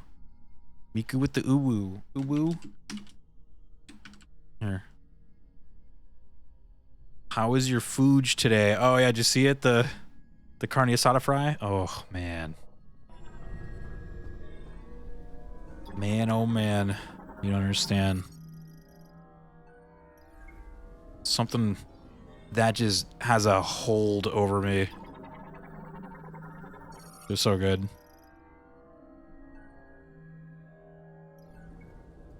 It was so good. How is Tales of Zestiria? Is that the newest one? It's gotta be the newest one, right?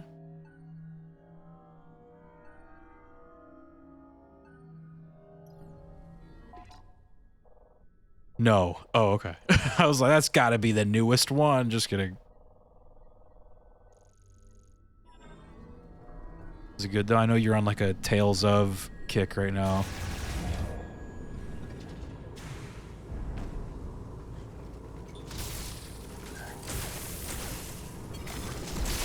It's gotta be, surely. Because I know everything. You are incorrect and wrong. And dumb and bad. It's time for you to give it up. Ain't no way. The only one I played was Symphonia. That one was awesome. 10 out of 10 game. I totally cheated while I played it though. It was like kind of one of my first Japanese RPGs, I feel like, where I played it like beginning to end. I remember I was like getting my ass kicked a lot, and I was like, what if I did this? What if I spent an entire day and I just go out into the wilderness of this game and just start killing things and just level up super high until everything is like easy to kill? What if I did that? And then I did, and then I blasted through that game like it was nothing. It's just like, what if? I thought I was a genius, but I'm like, I bet you this type of shit has been done since like day one of these games, dude. Like, yeah, welcome to JRPGs, bro. You just go out into the thing and kill shit for like for an entire day, get over leveled, and then just go through the game like it's nothing. Like it's nothing. The newest remaster is Xillia, then Berseria is getting a remaster. Oh yeah, I saw that. I gotta replay that too at some point. But the newest Tales, that's not a remaster, is Arise. That's what it's called, yeah. Tales of Arise. Tales games can be a nightmare to find out where to go sometimes. Yeah. I think I was watching Miku play one, and she was like lost in some sewer system thing, right? And they had some like crazy way of how you had to listen. I'm like bringing up trauma. She's like, listen here and listen good, punks. Fuck that level. Fuck that stage. I know spooky season is over and it's a couple years old at this point, but my Discord and I just finished watching The Fall of the House of Usher a couple weeks ago, and it was incredible. Highly recommend it. Ooh. I've heard that name before, or like that title.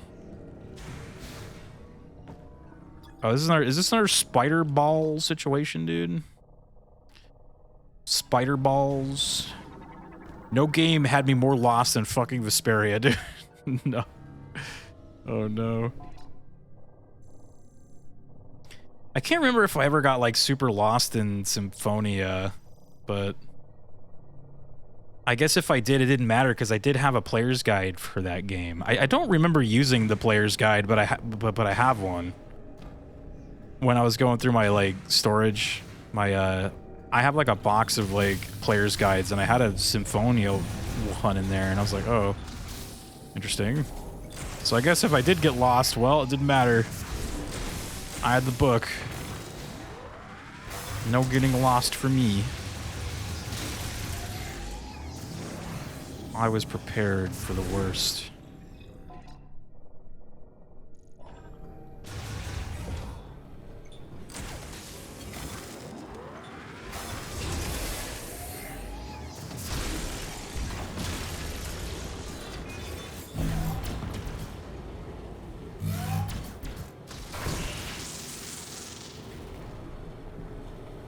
It's based on Edgar Allan Poe story. That's also sort of an adaptation of a bunch of Poe stories, but it's set in modern day. Oh, interesting. Yeah, no game has had me more lost than Vesperia, and it wasn't even the desert part that everyone and their mom complained about. It's because of its fuck-ass map. It had a fuck-ass map. Classique.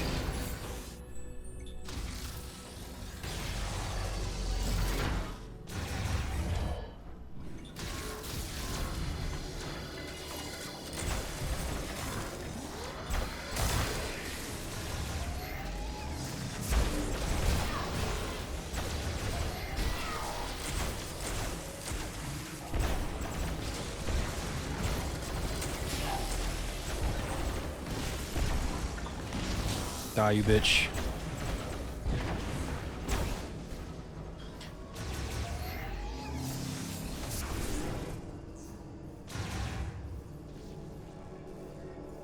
The Haunting of Hill House, Midnight Mass, Hush, Doctor Sleep. I think I watched The Haunting of Hill House. Was that like a Netflix show?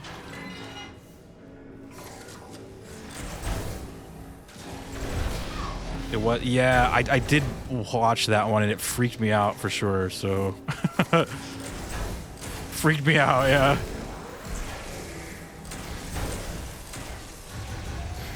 know what? I wonder if I could scan these. Oh, I already did. Okay. Oh, geez. There's a friend showing up.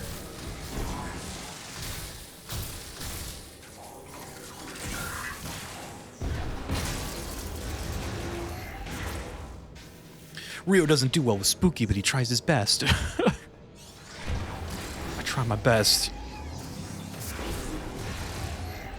It's true, though. But I will still endure, though, right? It's like, look.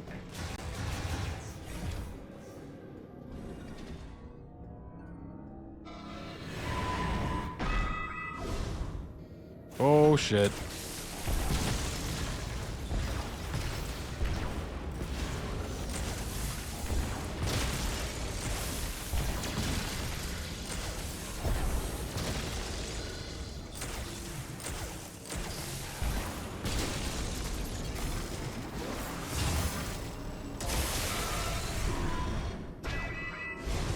No, not more robots.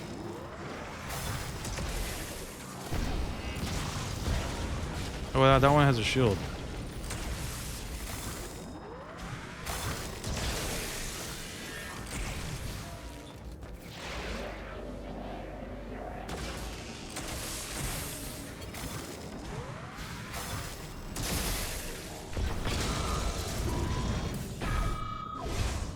No!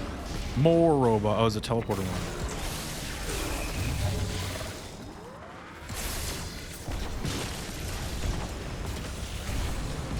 Look, he's stun locked. Fuck him.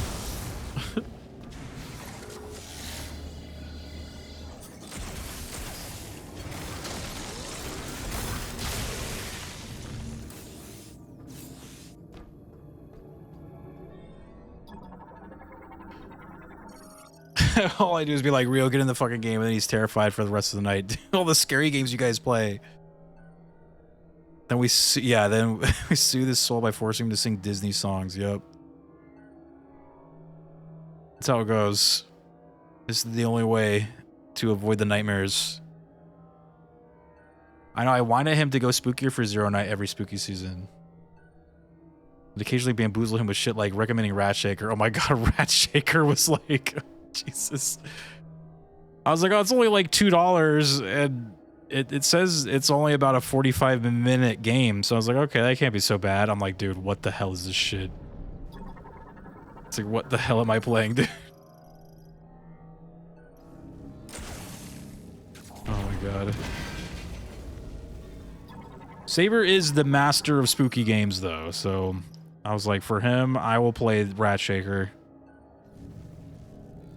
I will play.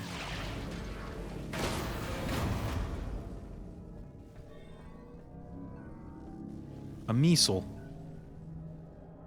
Wait, what was this? Is this like ball time?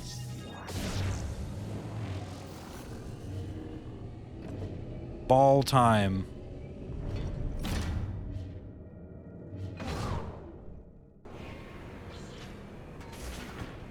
I feel like we played some good spooky games this year, though. I just think because TwitchCon was in the middle of October, it just kind of like got a little jumbled up. I actually heard TwitchCon next year is gonna. Well, first of all, I actually hear they're still going to do TwitchCon, which is kind of insane. But I guess it's gonna be in like November this time. So I'm like, that's good for spooky games, but November is kind of crazy because I'm like. TwitchCon, I know, right? Wait, I didn't get the missile. I was like, did it like send me back? What the fuck? Dude, what?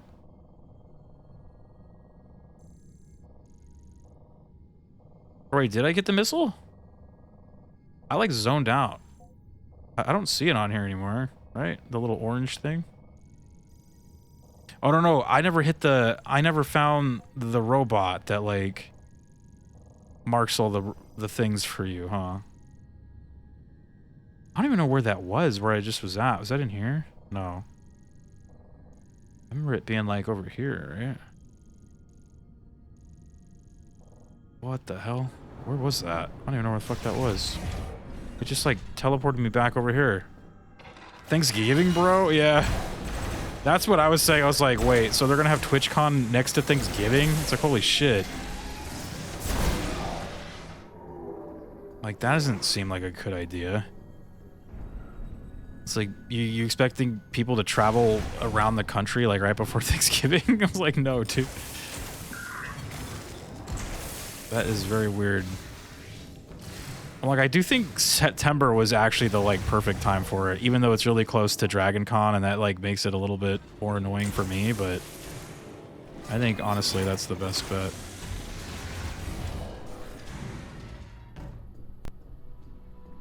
That's the month of Thanksgiving, I know, right?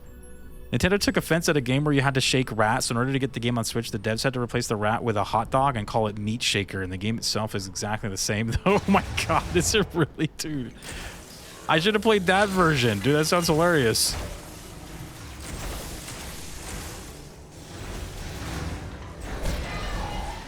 I'm shocked that Nintendo would be offended at a game about, like, shaking rats when they have games about killing, like, turtles and, like, all this other shit.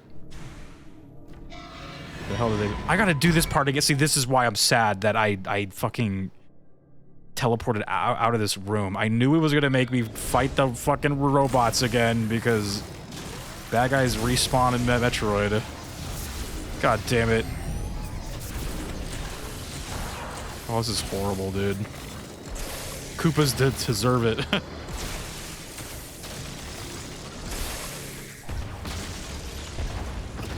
Actually horrible.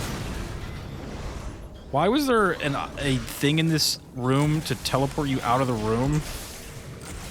Like, there's no other thing in this entire game like that, but for some reason, this game has a interactable item that teleports you out of the room. What the hell were they thinking?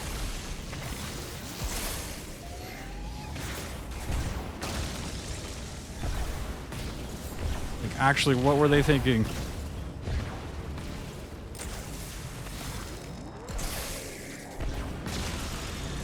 Psychotic behavior.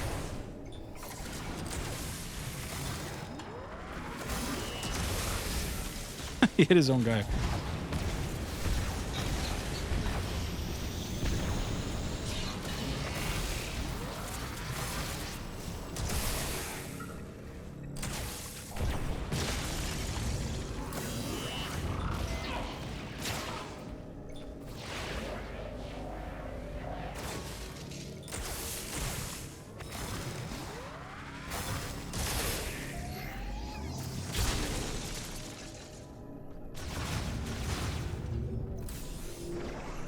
Okay.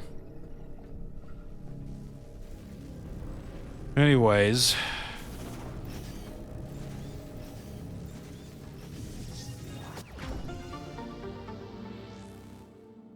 I don't remember well, what happened is I did this room, and for whatever reason, there's an interactable that teleports you to the beginning of the entire map.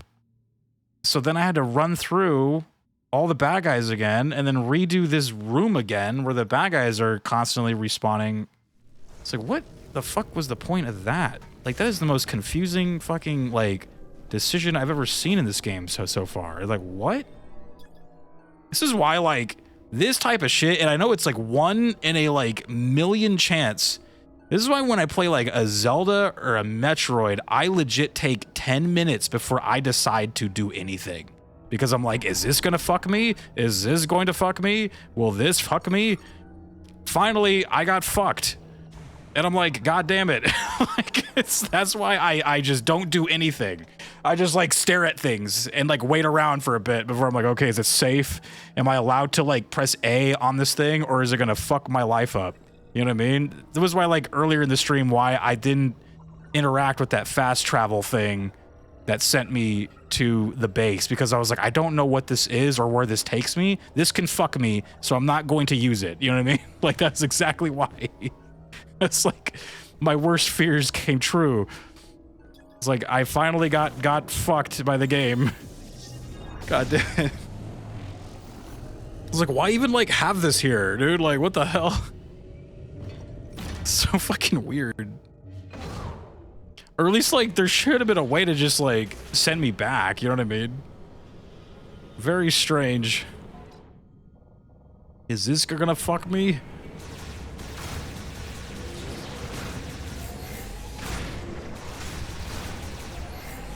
That's why I take my sweet fucking ass time, dude. I'm just like, no, I ain't falling for some, like, oh, you click the button and now you can't go back, you know? It's like, especially like in Zelda, because, you know, you got those doors that, like, you'll go through a door and it's, and then the door will, like, close behind you and you can't go back. You have to, like, rotate around the whole map again to, like, get back to that room, right?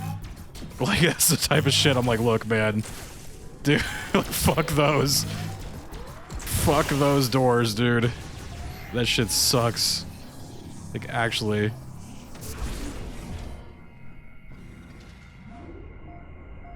That's some, like, 2D Zelda bullshit right there. 2D Zelda bullshit. I appreciate the lurks, though, Miku.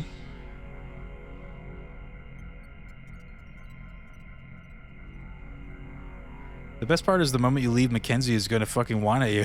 He's gonna call me up on the flip phone. He's like, yo, dude, why aren't you going to the ice belt where I told you to go? Shin Megami Tensei has a bunch of dungeons with one-way doors or teleporter floor panels, and it constantly drives me up the fucking wall. Yeah, I hate that shit. Like, I do know the, like, one-way door in Zelda does kind of serve maybe some kind of, like, some kind of purpose. I really don't know what the purpose is, but I usually tend to walk through them when I'm not completely done with the room I was just in, or maybe there was something in there that I was supposed to get before I went through the door, and I didn't get it. So, like, it just means, like, okay, well, now I have to, like, walk my ass through the dungeon again, and usually while I'm doing that, I'm also just getting lost again, and confused, and backwards, and trapped in stupid shit, and stuck in rooms with the floor tiles that, like, get thrown at you, and you gotta wait for them to all die before you can go through the next door, and it's like, oh my god, dude, it's a nightmare. It's a nightmare, dude. Zelda games are terrible. So glad that we're gonna play them in, like, a month and a half. Can't wait. Alright, well, I think we're done with all this stuff in here. I don't know what this was, actually. I don't know if I checked this yet. I guess I'll go check. I'm assuming it's going to be Spider Ball, but I guess I'll go look. The purpose is to be evil, yeah. I do feel like that's more of a Zelda, or like a 2D Zelda thing. Like 3D Zeldas don't really do that.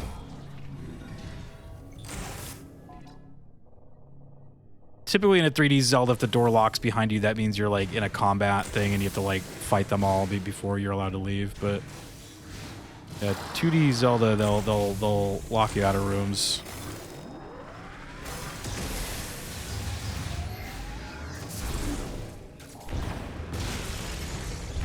Rooms, yeah.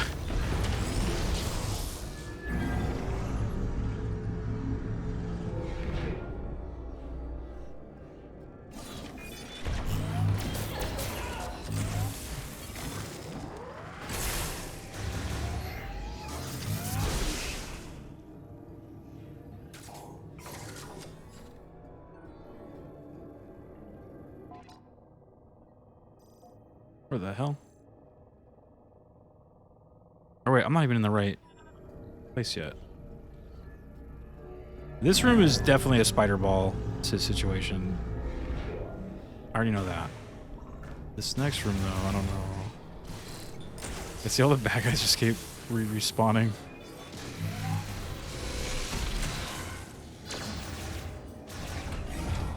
Let me through.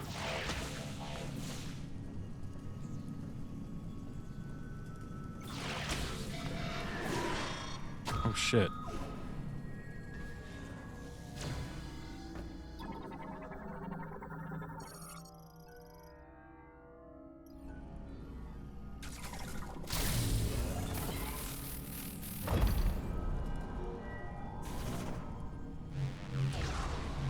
I'm doing doing something. Shit, this isn't my original plan, but I guess we're doing this.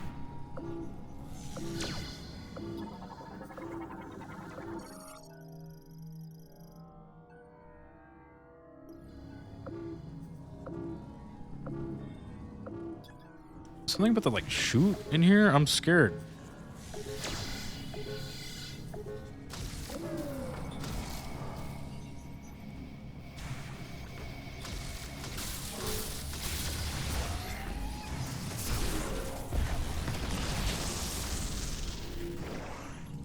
What was it? One thing I recently found out was apparently that the entire dev team for Claire Obscura at the Game Awards, the president, CEO flew out the entire team for the ceremony on the company's dime so they could all celebrate together. I just think that's really sweet and wholesome. That is cool, yeah. Yeah, so does Jeff Keighley not pay for people to show up there? Or, like, he doesn't pay for their, like, flights?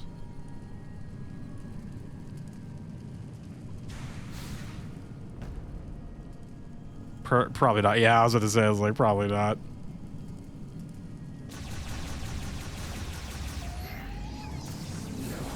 It's probably like a lot of times people, like the people who are, like, they don't even go because they're like, one, they're probably not going to win, and then two, it's like expensive, dude. Like, it's expensive. Oh, I gotta go straight. Their entire 30-person team? Yeah. Oh, yeah, maybe for, like, specific, yeah, like he'll probably send out like the one or two people who are, you know, directly responsible, but not the entire team. Yeah. Is this Spider Ball? Oh. Well, this better not send me back to the beginning of the map, dude. I'm gonna scream. This is why I don't. Oh, I'm back in that one room. Oh, Jesus, dude, fuck off. What the hell is with this room? The robots were coming out of their little fucking doors again, dude. What is going on in this game, dude?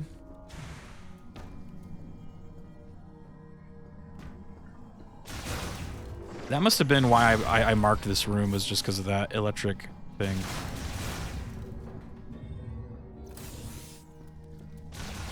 I remember people were making fun of Kojima for like flying out there and not getting a single award, and I'm like, well, now it kind of adds context to why he would be pissed off. Because flying from Japan to like America, that's a really long ass flight. It's probably really expensive, and then you also got to get a hotel room and all that. That's expensive. So you basically just like spend a bunch of money to like do nothing. Like, great. Thanks, dude. Like, God, I wouldn't even have shown up, dude. Hey, I mean, he did it. Classique, dude. Yeah, people have been, like, pointing out that he hasn't posted a picture of him with, like, Jeff yet. He's been, like, posting pictures with him and, like, all these other people. And he's like, people are like, oh, shit, it's over, dude. The friendship is over. I was like, dude, that's like, I would be real. I would be so pissed. Like, I flew out here for nothing, dude.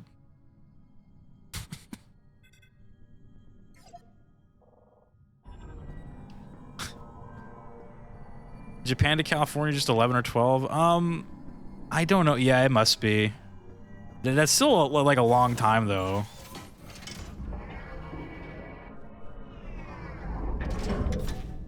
So looking into it, nominees are usually only provided 2 free tickets per nominated studio, leaving the developers to pay for their own travel and lodging. Yeah, so that's pretty pricey too, especially if you like want to stay at like a, you know, like a reasonable place, right? You don't want to stay at some Super 8 or something, you know, you're trying to...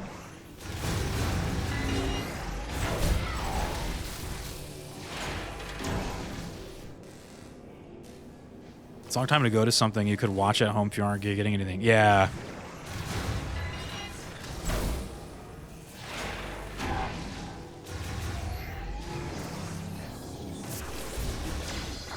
But I don't really know anything about Kojima, so I don't know, like, maybe he just likes to travel and, like, visit California or something, but from what I've seen, he pretty much got back on a plane to Japan, like, the very, like, within the, like, couple hours of that being over. Like, he was already leaving, and I'm like, oh, shit. It's like, damn. It's like, you know, he's pissed, dude. He was already leaving, dude. He's going home. He's probably never going again. Even if his next game gets nominated, he's like, nah, I'm good.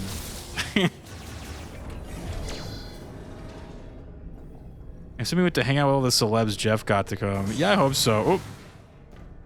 Hopefully.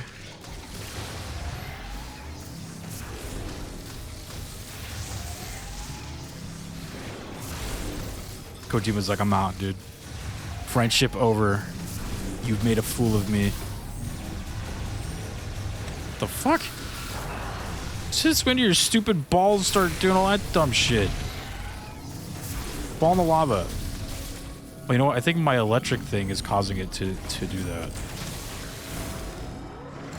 He's powered up. He's a robot. He likes electricity. That's his food. He likes to visit other studios, yeah. He wanted to meet Jason Momoa, dude. If he has a picture with that guy, that'd be hilarious, dude. He wants to go hang out with Blanca, dude.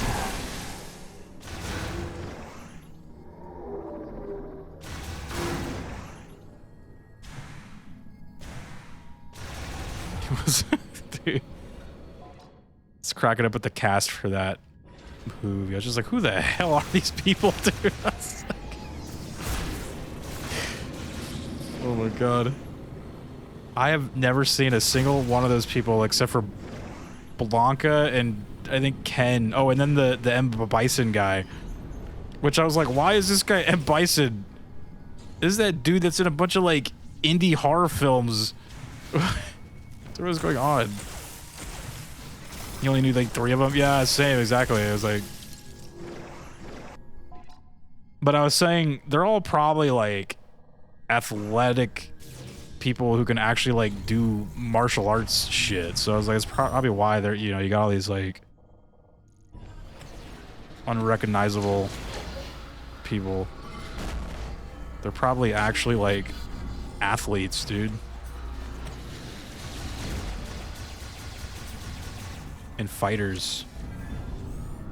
They can actually do the moves, dude. They can do the actual Street Fighter moves.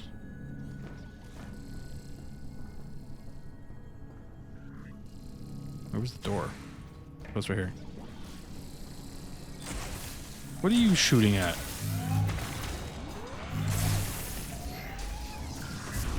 Two well-known wrestlers there? Okay. Was it the Zangief guy? I was like, dude, that guy is fucking huge.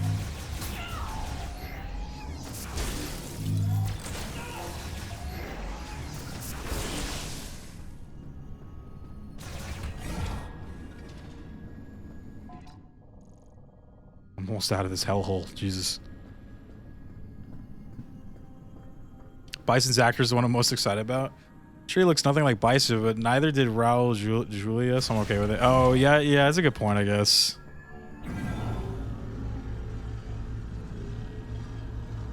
Good point. Guile and Akuma's actors are the wrestlers. Oh, gotcha. Okay.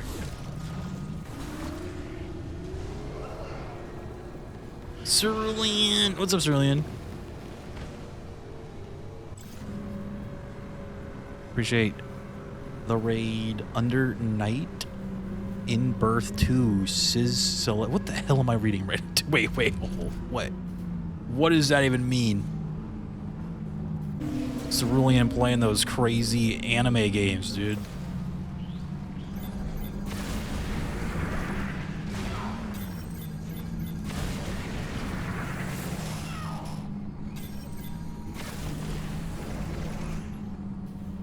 Cerulean Wave anime fighting game? Oh, cool.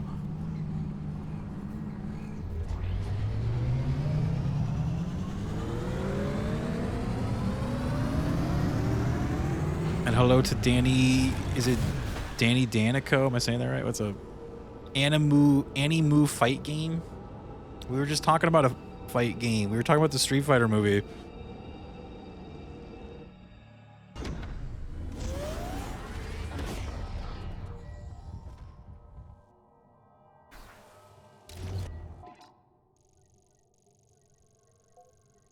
right, now I'm gonna go to...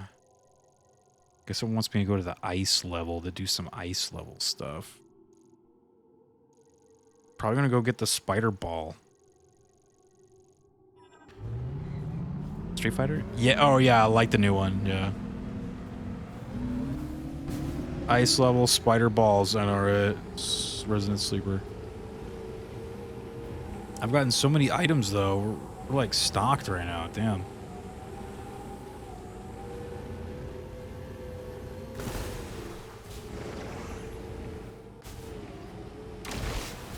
Where's the Balin level?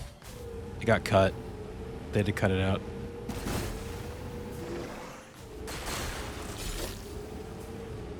Cowards. Yeah, we were talking about the Street Fighter movie and how like none of the actors were recognizable. But I'm like, I'm sure like the movie actually still looks pretty good though, so or not that it looks good, but it looks like the zany like craziness will probably help. 'Cause it's hard to take some of that, especially the way the characters look and all that, like seriously. So it actually looks like the direction hopefully is a good one, but obviously, you know, with video game adaptions,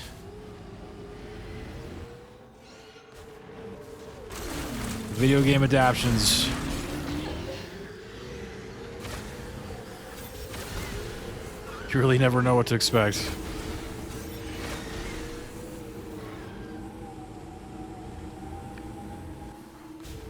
I expect the movie to be terrible but fun. Yeah, that's probably best case scenario for like a movie like that. Terrible but fun. Excited as Carl Urban as Johnny Cage in MK2 because I love that actor. Yeah, same. I was so sad when they like pushed that back. Remember, it was supposed to come out in like October. I was like ready for it, dude. I even had like a little thing for Spooky games. I was like, dude, we should play like a Mortal Kombat. Like, let's play Mortal Kombat 2. And then it didn't come out, so I thought, okay, well, I guess we won't then. Never mind.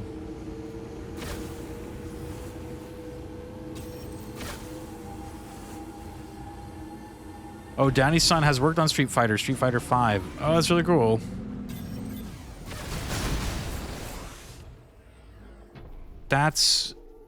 Is that the latest one? Like, was that the one that I was playing?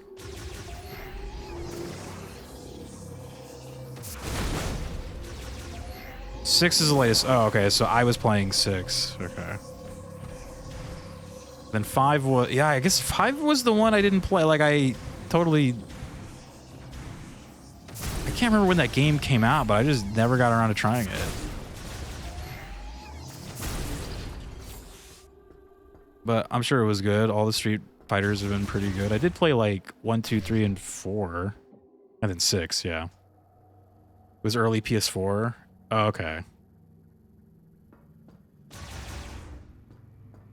Yeah, I remember playing 4. And then 6 was cool, but 5 I just never got around to it. I missed out.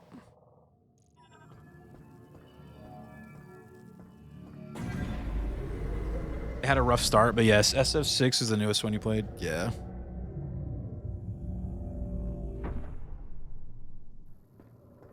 That one was like crazy fun, except for the red move. But other than that, dude, I was like, I legit had like an addiction to that game. I had an addiction. I was like, even off stream, I was like messing around in the lab constantly. And then once I started getting up there in the levels, I started getting red moved and I just was like, I can't. I can't anymore, dude. I was like, the red moves were out to get me. And I forgot what the red move was called. There was like Drive Rush and Drive Parry or something. I think that one was... Was that Drive Parry, I think?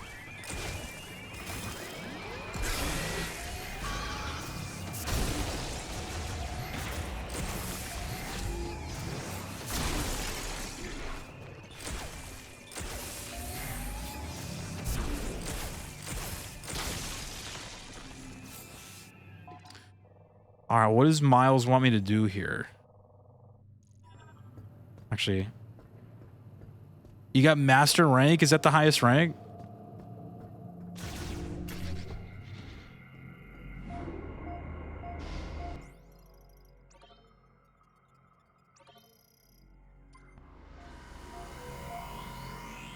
No, that game was fun though. I actually liked it more than Mortal Kombat 1.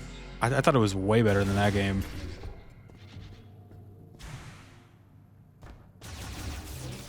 And I'm like a Mortal Kombat fanboy, dude. Like I was like, dude, Street Fighter 6 is way better. It wasn't even close.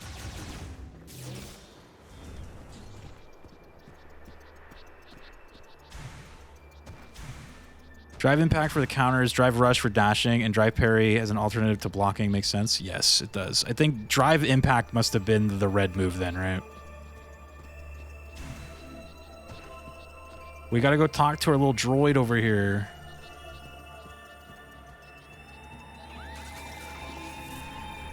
What the hell?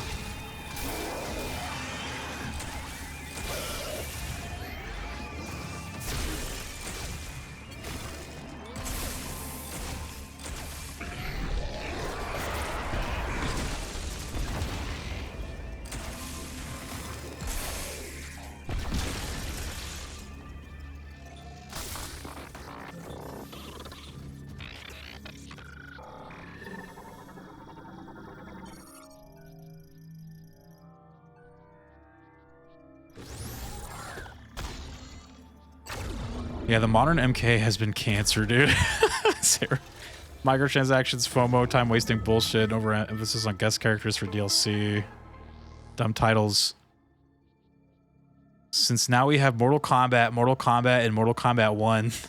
That's right, Was it Mortal Kombat 9 was the reboot one? It was just called Mortal Kombat, yeah.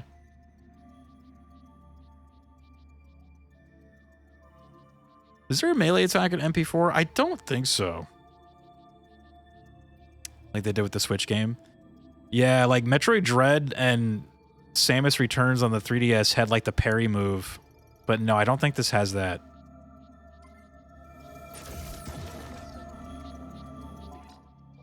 No parries. There's an item here. Oh yeah, I hear it actually. It's like in the snow or some shit. Wait, look at it.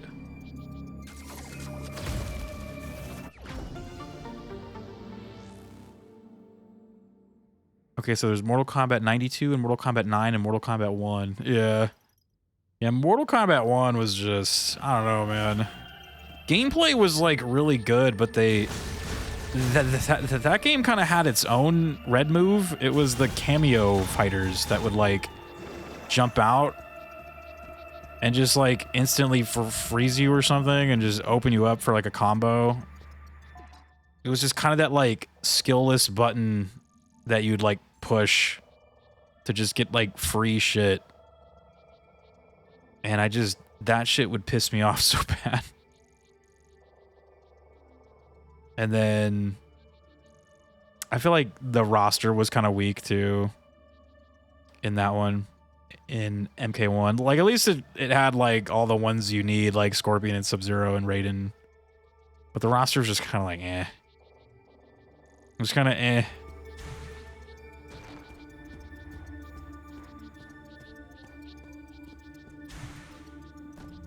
All right, I'm running. Master rank is the highest of normal ranks. From there, you do not go down. Oh wow, damn. Well, congrats on that. That's cool.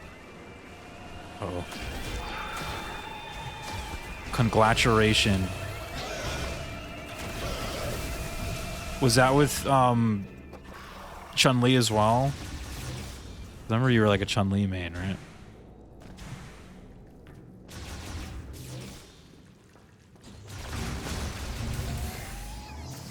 There are different levels of master. Damn. Okay. Oh, look at there's an electric door right here. Oh. My Chun-Li, let's go. MK1 didn't even have a new character if I recall. Yeah, like the base roster. Was there a new character? I don't think so, no. I'd have to like... can't remember, but yeah, I don't think there was.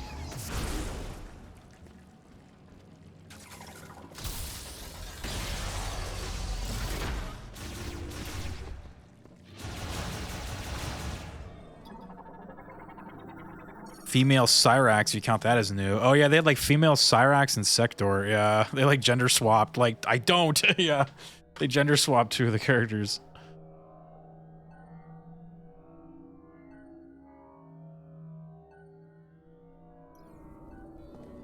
Just make new robots. I know, right? No, yeah, even that game's like story and stuff, I was just like, the way it was set up, I was like, there's no like bad guys now in this game. Like, everyone's a good guy. Except for like Shang Tsung and Quan Chi. Like, everyone's good now, essentially. It just was like, I didn't get that feeling that like people wanted to like kill each other, you know? So it was like weird going into the multiplayer and like killing each other with fatalities and shit. Like, it just didn't feel right. I was like, I missed that like old school Mortal Kombat, like people wanted to fucking kill each other, right? Like, these people hated each other. They wanted to tear each other's like spines out and shit. I'm like, I can't picture these characters in this one doing that anymore. Like, they're all friends, they're all family, they all like love each other. I'm like, this is so lame, dude. I'm like, bring back the like anger and like hatred, dude.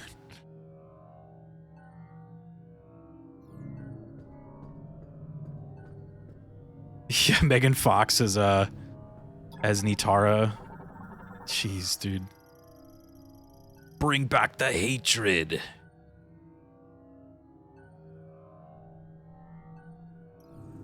I gotta go save that robot. Oh, oops. There we go. We have to save him. What the hell is that? Move.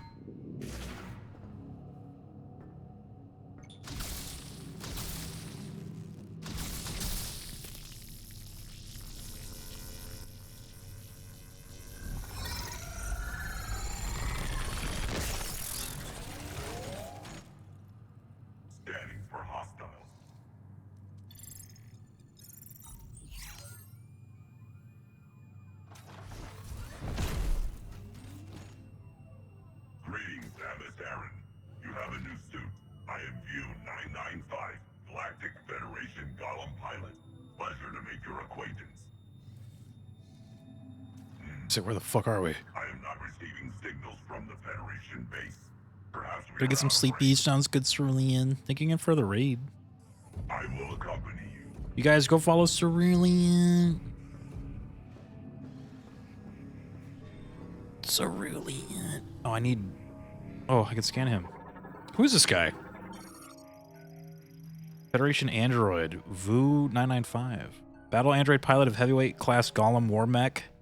He's equipped with a mini missile launcher on his each shoulder and palm-mounted sonic boom emitters. Sonic boom.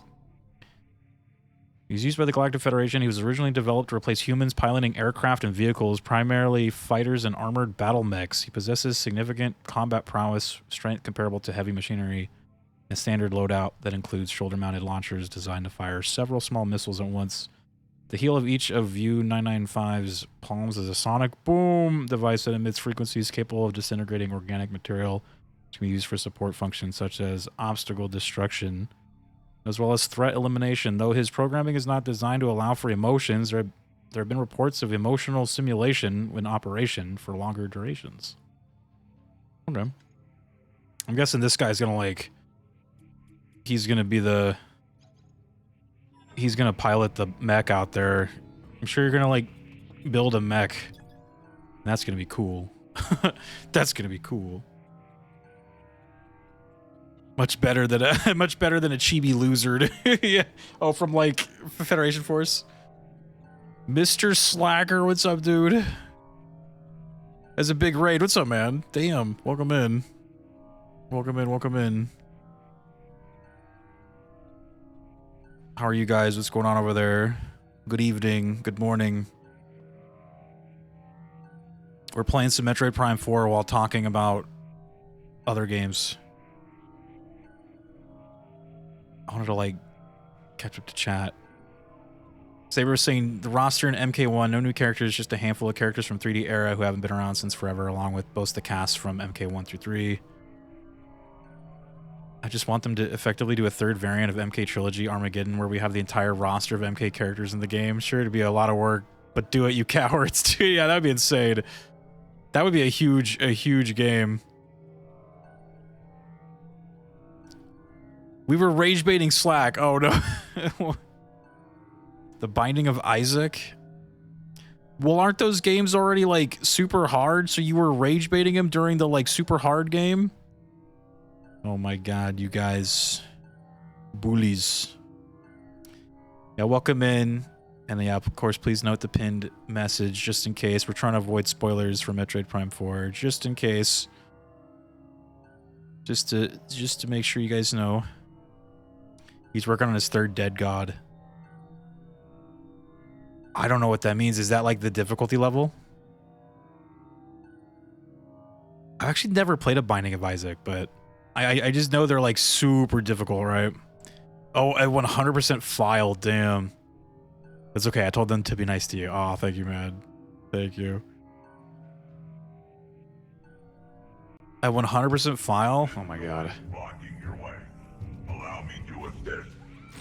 And you guys were bullying him during it? Oh my goodness. That's how it goes though, right? That's like the chat's job is to bully. We always bully him, yeah.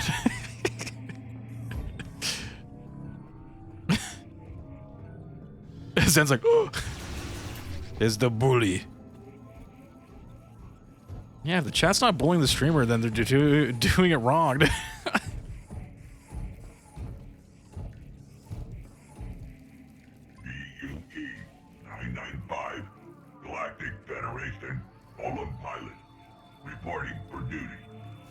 If the mods aren't bullying the streamer even harder, and in this case making fun of Rio's ridiculous wig, then they're really doing it wrong. Oh my god. Dude. No bully.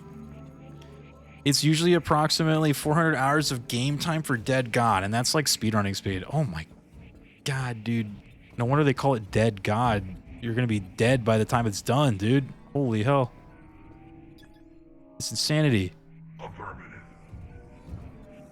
Well, I hope that's going well. You guys are having a good time. I appreciate the raid. It's very generous of you guys. Yeah, we're on our third night of MP4 here. Kind of flying through it. It's been a good time. We've just been kind of chilling and chatting, you know, in the meantime. Binding of Isaac, Dead God, Legacy win. Dude, I don't get a legacy of Binding of Isaac.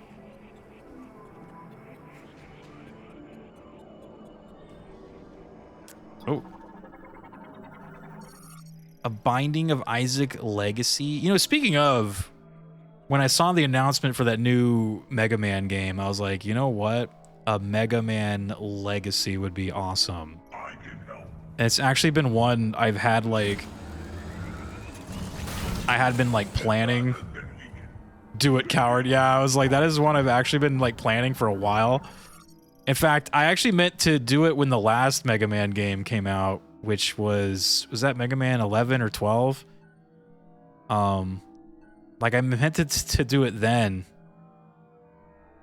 But I think I had like just started streaming around that time, and I was like, I don't know. It was a little like early, so I decided not to, but oh, there we go. Nice.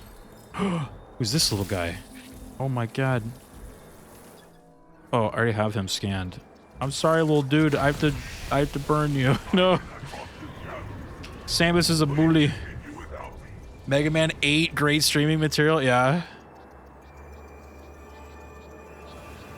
Still need to do RE Legacy Part 2, but also RE Legacy Part 2 is filled with more of the shittier titles, so I'm annoyed. Ah, man. See, that's always the like struggle with when you're doing a Legacy playthrough of like a series. Like playing them in like release order can sometimes be like such a situation, because yeah, like a lot of times the really bad ones are like stacked up, right? Yeah, dude, like you're like, oh my god, and then you just get into this like hellhole.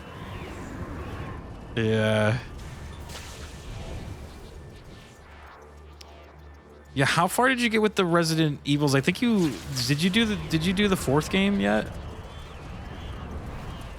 I can't remember. I know I was like watching a couple of them, but I just couldn't remember how far you got.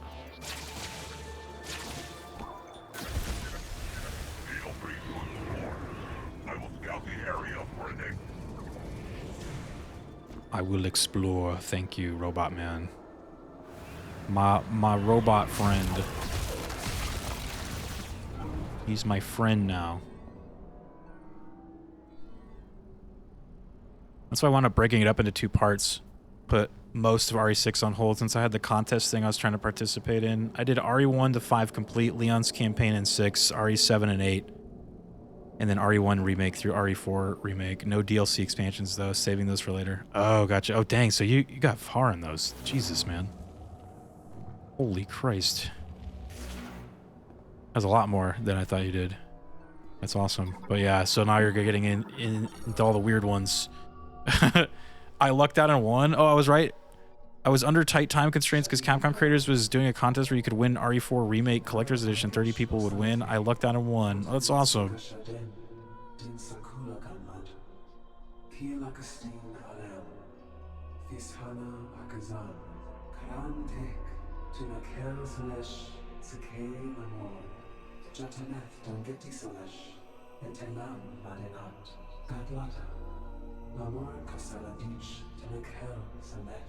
Pasakarich Sostelanak. Tingashulat Malda Tekanich Zonstelen. Sostelanaka Dim Levasil. Musanich Kitanajin. Malda Tekinda Geti Selesh Zonstelen. We got some lore. Bashalan Delantiko Salate Virus. Klashanich Din Salam. Zahel Aegis. Tangalatin Sasek, Jakam Galet, Hamas Lamor, Nalta Tekanich Geti. Kaladich.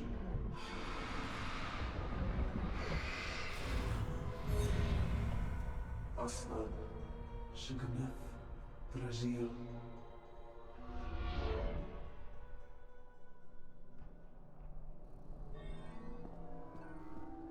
The Great Tragedy. Oh.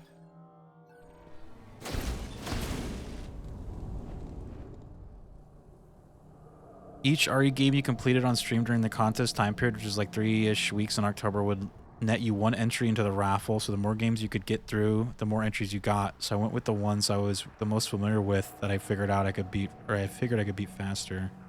So I also skipped the DLC expansions for now. I did 1 campaign in RE6 for now, but also RE6 is a slog, so... RE Legacy Part 2 is going to be the most readily available spin-offs, plus the DLC, plus replays on 1 and 2 and their remakes, but using the different characters. Oh. Alright. I didn't even realize there were so many of those games. Goddamn, dude. I'm sitting here thinking, yeah, RE games. It's just 1, 2, 3, 4, 5, 6, 7, 8. Remake 1, 2, and 3, right? That's all there is. Yippee. Wahoo. Think again. Whoa. Don't forget 9 is coming out. Yeah, 9. It's on the way. We're close.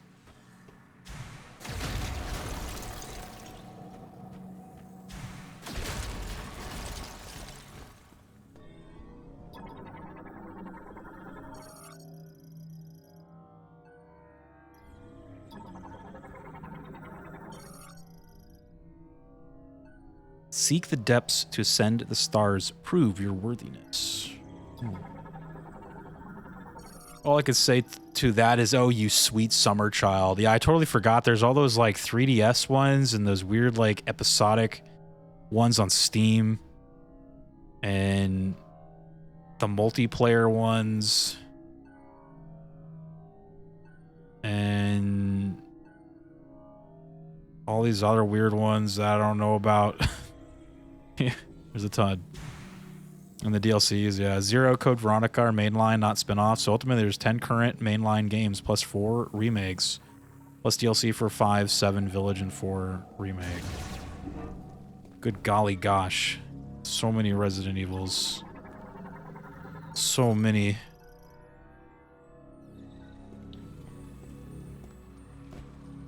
Oh. I'll take that, thank you.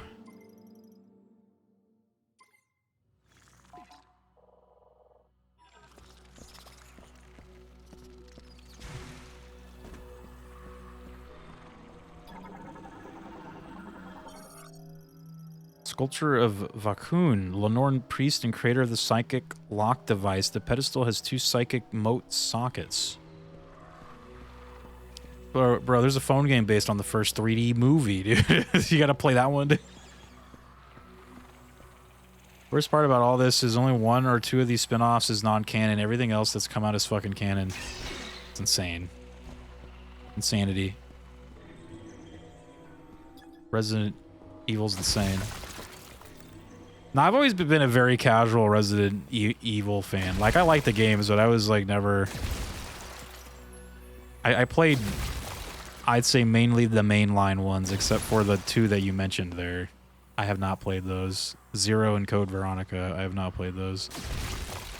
I played all the other ones. Oh, actually, you know what? I lied. I did not play Resident Evil 8 yet. I've been waiting to get a hold of that one in VR.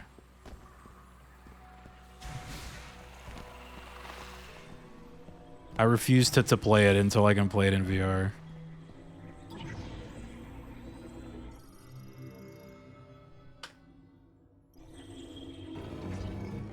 What the hell am I doing, dude? Oh.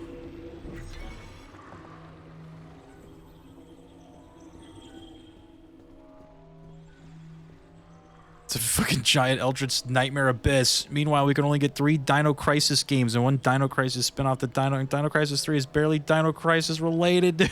Shit. I'm like shocked they don't make another one of those utilizing their like remake engine, because like that shit would look so cool. Like I'm like, man. I do feel like also Capcom kind of like they like to play it a little safe. Like, I think they just want to make Resident Evils, Street Fighters, and Monster Hunters, and that's it. Like, they don't want to make anything else, dude.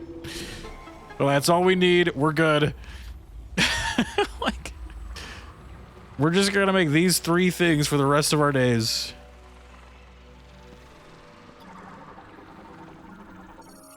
Oh, the spider ball, we finally got it, dude. Oh my god.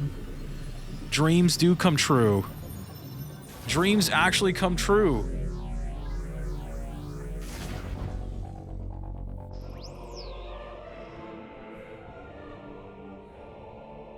Spider balls. This game's all about balls.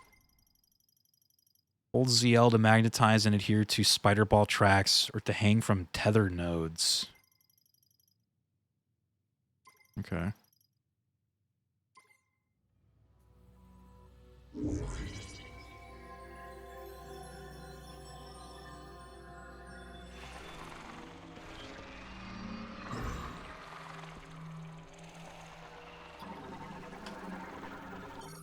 Zero and Code Veronica are neat. They're classic style games. CV was originally a Dreamcast joint. Zero was originally a GameCube joint. They initially started dev on 64. They have issues for being a bit more experimental, but they also have a lot of hardcore fans.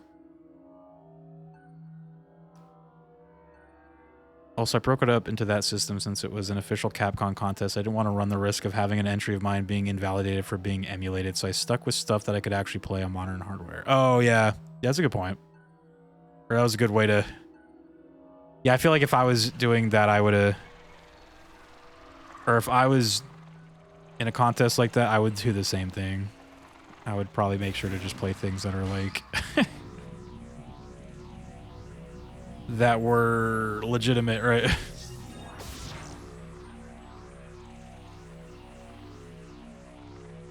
That way Capcom doesn't kill me. Better be safe than sorry. I knew they were not accepting mods and fan games. I figured emulation would be ruled out as well. Yeah, it probably was, to be honest. I love you, Saber. If you ever essayed in my stream chat, I would have a panic attack, dude. Dude.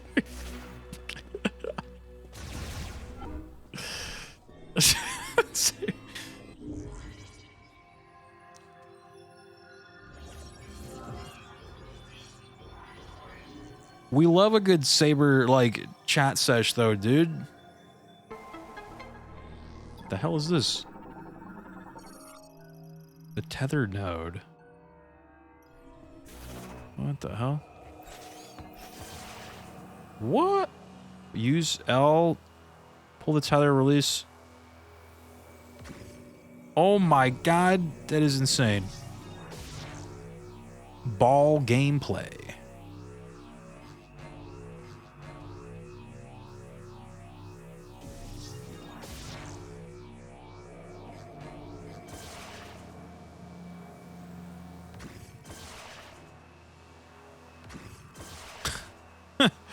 This is fun.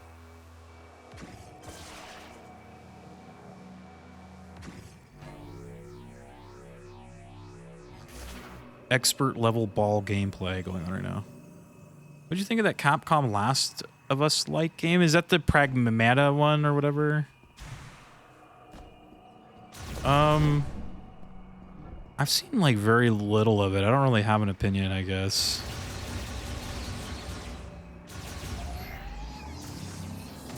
Yeah, I don't know. Like, it looks cool, I guess.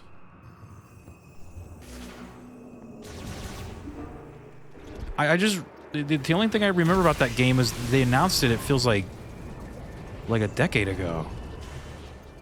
I just assumed that was one of those typical, like, sci-fi games that gets announced at the Game Awards, and then you never see it again, you know? It's just like, oh, there's another one, you know?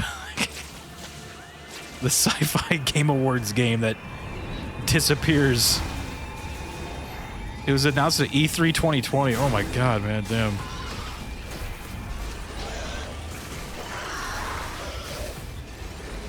Yeah, dude, that game was announced like so long ago. It feels like. Yeah, that might be a game though. I'll see like when it releases and like how the reviews are. You know, if they're like pretty good, then I guess I'd check it out. Capcom do make some good games. Technically, it was announced at the PlayStation 5 reveal stream, but it was only the start of June, so basically it was E3. Yeah.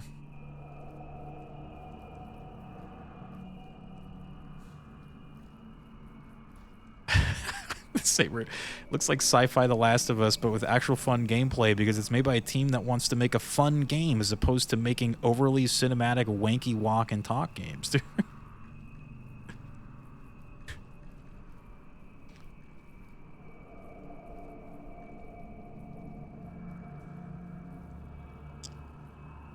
Yeah, I mean...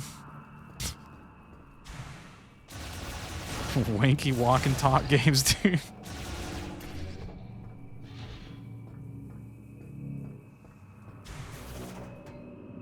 Yeah, I'll probably see how the reviews are before or I wait to see if my brother buys it and then I go steal it from his room.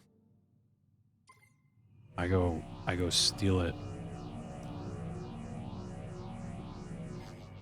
He pre-ordered Resident Evil 9, so we will have that going.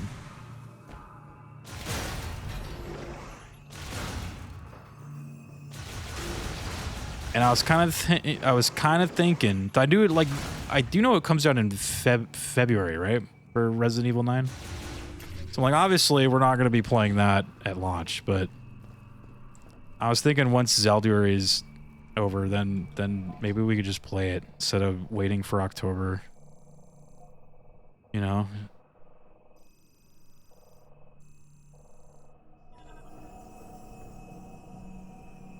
February 27th, yeah. We will be deep in Zelda land.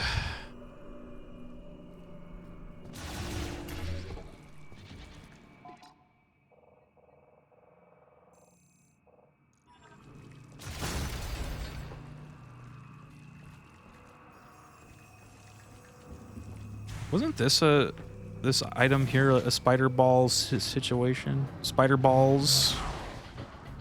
It was. Oh wait, it's not. Those aren't spider ball things? What the hell? Excuse me? Oh, this is the spider ball thing.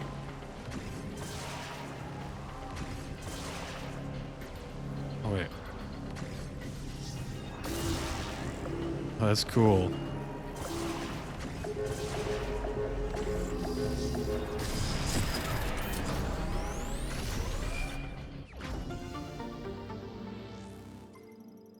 Tanoia, what's up, dude? How was the Kimmy Kardashian reload experience, dude? Were you just getting... Is it sweaty today? Dude, I cannot believe, like, dude, you play Fortnite now, it's just Kimmy K's everywhere now, dude. I'm like, oh my god. Like, please. Please spare me.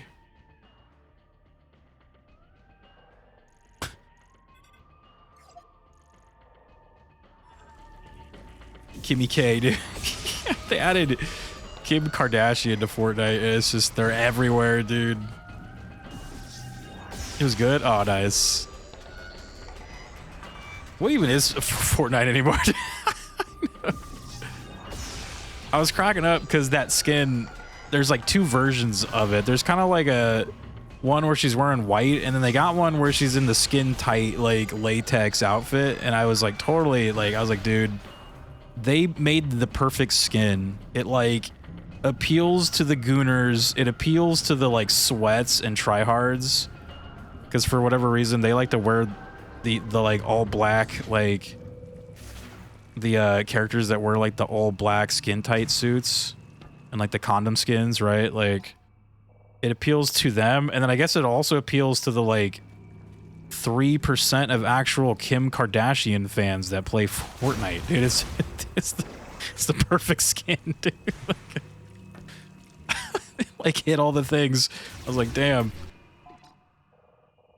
Perfect.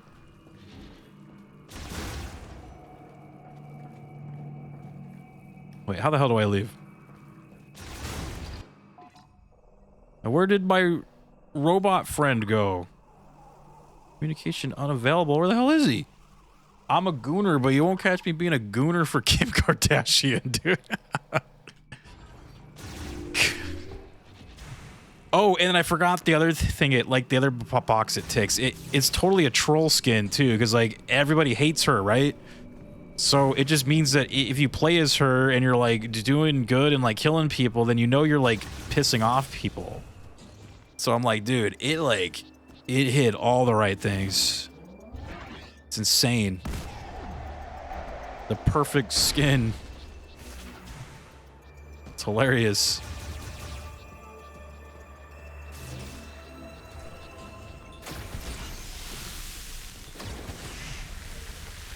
If I played Fortnite, I wouldn't even use a Kim Kardashian skin for a meme, dude.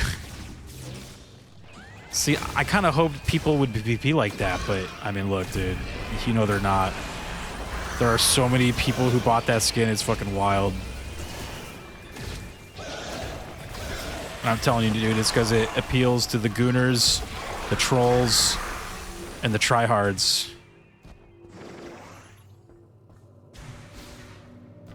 And then the 3% of actual Kim Kardashian fans that are playing Fortnite, dude.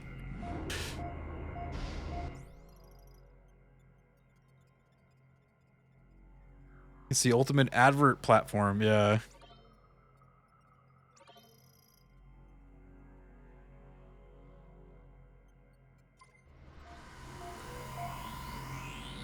Let me shout out Tenolia before I forget. We gotta shout out T.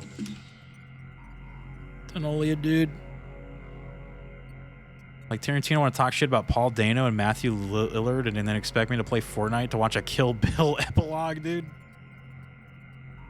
Yeah, is that what that was? Like, what was that? Like, they were saying it was a deleted scene or something that they were like planning to do and then they never did. And I was like, was she supposed to be like, I remember there was some Kill Bill part where she like kills some girl's like mom, right? And then she says like one day you'll come back and like fight me or something, right? Like, is that what that was? Was that supposed to be the scene of like the daughter coming back to kill her? Because I was like, I kind of remember some shit like that, but I haven't seen those movies in so long. Oh, dude, you know what? Wait, dude. Dude, I need the spot. If I bring the spider ball here, I can get these items. Oh shit, you know what? Reverse course. Reverse course. I have to go back. It's a scene that was cut from the original script due to time and budget constraints. Apparently it would have added an additional $1 million to the budget. They now made that for the re-release, but in Fortnite.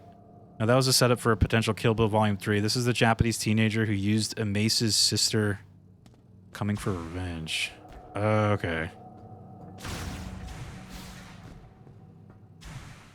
Got it. Got it. Yeah, I did see like some of the clips from the scene that they made. Kimiko, dude. Yeah. I did see some of the clips. The Mace girl was Go-Go. Oh, okay, okay. So her sister. Okay. Yeah, I do know of Go-Go. Go-Go was cool.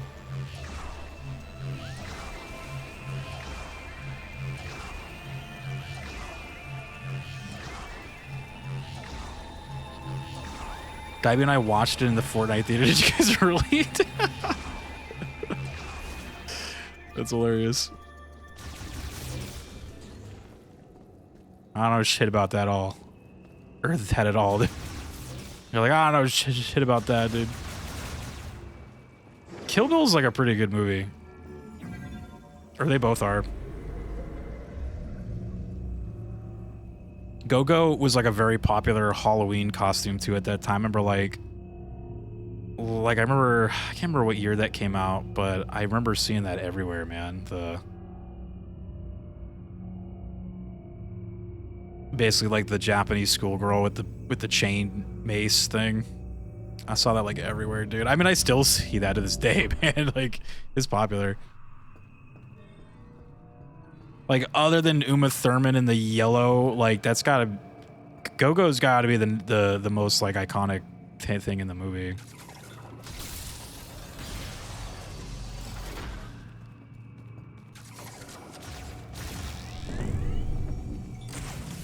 I freed him, only to kill him.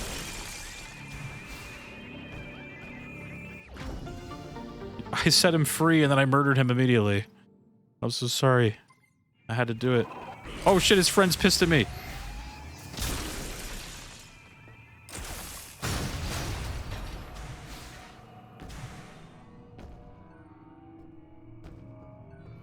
Now I killed him. It's just a cycle of death. It never ends. Alright, let's close this one. You saw the Sam that ass and you got mad, dude. Yeah, exactly. Not my favorite Tarantino movie, but it's fun. Yeah. Not mine either, but it is fun. All of his movies are pretty good.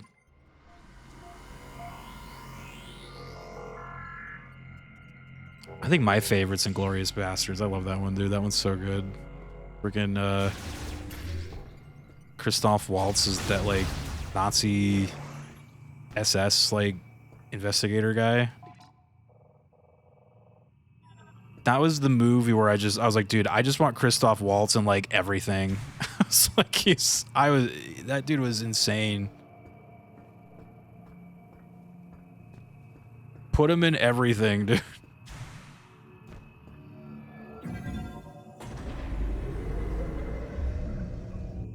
Jackie Brown. Oh, that's a good one. Glorious Bastards and Django are up there, probably tied for number 2. Yeah. Christoph Waltz was in Django as well. He was like the German bounty hunter.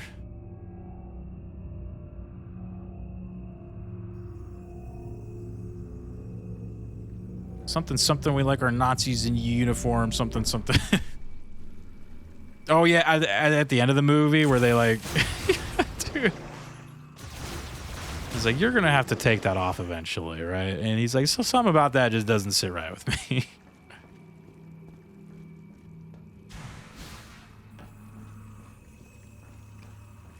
He's like, I have a bingo. He's like, is that how you say it? I have a bingo? He's like, no, you just say bingo. You just say bingo. It's such a quotable movie, dude. All right, so I gotta go. Where do I go?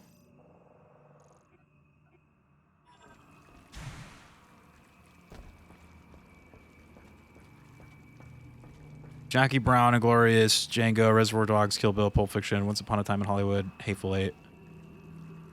On and Death Proof is dead last. The overexposure and insane hype behind Pulp Fiction has made me start to like it less and less over the years. Like, it's a fine movie, but I'm just kind of sick of it by this point.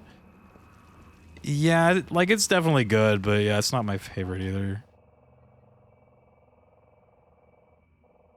Yeah, was Death Proof the, like, that weird... that movie, that, like, two-parter movie? Or not, like, the two-parter movie, but they did, like, two... Yeah, Grindhouse... Yeah, I remember that one being kind of upsetting too. Or not upsetting, but it was kind of disappointing. Yeah, the stuntman who kills people in car accidents, yeah. I wasn't a big fan of that one. Oh, it's right here. Here we go.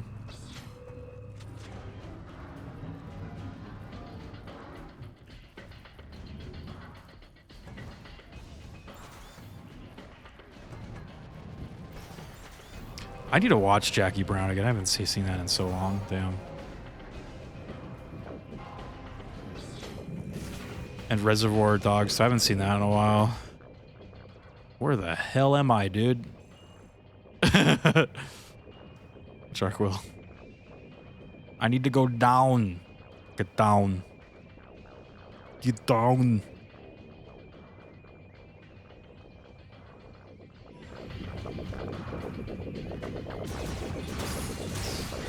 Get down.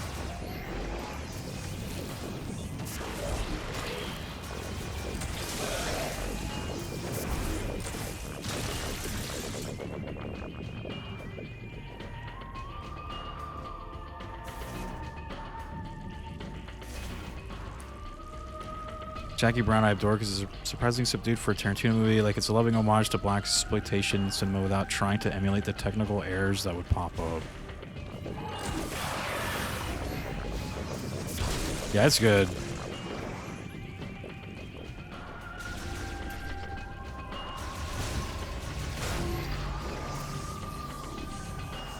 I think he's making like one more movie, right?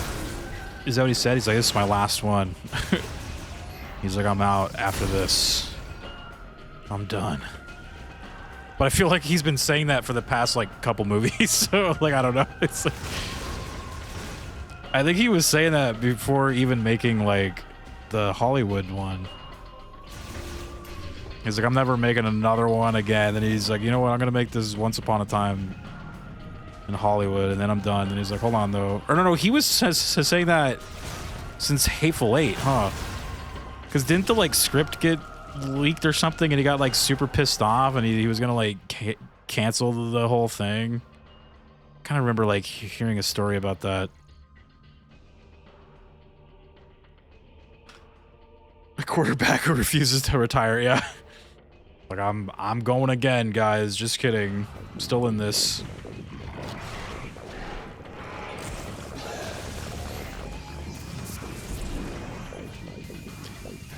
Yeah, he was always a pretty well-loved director, but I've been seeing a lot of hate, like, coming out for him lately. I think it's because, one, he was talking a bunch of shit about, like, people that people like. And then also people were like, he's also a weird, perverted, like, sex pervert man.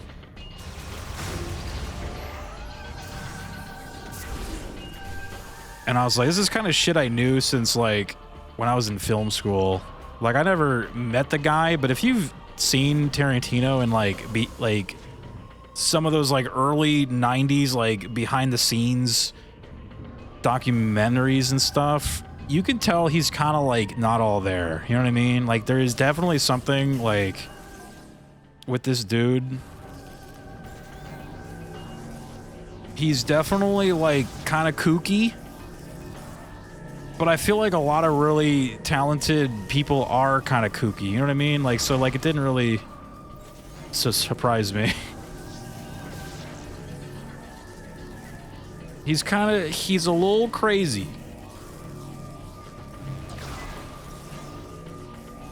How the hell am I supposed to do that, dude? Oh. Go!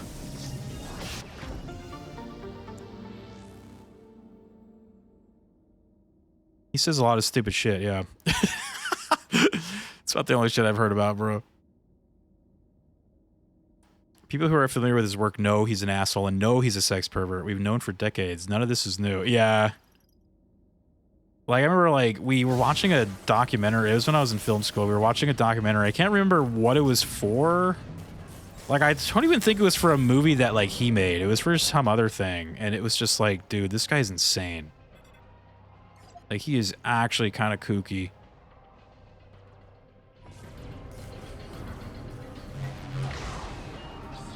But like I was just saying, a lot of the most talented people kind of are, you know? Like, it's like their weakness. It's their weakness, dude.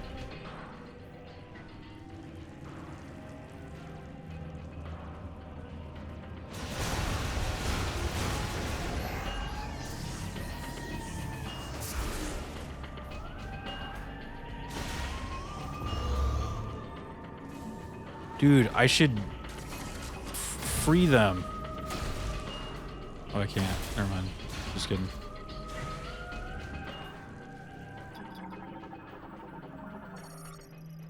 When I heard his recent comments about Paul Dano and Matthew Lillard, I wasn't mad or anything. I was just like, that's nice, Grandpa.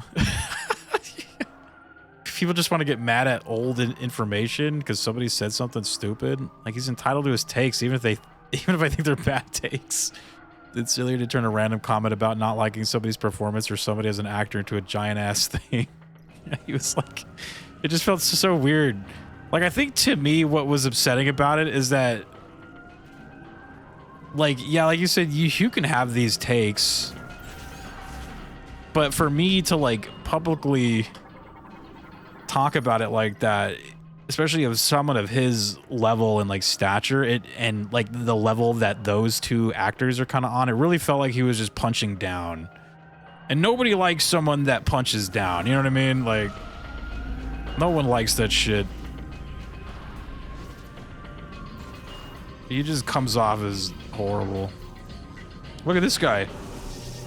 Oh shit. Oh, I'm good.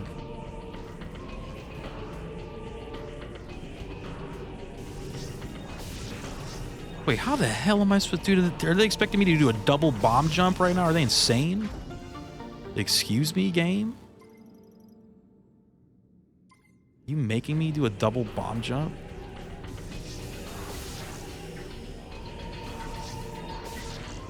They forced me to do it.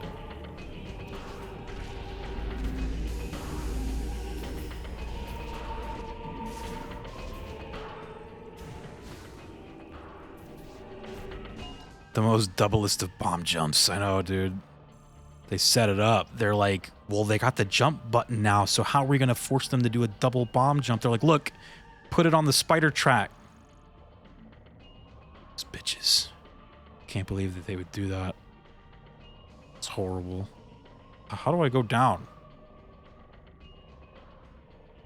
What the hell?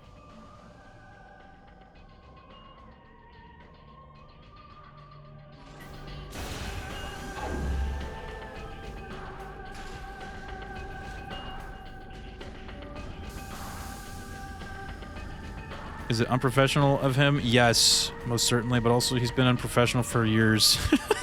He's been He's been unprofessional for years. Yeah, he's just... Yeah, he's a little kooky.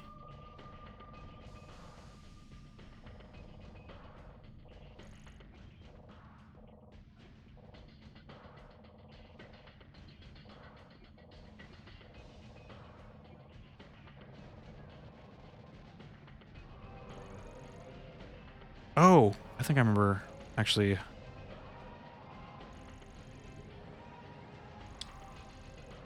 think I remember how to get down there now. I think this is the part where you, like, go outside a little bit, then, like, come back in. Matthew Lillard is cool, though. I know. I was like... So, like... random. Like, what the hell did that? Like, it's like, where did that even come from? He's like, you know what? I've been seeing this guy. I need to talk some shit like about him. You're like, okay, this fucking like random actor that's like a C tier level actor. Like, okay, like Jesus, dude. Like, fucking fuck off, dude. Like damn.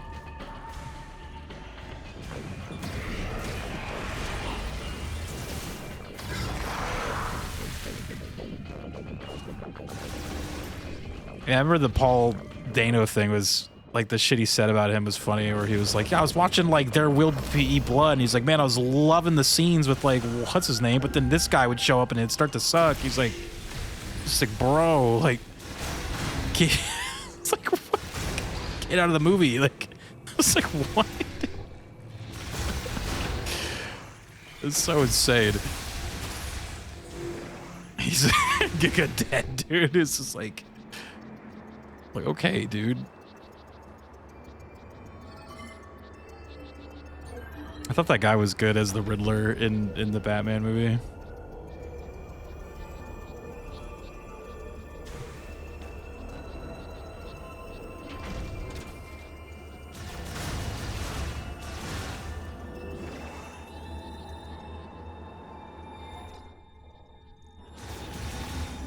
Batman.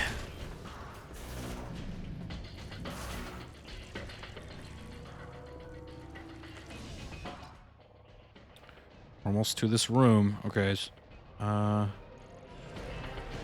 Pattinson 2? I know. When does that come out? Damn. That movie's been pushed back like 12 times now.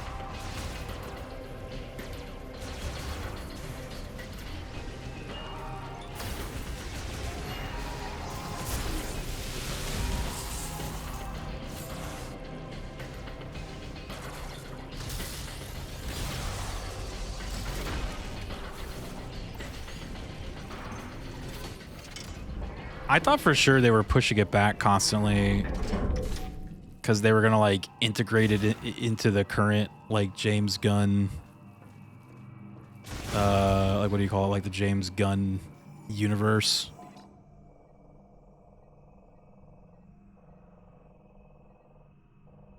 Where did that? Oh, is that another elevator that just brings me to the beginning of the fucking level? I think it was. At least this one I can go back on. Damn. Let me remove this. And we're gonna go back down because I guess there's an item in here. And that's it.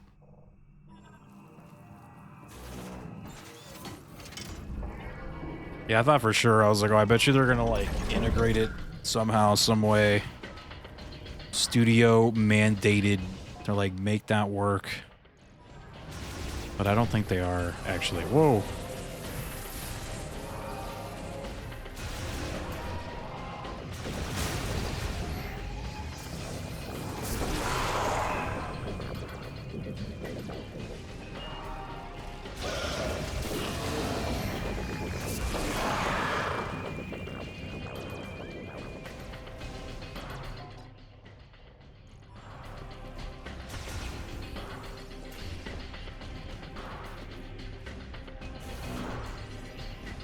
Studio mandated connected universe. Cinematic experience. Oh my god, this room's so bright.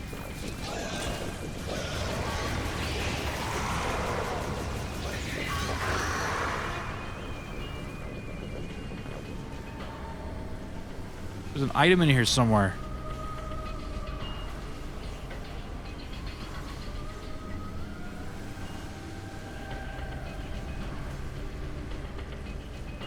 Oh, it's like above. Oh shit, it's like way up there. What the hell?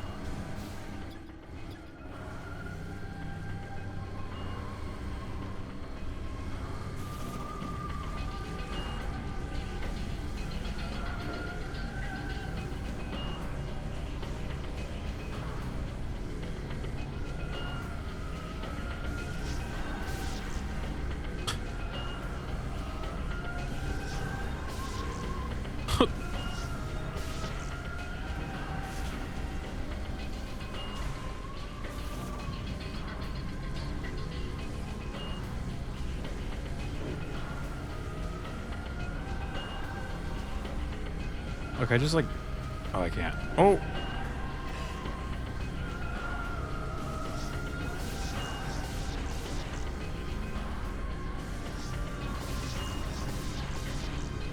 We gotta do a double bomb jump.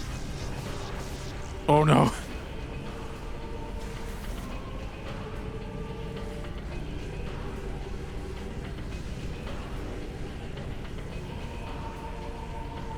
In the recent season of Twin Peaks. If I already wasn't a fan, that alone would have made me a fan. We all love that guy. I don't know why Tarantino is suddenly just going off on him. It's like, what even has that guy been in the last like 10 years, dude? Like it's just like maybe Tarantino was watching like Scooby-Doo or something and just was getting pissed off.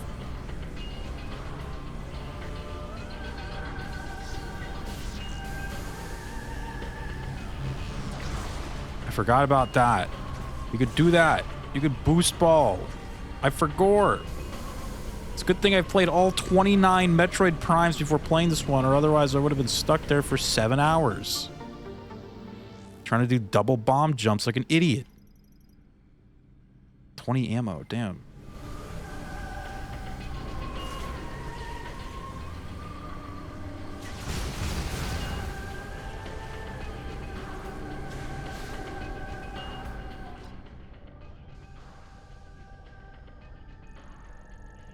Why is this green? Oh, that's because the robot was there, which we did. So we're good on that. Boom, done. Okay. All right, we're allowed to leave now.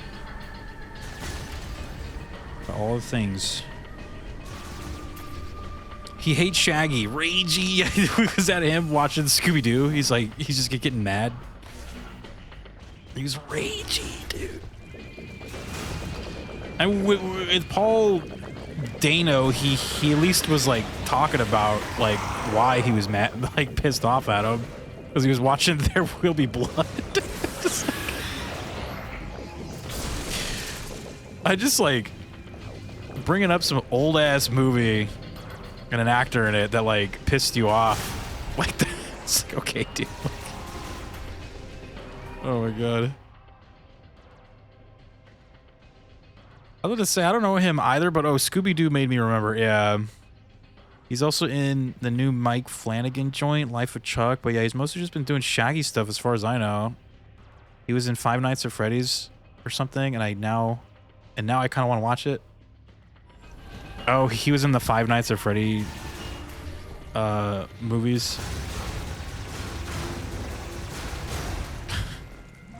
So was Tarantino like watching that, dude? He's like, he's sitting there like watching it and getting pissed off, dude. Like, he was watching that, dude. It's like, all right. He's like, man, this fucking guy. He's like, dude.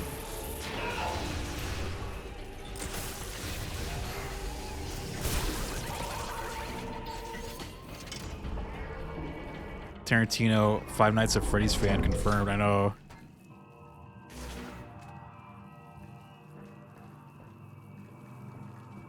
What a weirdo.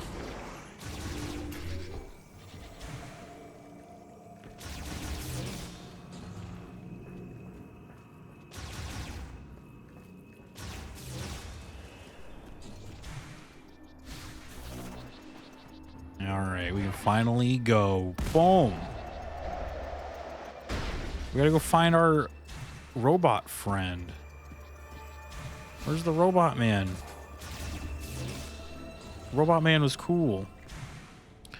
We see Matthew Lillard is clearly not wearing purple, which goes against the lore. Therefore, I hate him as an actor. Ragey. Tarantino, probably. Ragey. Oops. Had the wrong gun out.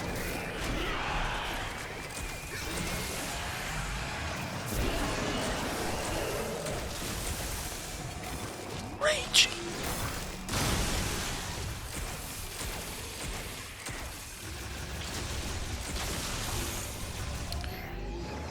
It's all right, dude. We got it.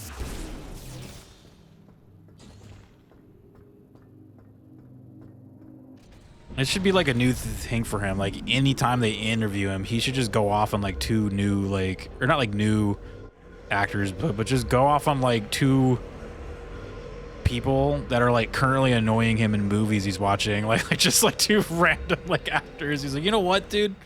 And he just goes off on them. But they also have to be like those low level kind of actors, like those B tier, C tier. Like obviously he's not gonna be talking shit about like Tom Cruise and like that kind of level, but he feels safe enough to talk shit on like C tier people. J.J. Abrams. Oh yeah, I actually did create that one. It's just JJ though. He just dude, I had to make that.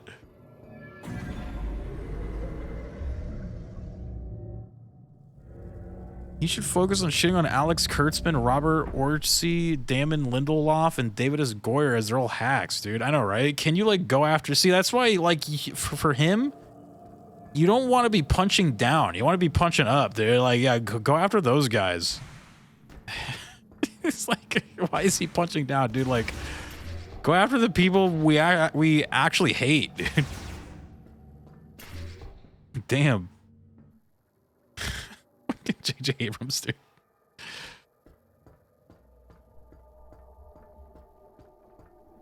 Yeah, to get you mad to go after the people like. Yeah, it's like the worst thing about like Disney like ruining Star Wars and shit is that like since they're a big major company that like owns like 50% of the world, like no one's brave enough to fucking like talk a bunch of shit to them, or at least like actors of that level. Right, it's like, yeah, it's like, why don't you go after them, dude? Like,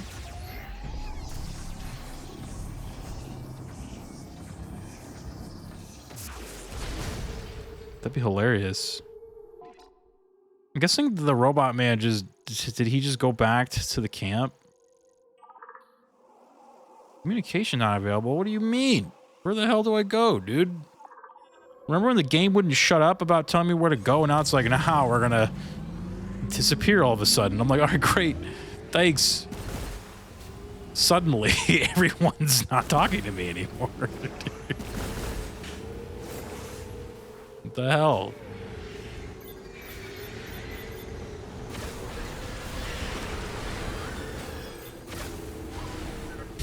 That game. Oh, there he is. Everybody left for the mine? I sent them the mine's coordinates. They should be on their way to the mine now. Oops, I have pushed the wrong button. Oh. Go to the mines. What the heck, dude? What if I still want to collect items, though? So I got all the ice belt stuff. Jungle was pretty much done. What about Volt Forge? How are we doing here? I think I got the... I can't remember. Did I scan the robot in Volt Forge? I feel like I didn't, right?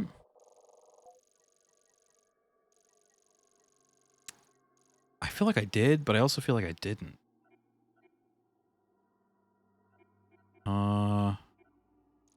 Well, I guess I can go there and check. Or, like, I guess if I did, I would see items there, huh? And I don't see any, so I guess I didn't. Let's go to Volt Forge, damn. I'm not doing my main storyline when I got missiles and upgrades to collect. What do you mean?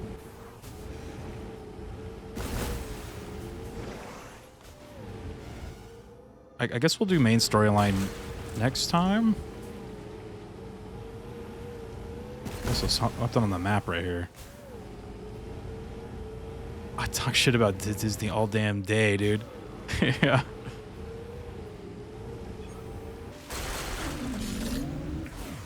Yeah, like I kind of get why they won't, or especially when those movies were coming out. Like I saw so many of those like actors and shit that would like kind of dance around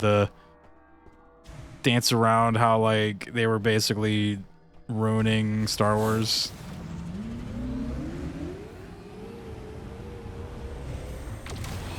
So many.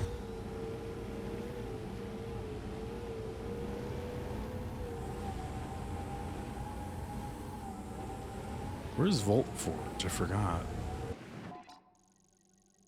It's right here. It's this way.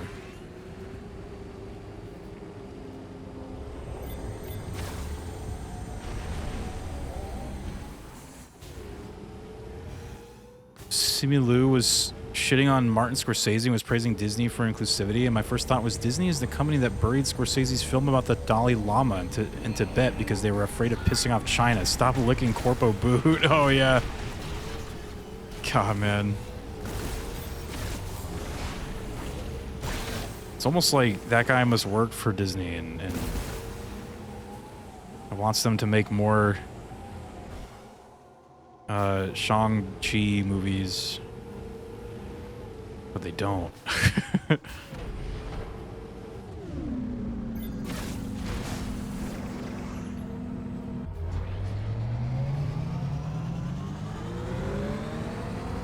You can hate Scorsese and his films all day, that's fine, but don't talk to me about inclusivity from Disney when they're ghoulish megacorpo who censors out gay people and minorities from Chinese film releases. I know, yeah, I remember that. Like the posters. It's like, what? Yeah, that was a weird, like, era of Hollywood where, like, those movies were so huge in China, so they had to, like, kind of make these movies with them in mind, you know? And, like, to not piss them off and shit. I don't think they do that now anymore, but, yeah, it was a weird, like, definitely, yeah, like, around, like, 10 or so years there where it just was, like,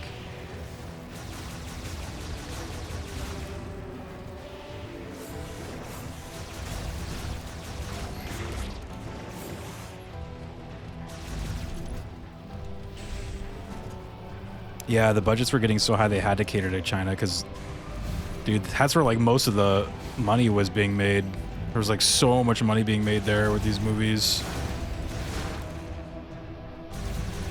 Like, I don't really know now, like, didn't they just ban, like, Marvel films from there and shit like that? Like, I don't even know if they, like, send them out there anymore, to be honest. Possibly? Like, I have no clue. Like, I know the Avatar movies are still out there, right? Because that's how they keep making, like, billions of dollars, dude. Avatar, dude.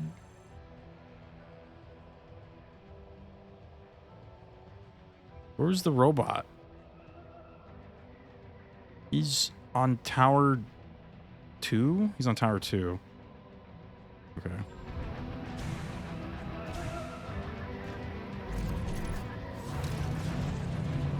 China limits the amount of American movies that they allow into the country, I know that, and they will ban stuff all willy-nilly for a variety of reasons. Yeah, that's why they had to, like, be careful with all this stuff. Like, okay, you can't have that, you can't show blood, you can't do this. Like, all this stuff.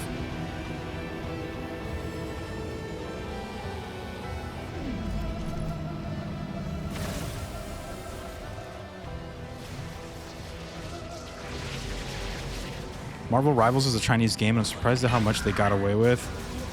Yeah, that's actually a really good point. They got away with a lot.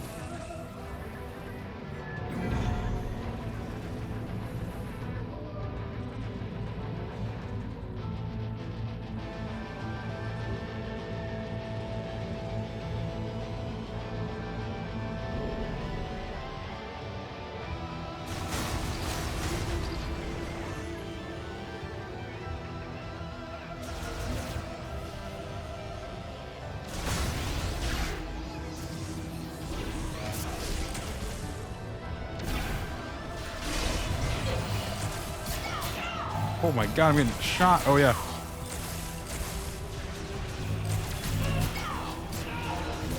Jesus. Those do enough damage, those fucking turrets?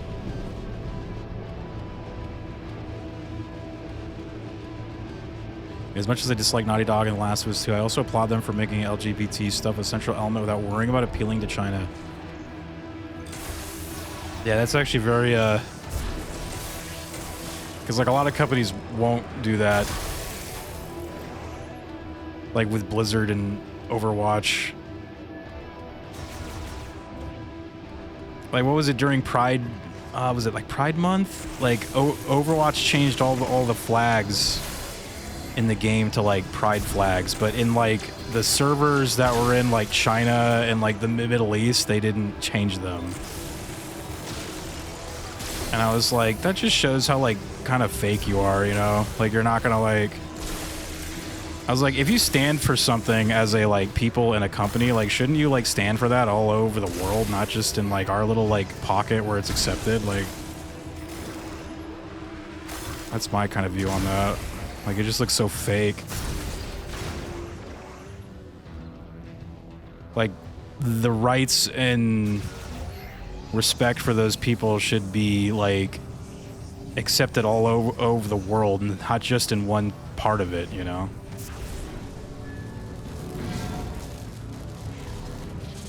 So the fact they wouldn't even, like, put those flags up in the game was very telling, but it's because they knew, like, you know, they'd probably be banned and all that. I'm just like, well, then get your game banned, you know? Like, shit.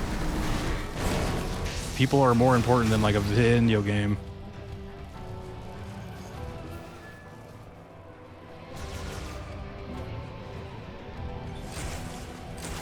What is this guy doing?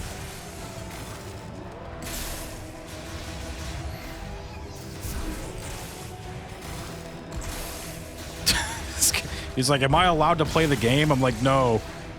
He's like, okay, fair enough. Farewell. Am I oh, I missed an item. Oh, shit. I'll come back for it. Screw it.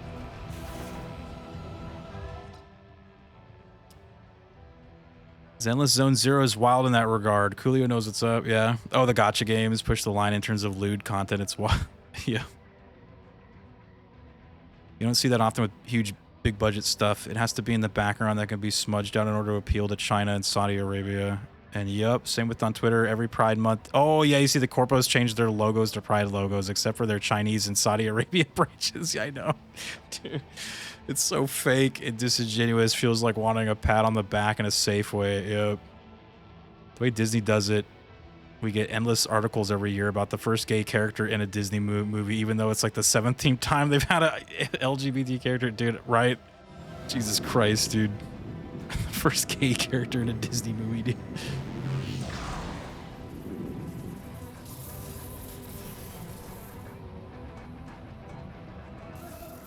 They love that.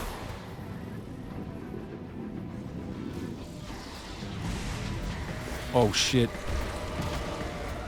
Oh, I knocked him off the ledge. Damn. I'm gonna knock you off the ledge, too. Boom. Oh, wait. Boom. Never mind.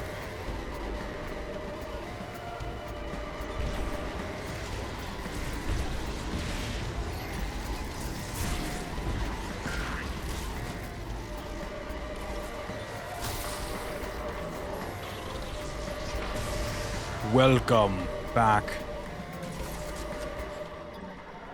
to the living, my friend. He's a scout bot.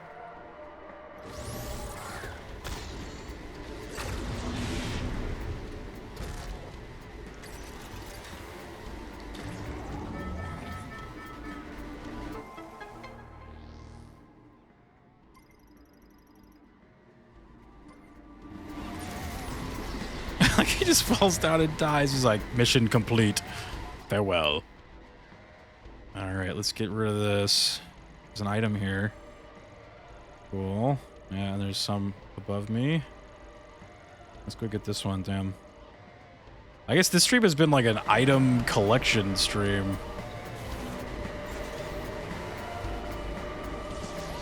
Item collect. We've gotten so many.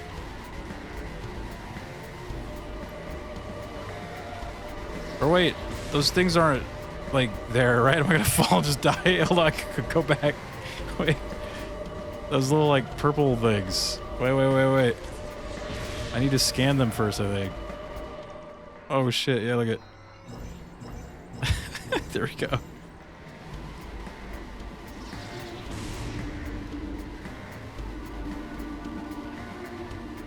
Feel my bones, Coolio. Moment the restrictions are thrown in the bin, Sam that ass, dude.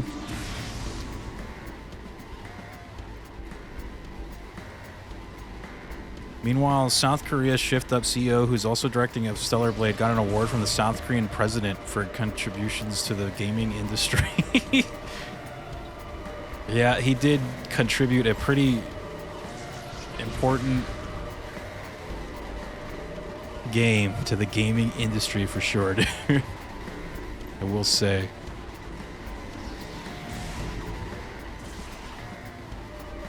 Japan and Korea, yeah.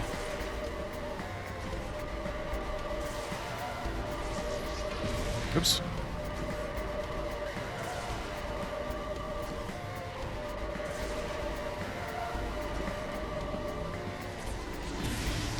I love Timu Nier, dude.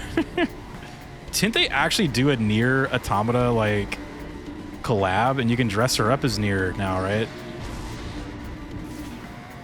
They did. Dude, I will admit, Eve in the 2B costume is, like, looks insanely good. Like, it's super fucking good, dude. It's like, holy shit.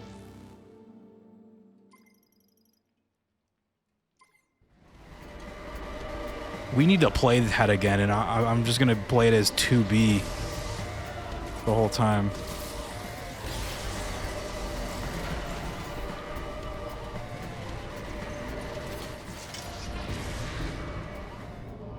Yoko Taro's a slut and willing to do collabs with everyone, dude.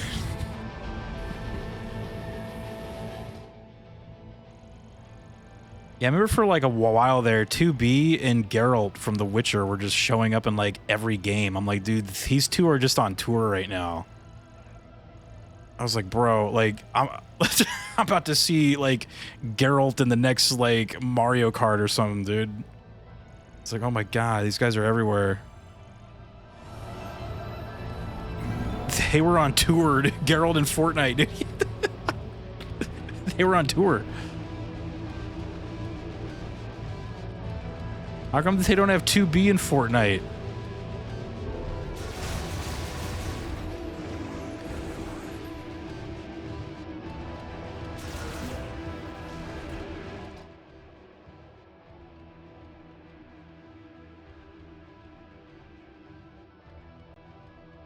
Retro Nintendo could get a 2B costume for Samus if they wanted. I just make her A2 and it actually feels so fitting. Yeah.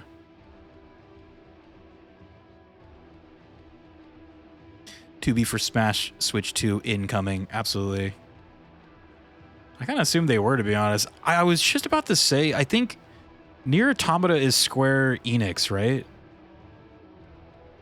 And I was just about to say that, like, I don't think Square Enix has done anything with Fortnite.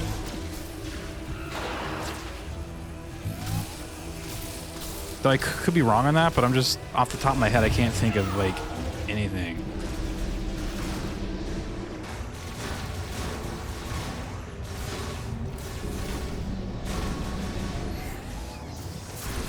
Like, I'm waiting for those Final Fantasy characters, man. I'm like, dude. It's like, watch, dude. They're gonna have Cloud, Tifa. It's gonna go nuts. They'll have that little cat guy as a pet. But like the Kate Sith guy will be a little pet. It's gonna be insane, dude.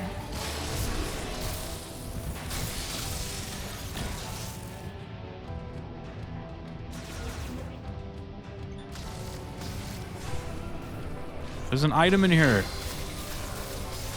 Oh wait, I'm not supposed to shoot electricity at them because it powers them up.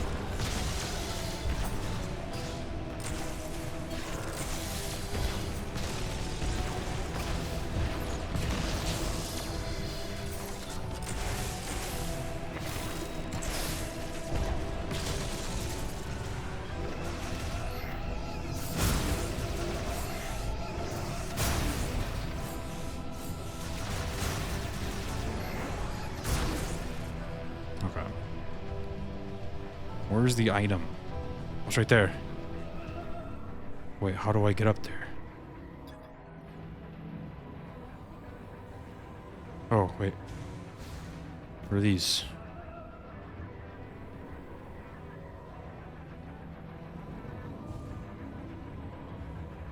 Oh, what the hell? What is that? Grapple point?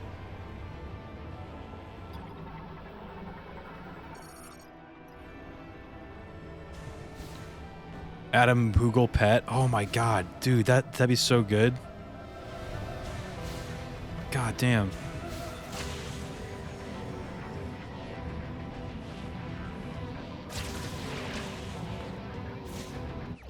That'd be so awesome. Kind of wild. Yeah. Remember I was like waiting for them to add like Final Fantasy stuff to Fortnite, and then I remember around that time they ended up adding Final Fantasy stuff to Apex, right? And I was like, what the fuck? I'm like, you guys chose wrong. Wrong game. You guys fucked up. Like, why are you putting stuff in that one? Like, nobody... I don't think anyone that plays that game knows what the hell Final Fantasy is, dude. Like, there's no way Apex dies of cringe, dude. It's like, I don't even know what... I don't think they know what that is, dude.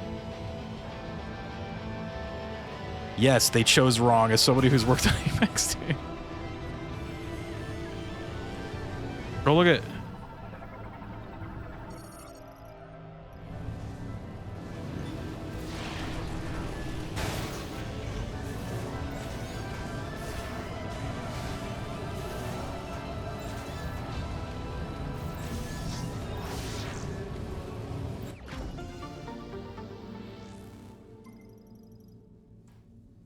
We can get Titanfall 3. No, instead you're getting that weird fantasy, like, realm shooter game.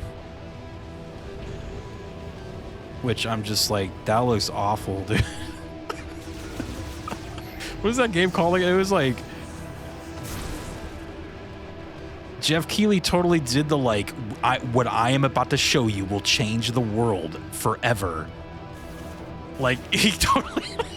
He did that thing, and then, like, it was a hero shoot. Like, first of all, though, while the trailer was playing for that game, I straight up was asking out loud, like, is this a hero shooter? Like, is this PvP? Like, what is this? And there's a piece of me that, like, I do think they were straight up trying to keep it vague after Concord, like, came and failed. They were trying to keep their game as like vague as possible. Dude. I was like, what is this game? Like, who are we fighting and why? And it's like they totally were trying to hide the fact that it was a hero shooter.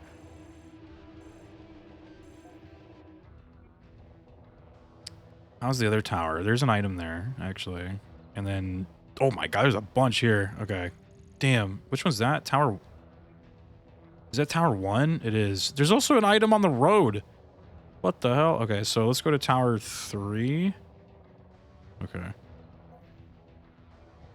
Tower 3. I gotta go up. This goes up, right? Yes. Okay.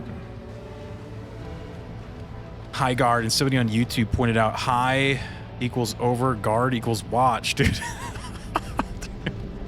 Perfect. Yeah, like, that game looked not good. I don't know. I never really liked the fantasy realm, but with, like, guns thing. Like, that just always looked odd to me. Like, you'd think it would look and be cool, but it's, like, not.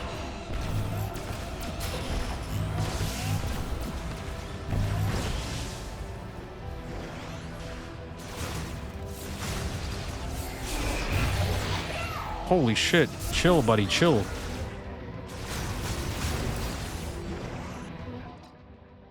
I'm trying to leave, dude. I don't know why you're attacking me. The heroes look kind of good and not whatever they did with Apex. Yeah, like, I think I said, like, at least the heroes were, like, attractive. And that's, like, step one, or, like, base level success for a hero shooter game is to just make the characters, like, attractive. That was the problem with Concord. All their characters are, like, ugly as sin.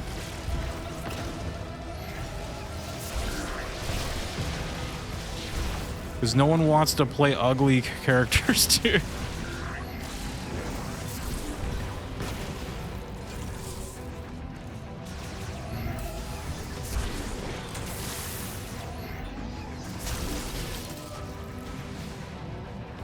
Okay, which way to Tower 2 again? That's... Oh... Or no, Tower 3, right? Tower 3 is to the right? Yeah. Is the game free, though? I actually think it is, right? Yeah, that's your other step to at least having like a base level success for a hero shooter is to make it free.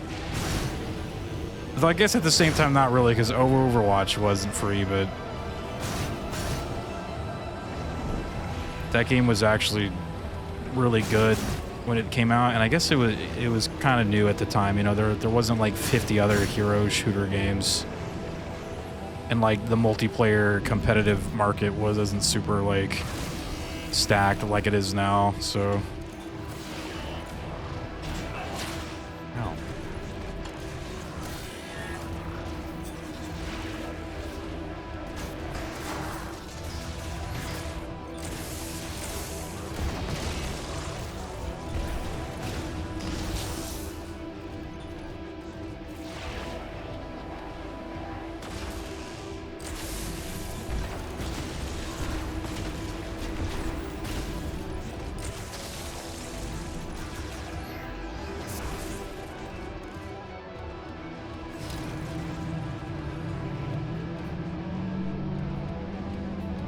Releases in January.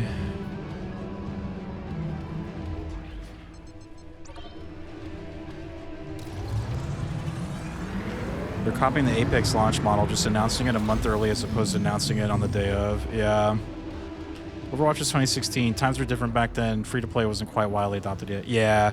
Plus, like I said, there were a lot less hero shooters, like, and just like multiplayer games in general, right? Like it's just, like now it's just there's so many games.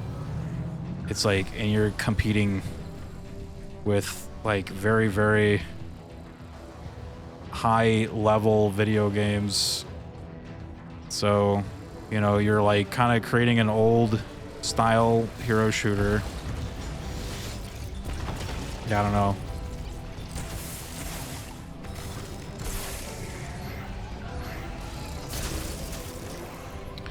I'm not saying it's impossible though. It just will be kind of rough, like, because I mean, like Marvel Rivals did it right. It was like, but Marvel was just so fucking fun when that game was new.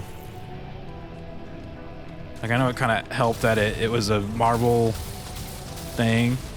Marvel pretty popular. The characters were all hot as fuck, and then the game was actually really fucking fun. So it just hit all the things, dude, and it was free. Bada bing, bada boom, done.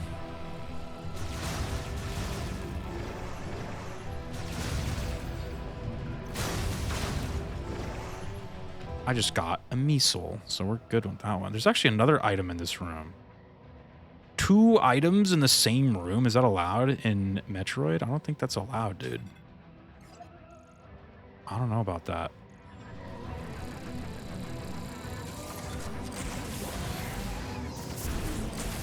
Yeah, I think the only thing that game kind of had going for it was that it was made by the Apex, or that's being made by the Apex Titanfall people, which, like, people have been starved for, like, a Titanfall 3.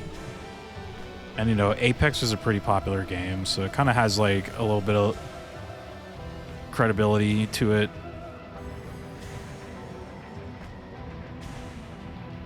I guess we'll see when it comes out and see what, like, people are kind of saying about it. I personally, for me, I'm not like super interested, but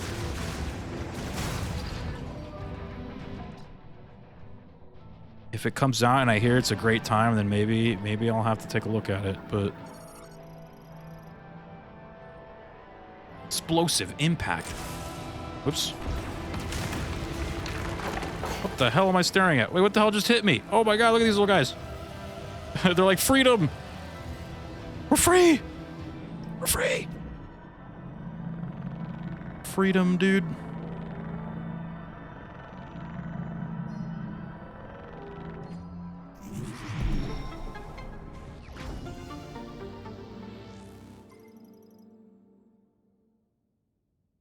I think Fortnite initially launched as not free to play. Yeah, that was before Fortnite was a battle royale. It was essentially like a Minecraft like survival resource base building game. Survival resource gathering base building game. Because I remember like a couple of my friends actually played it and they wanted me to come play it, but yeah, I saw it was like $40 and I was like, nah, I'm good. I was like, nah. But then when the Battle Royale launched, then they made it, or at least that part of the game was free to play. So.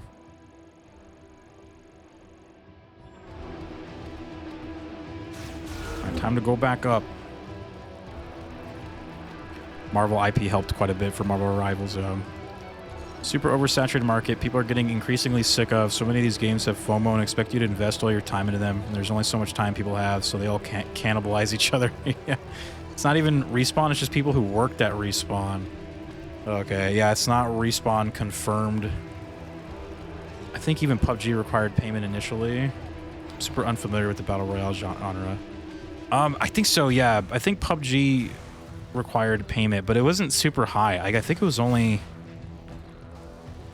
I can't remember. I think it couldn't have been more than like $30 though. I think that's how much I paid for it, though I probably waited for a sale. So, like, I don't remember spending too much on PUBG. Like, there's no way I spent more than like $20 on that. So at least it was kind of low. But yeah, again, those were those like early like battle royales, you know. I think if you were to like launch one now, you kind of need... It needs to be free, which I think is what Battlefield did with RedSec. I think RedSec is free to play, though the base game Battlefield 6 is not free to play. You got to pay for that, but I think RedSec might be free. Let's go. Take me to the top. All right, I say, here's the plan. I say we get the rest of these items in Volt Forge, and then we call it a night. Tonight has been a item hunt, dude. The goal was to get the electric gun, and we fucking got it, dude. And we're just grabbing all the things now. It's kind of nuts right now. Being crazy. I love it.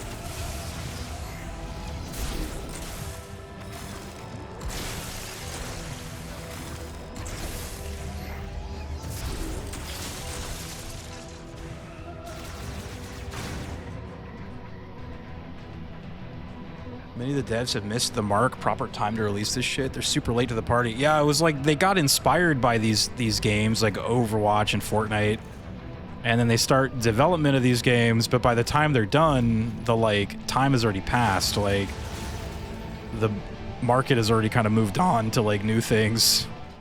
That was like a huge thing about Concord. It was just like, oh my god, this game. I remember like reading it was 8 years in development, which does kind of like time-wise does put it around like Overwatch's launch. Costed them like hundreds of millions of dollars. Closed in 11 days. Like, that is insane.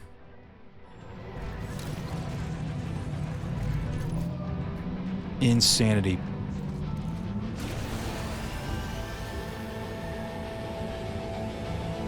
Started development in like 2016. Yeah, exactly. Whoa, turn.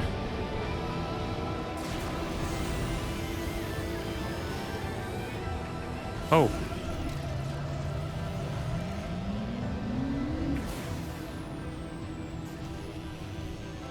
That's crazy.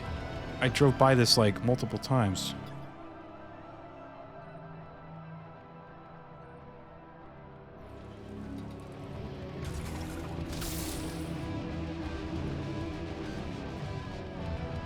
Oh, it's got one of those one things. Oh, wait.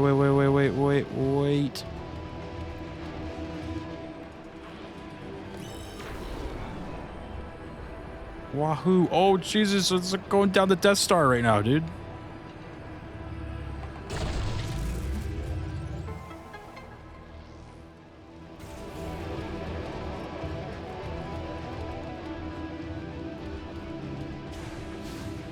What? Reach.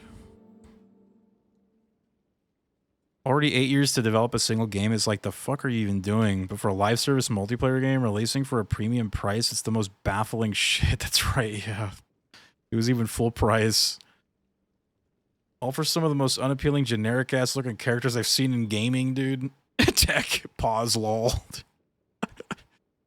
It's like the actual emoji of that one, of the minion laughing. I'm gonna add that one. Pause, lol. Is it just LOL in all caps?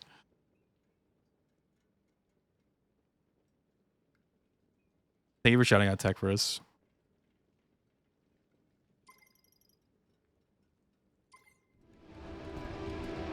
It really is just LOL. What the hell? I gotta add it. I'm not even signed in. What the hell?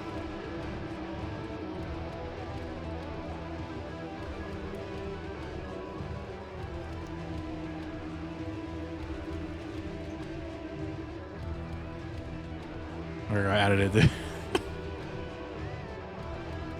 Let's get a Z-Tech. There you go. That emote cracks me up. Okay, so I gotta go.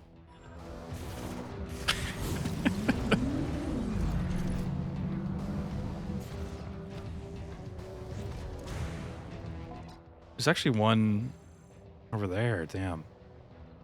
I guess I'll just do the ones in the building first. Then we'll go out and get that one. IGN, dude.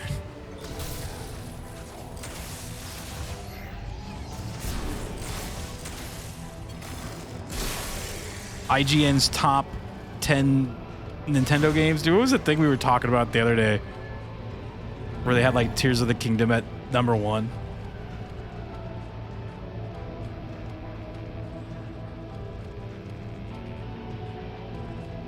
Tears of the Kingdom. I remember we were talking about that, and I thought, yeah, like originally I thought they were doing a top Zelda list and put Tears of the Kingdom at #1, which that already like made me ragey.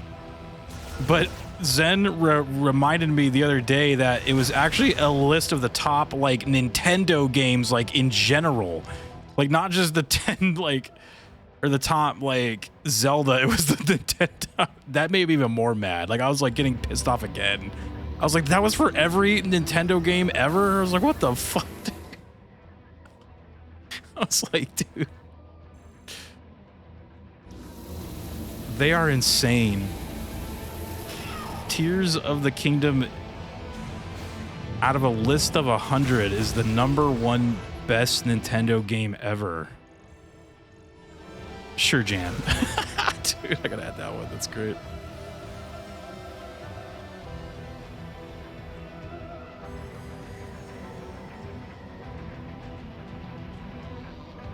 IGN's top Nintendo games, #1, Metroid Prime 4. Now listen, we know it just came out, but hear me out. Yeah, that's exactly what the problem is they like suffer from a heavy like recency bias. It's like the hell, dude.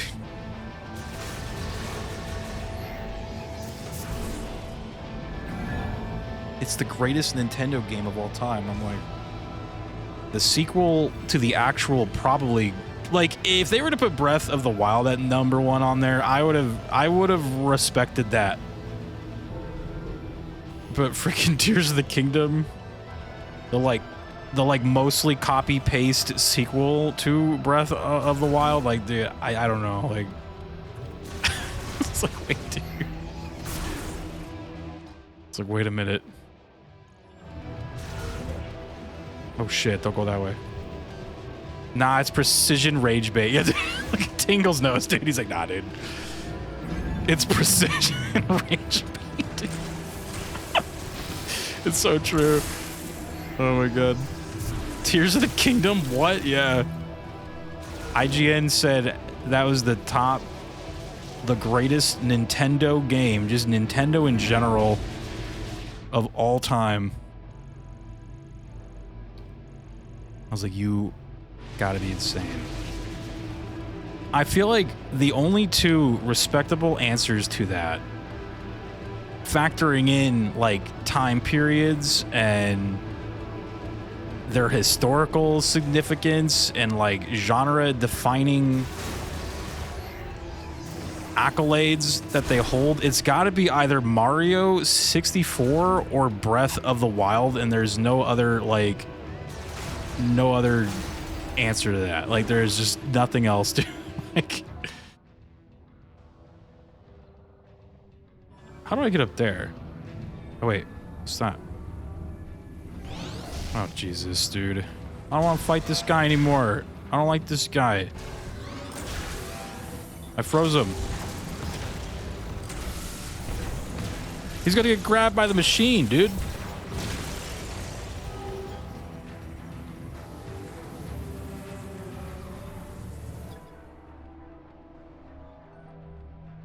Puzzle. I don't know if you saw, but IGN put out an article about the order you should play the Resident Evil franchise if you've never played the games before. And RE fans swooped in and were like, please do not do this if you are new. What were the games they said to play first? Or like the order? I could also see ye old Super Mario Bros. 1 or 3, Link to the Past, Mario World, and Super Metroid taking the #1 spot for best either based on importance or overwhelming critical acclaim. Yeah, like, I try to factor in critical acclaim, like, obviously the game is good, how, like, significant it is to, like, the history of video gaming, and kind of, like, multiple factors like that. And I just can't see, like, Tears of the Kingdom, like, it's obviously a great game, but I just don't think it checks, like, any of the other boxes, like, because Breath of the Wild kind of checked those boxes already. Right? So it's like, if you're going to pick that one, then it has to be that game, not the second one. What is this?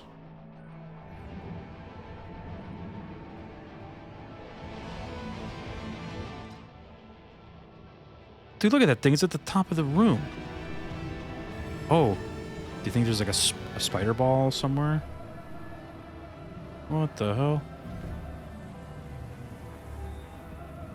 Oh, there is a spider ball. Isn't that... Oh, shit.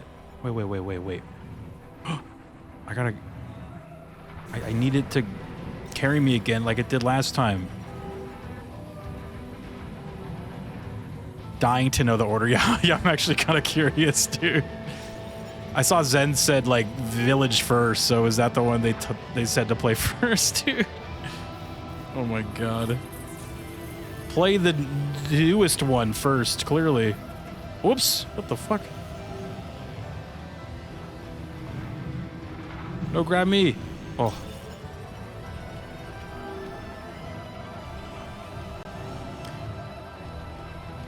Yeah, I'd say the only one other than Mario 64 and Breath of the Wild that could probably go in like a #1 Nintendo game spot would be Ocarina of Time. That one was a very big, like, critically acclaimed, genre-defining, video game-inspiring, like, mega phenomenon. Yeah, like, it was huge, dude. Like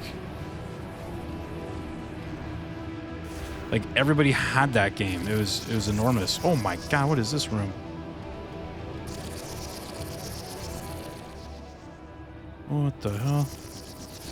Is this all magnetic? Oh my God, it is. What? Oh, I'm so scared. Oh, go. Where the fuck do I go? Oh, Jesus. Oh, God. Oh, Jesus.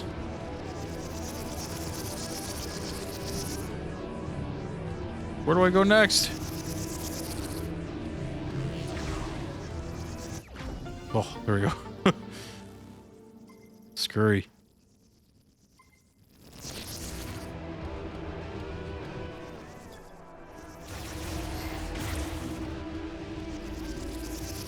Clearly the real answer was Star Fox, though, 64. They got it wrong again.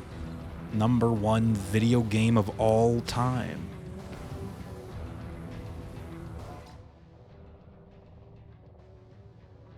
Yeah, Ocarina easily. Yeah. Dying to know the order. Saber said they're expecting people to play them in chronological order, so starting with RE0, which you do not fucking do because it's a weird experimental game, and despite being a fucking prequel, relies too heavily on other games in the franchise to know what the fuck is going on, dude.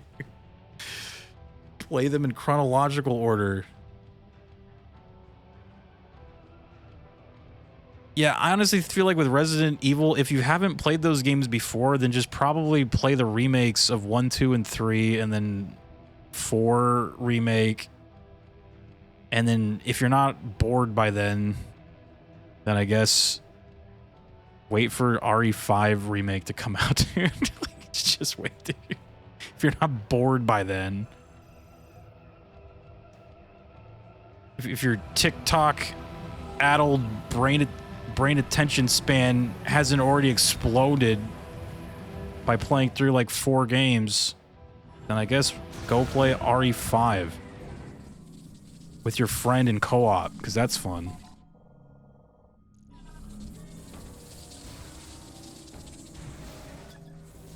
Let me grab that. Oh, you gotta not be in scanner mode.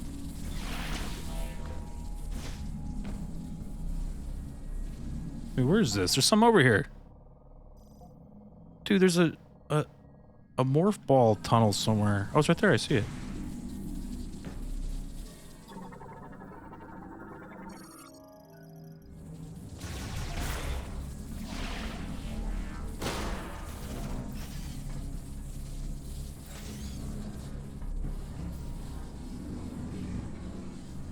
Oh. Hello. Die! Robot battle. Battle bots, dude.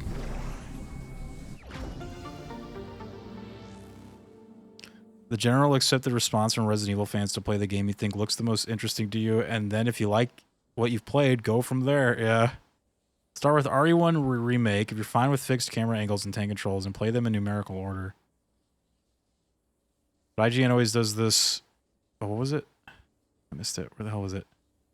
IGN always tries to do this how to do X in chronological order thing, even though that's a terrible idea for a lot of long-running franchises if you're new. Yeah. Start Metal Gear with Metal Gear Solid 3, then go to Portable Ops, Peace Walker, 5, 1, 2, oh, Metal Gear 1, Metal Gear 2, Metal Gear Solid 1, etc. I actually think starting with Metal Gear Solid 3 is not a terrible idea. But that's if you just skip all those weird portable games and just go to like Metal Gear, what would be after that one? 5? That wouldn't be super terrible, but what is that one? Happy? What the hell, dude? I'll add that one. I'll call it Cat Happy though. Cat Happy. He does look pretty happy, damn. Only do that if you're a diehard fan. If you're new, do not fucking do that.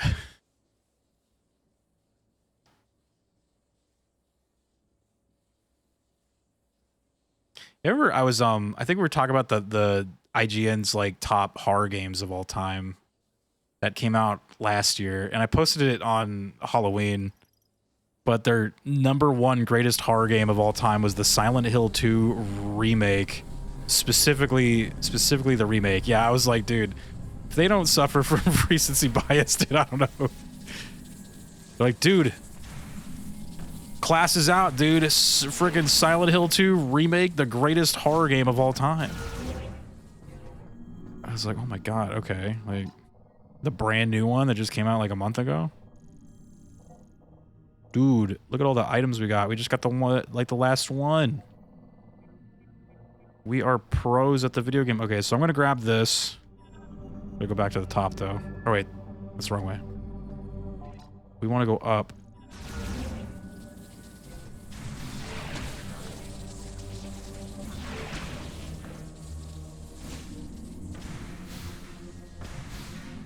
They made that list this year. It'd probably been Chronos, the New Dawn, at the time.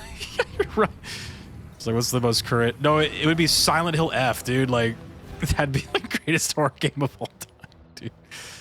It'd be Silent Hill F, duh. They're like, Jesus Christ, we didn't think it. Like, look, man.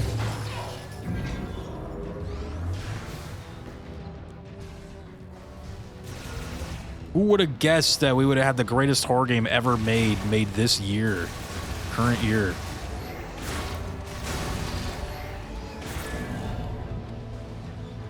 Silent Hill 2 Remake, the greatest horror game of all time that is named Silent Hill 2 Remake and released October 8th, 2024. Here's a link where you can buy it, dude. Here's a conveniently placed link where you can buy the game.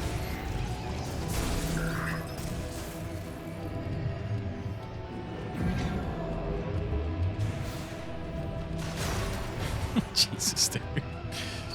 IG head. 100% rage bait.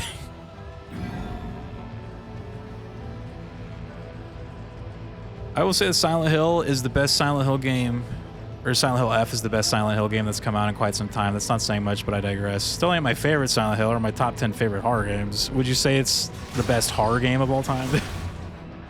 No, yeah, like I've heard nothing but good things about it. I was just trying to make the point that it's like, you know, if they did that list like now, that would be the one. Like,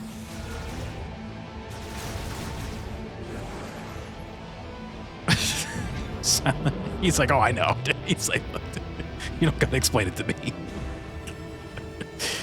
The greatest horror game ever made. Now, yeah, like horror games is kind of difficult. Because I remember we had this conversation. It was like, because there's like good horror games, and then there's like, or it was because I was trying to find a list of like the greatest horror games. So I was like, a lot of these aren't even like scary. But then I was like, oh, that would be its own list, like the scariest games of all time. You know what I mean? Like,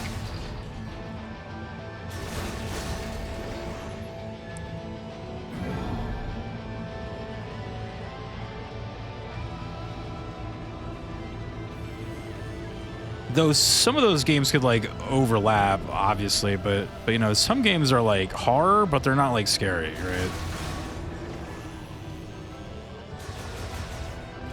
And some games are scary and they're not horror games. For instance, Mario Kart. That game's fucking terrifying, but you know, it's not a horror game. You're trying to race and people are trying to kill you and shit, and that's scary, but it's not a horror game.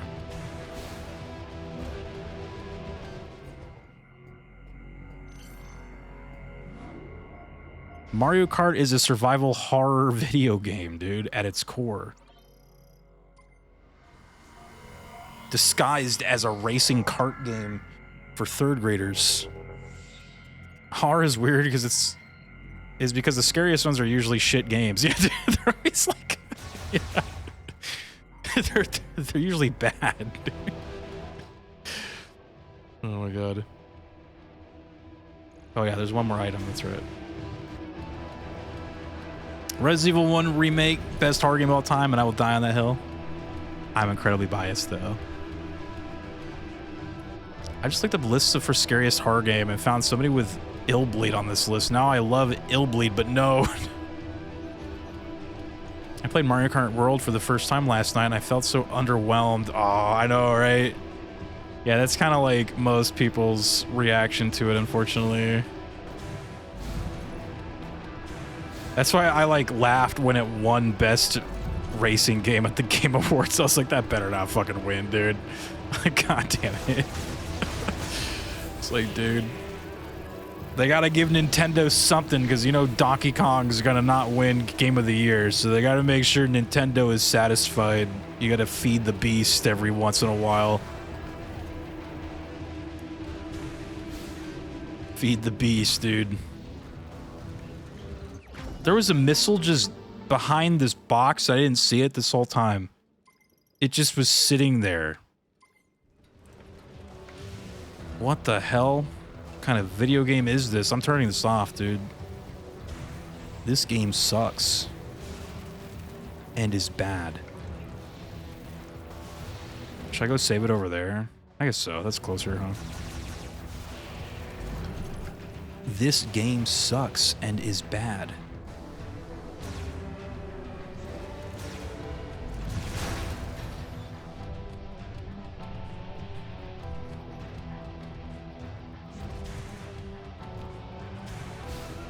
Well, we got 180 missiles. We got 360 ammo. And 1, 2, 3, 4, 5, 6, 7, 8, 9, 10, 11 health thingies. So that's pretty good. I promise next stream we'll actually do more like of the or like progress through the story and shit. It's just when I play a Metroid game, I do love to be ready for anything. These games do tend to kick your ass, and that's why you want to get all the things so you're well prepared for everything. It just makes your life a lot easier if you could get all the stuff. So that's why I was kind of like obsessing over all these items, because I like to be ready. I like to be ready, man. So next time we'll definitely do more like story stuff, and probably try to grab some of these other items though, because I do have the spider ball now, and I think there were a bunch of spider ball related things out here, so we'll get some more stuff, do some story. That'll be on Tuesday. Tuesday. All right. Tuesday.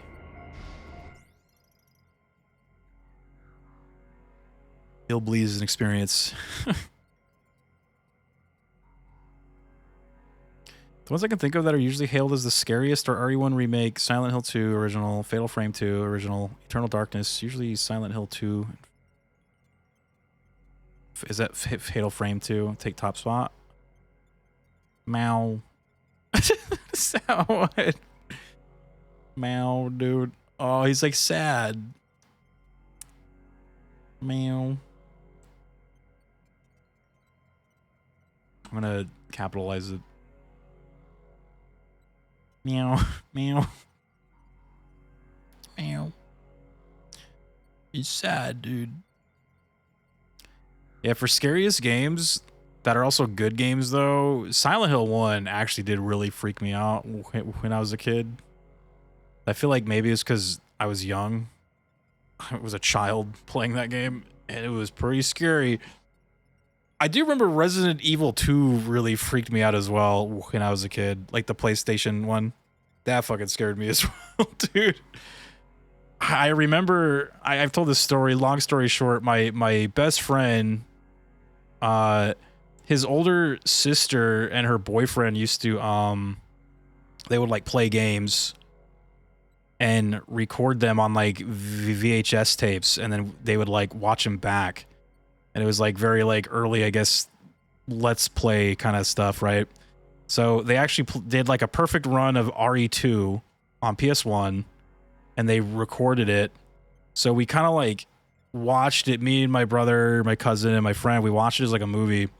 And I remember we were like watching it and like, dude, I can't remember what part it is, but when you like, you know how when you go through the doors, it goes into that like first person mode, and then it like you go through the door, right? And it's like slow and kind of like eerie. I remember there was the part where like it's doing that, but then there's like a bunch of zombies there and they like jump scare you. Dude, that like actually freaked me the fuck out, dude. I thought that was insane. Like that scared me shitless, dude. I was like, what the fuck? Like, oh my god, like I wasn't even playing and it scared me. I was like, holy fuck, dude. Oh my god. Actually, to this day, I was like, wow, that got me good. But it was a fun time. I remember we watched the entire thing. VHS perfect run sounds like a certain thing. I know, right? They were essentially doing like early versions of like a let's play, you know, like kind of like where you watch the game. I'm sure the IGN would put The Last of Us as greatest horror game of all time. You're right. I bet you that at least had to have been on that list, right? It was definitely on the list, too. Resi has had speedrunners, Let's Players for like forever. Yeah. It was fun. Until Dawn on their list. Oh, Until Dawn. Yeah, I don't know about that. It's a good game, but yeah. All right, are we good with this? Good stuff, man. Until Dawn, the scariest game of all time? Tech's like, yes, it actually is the scariest game.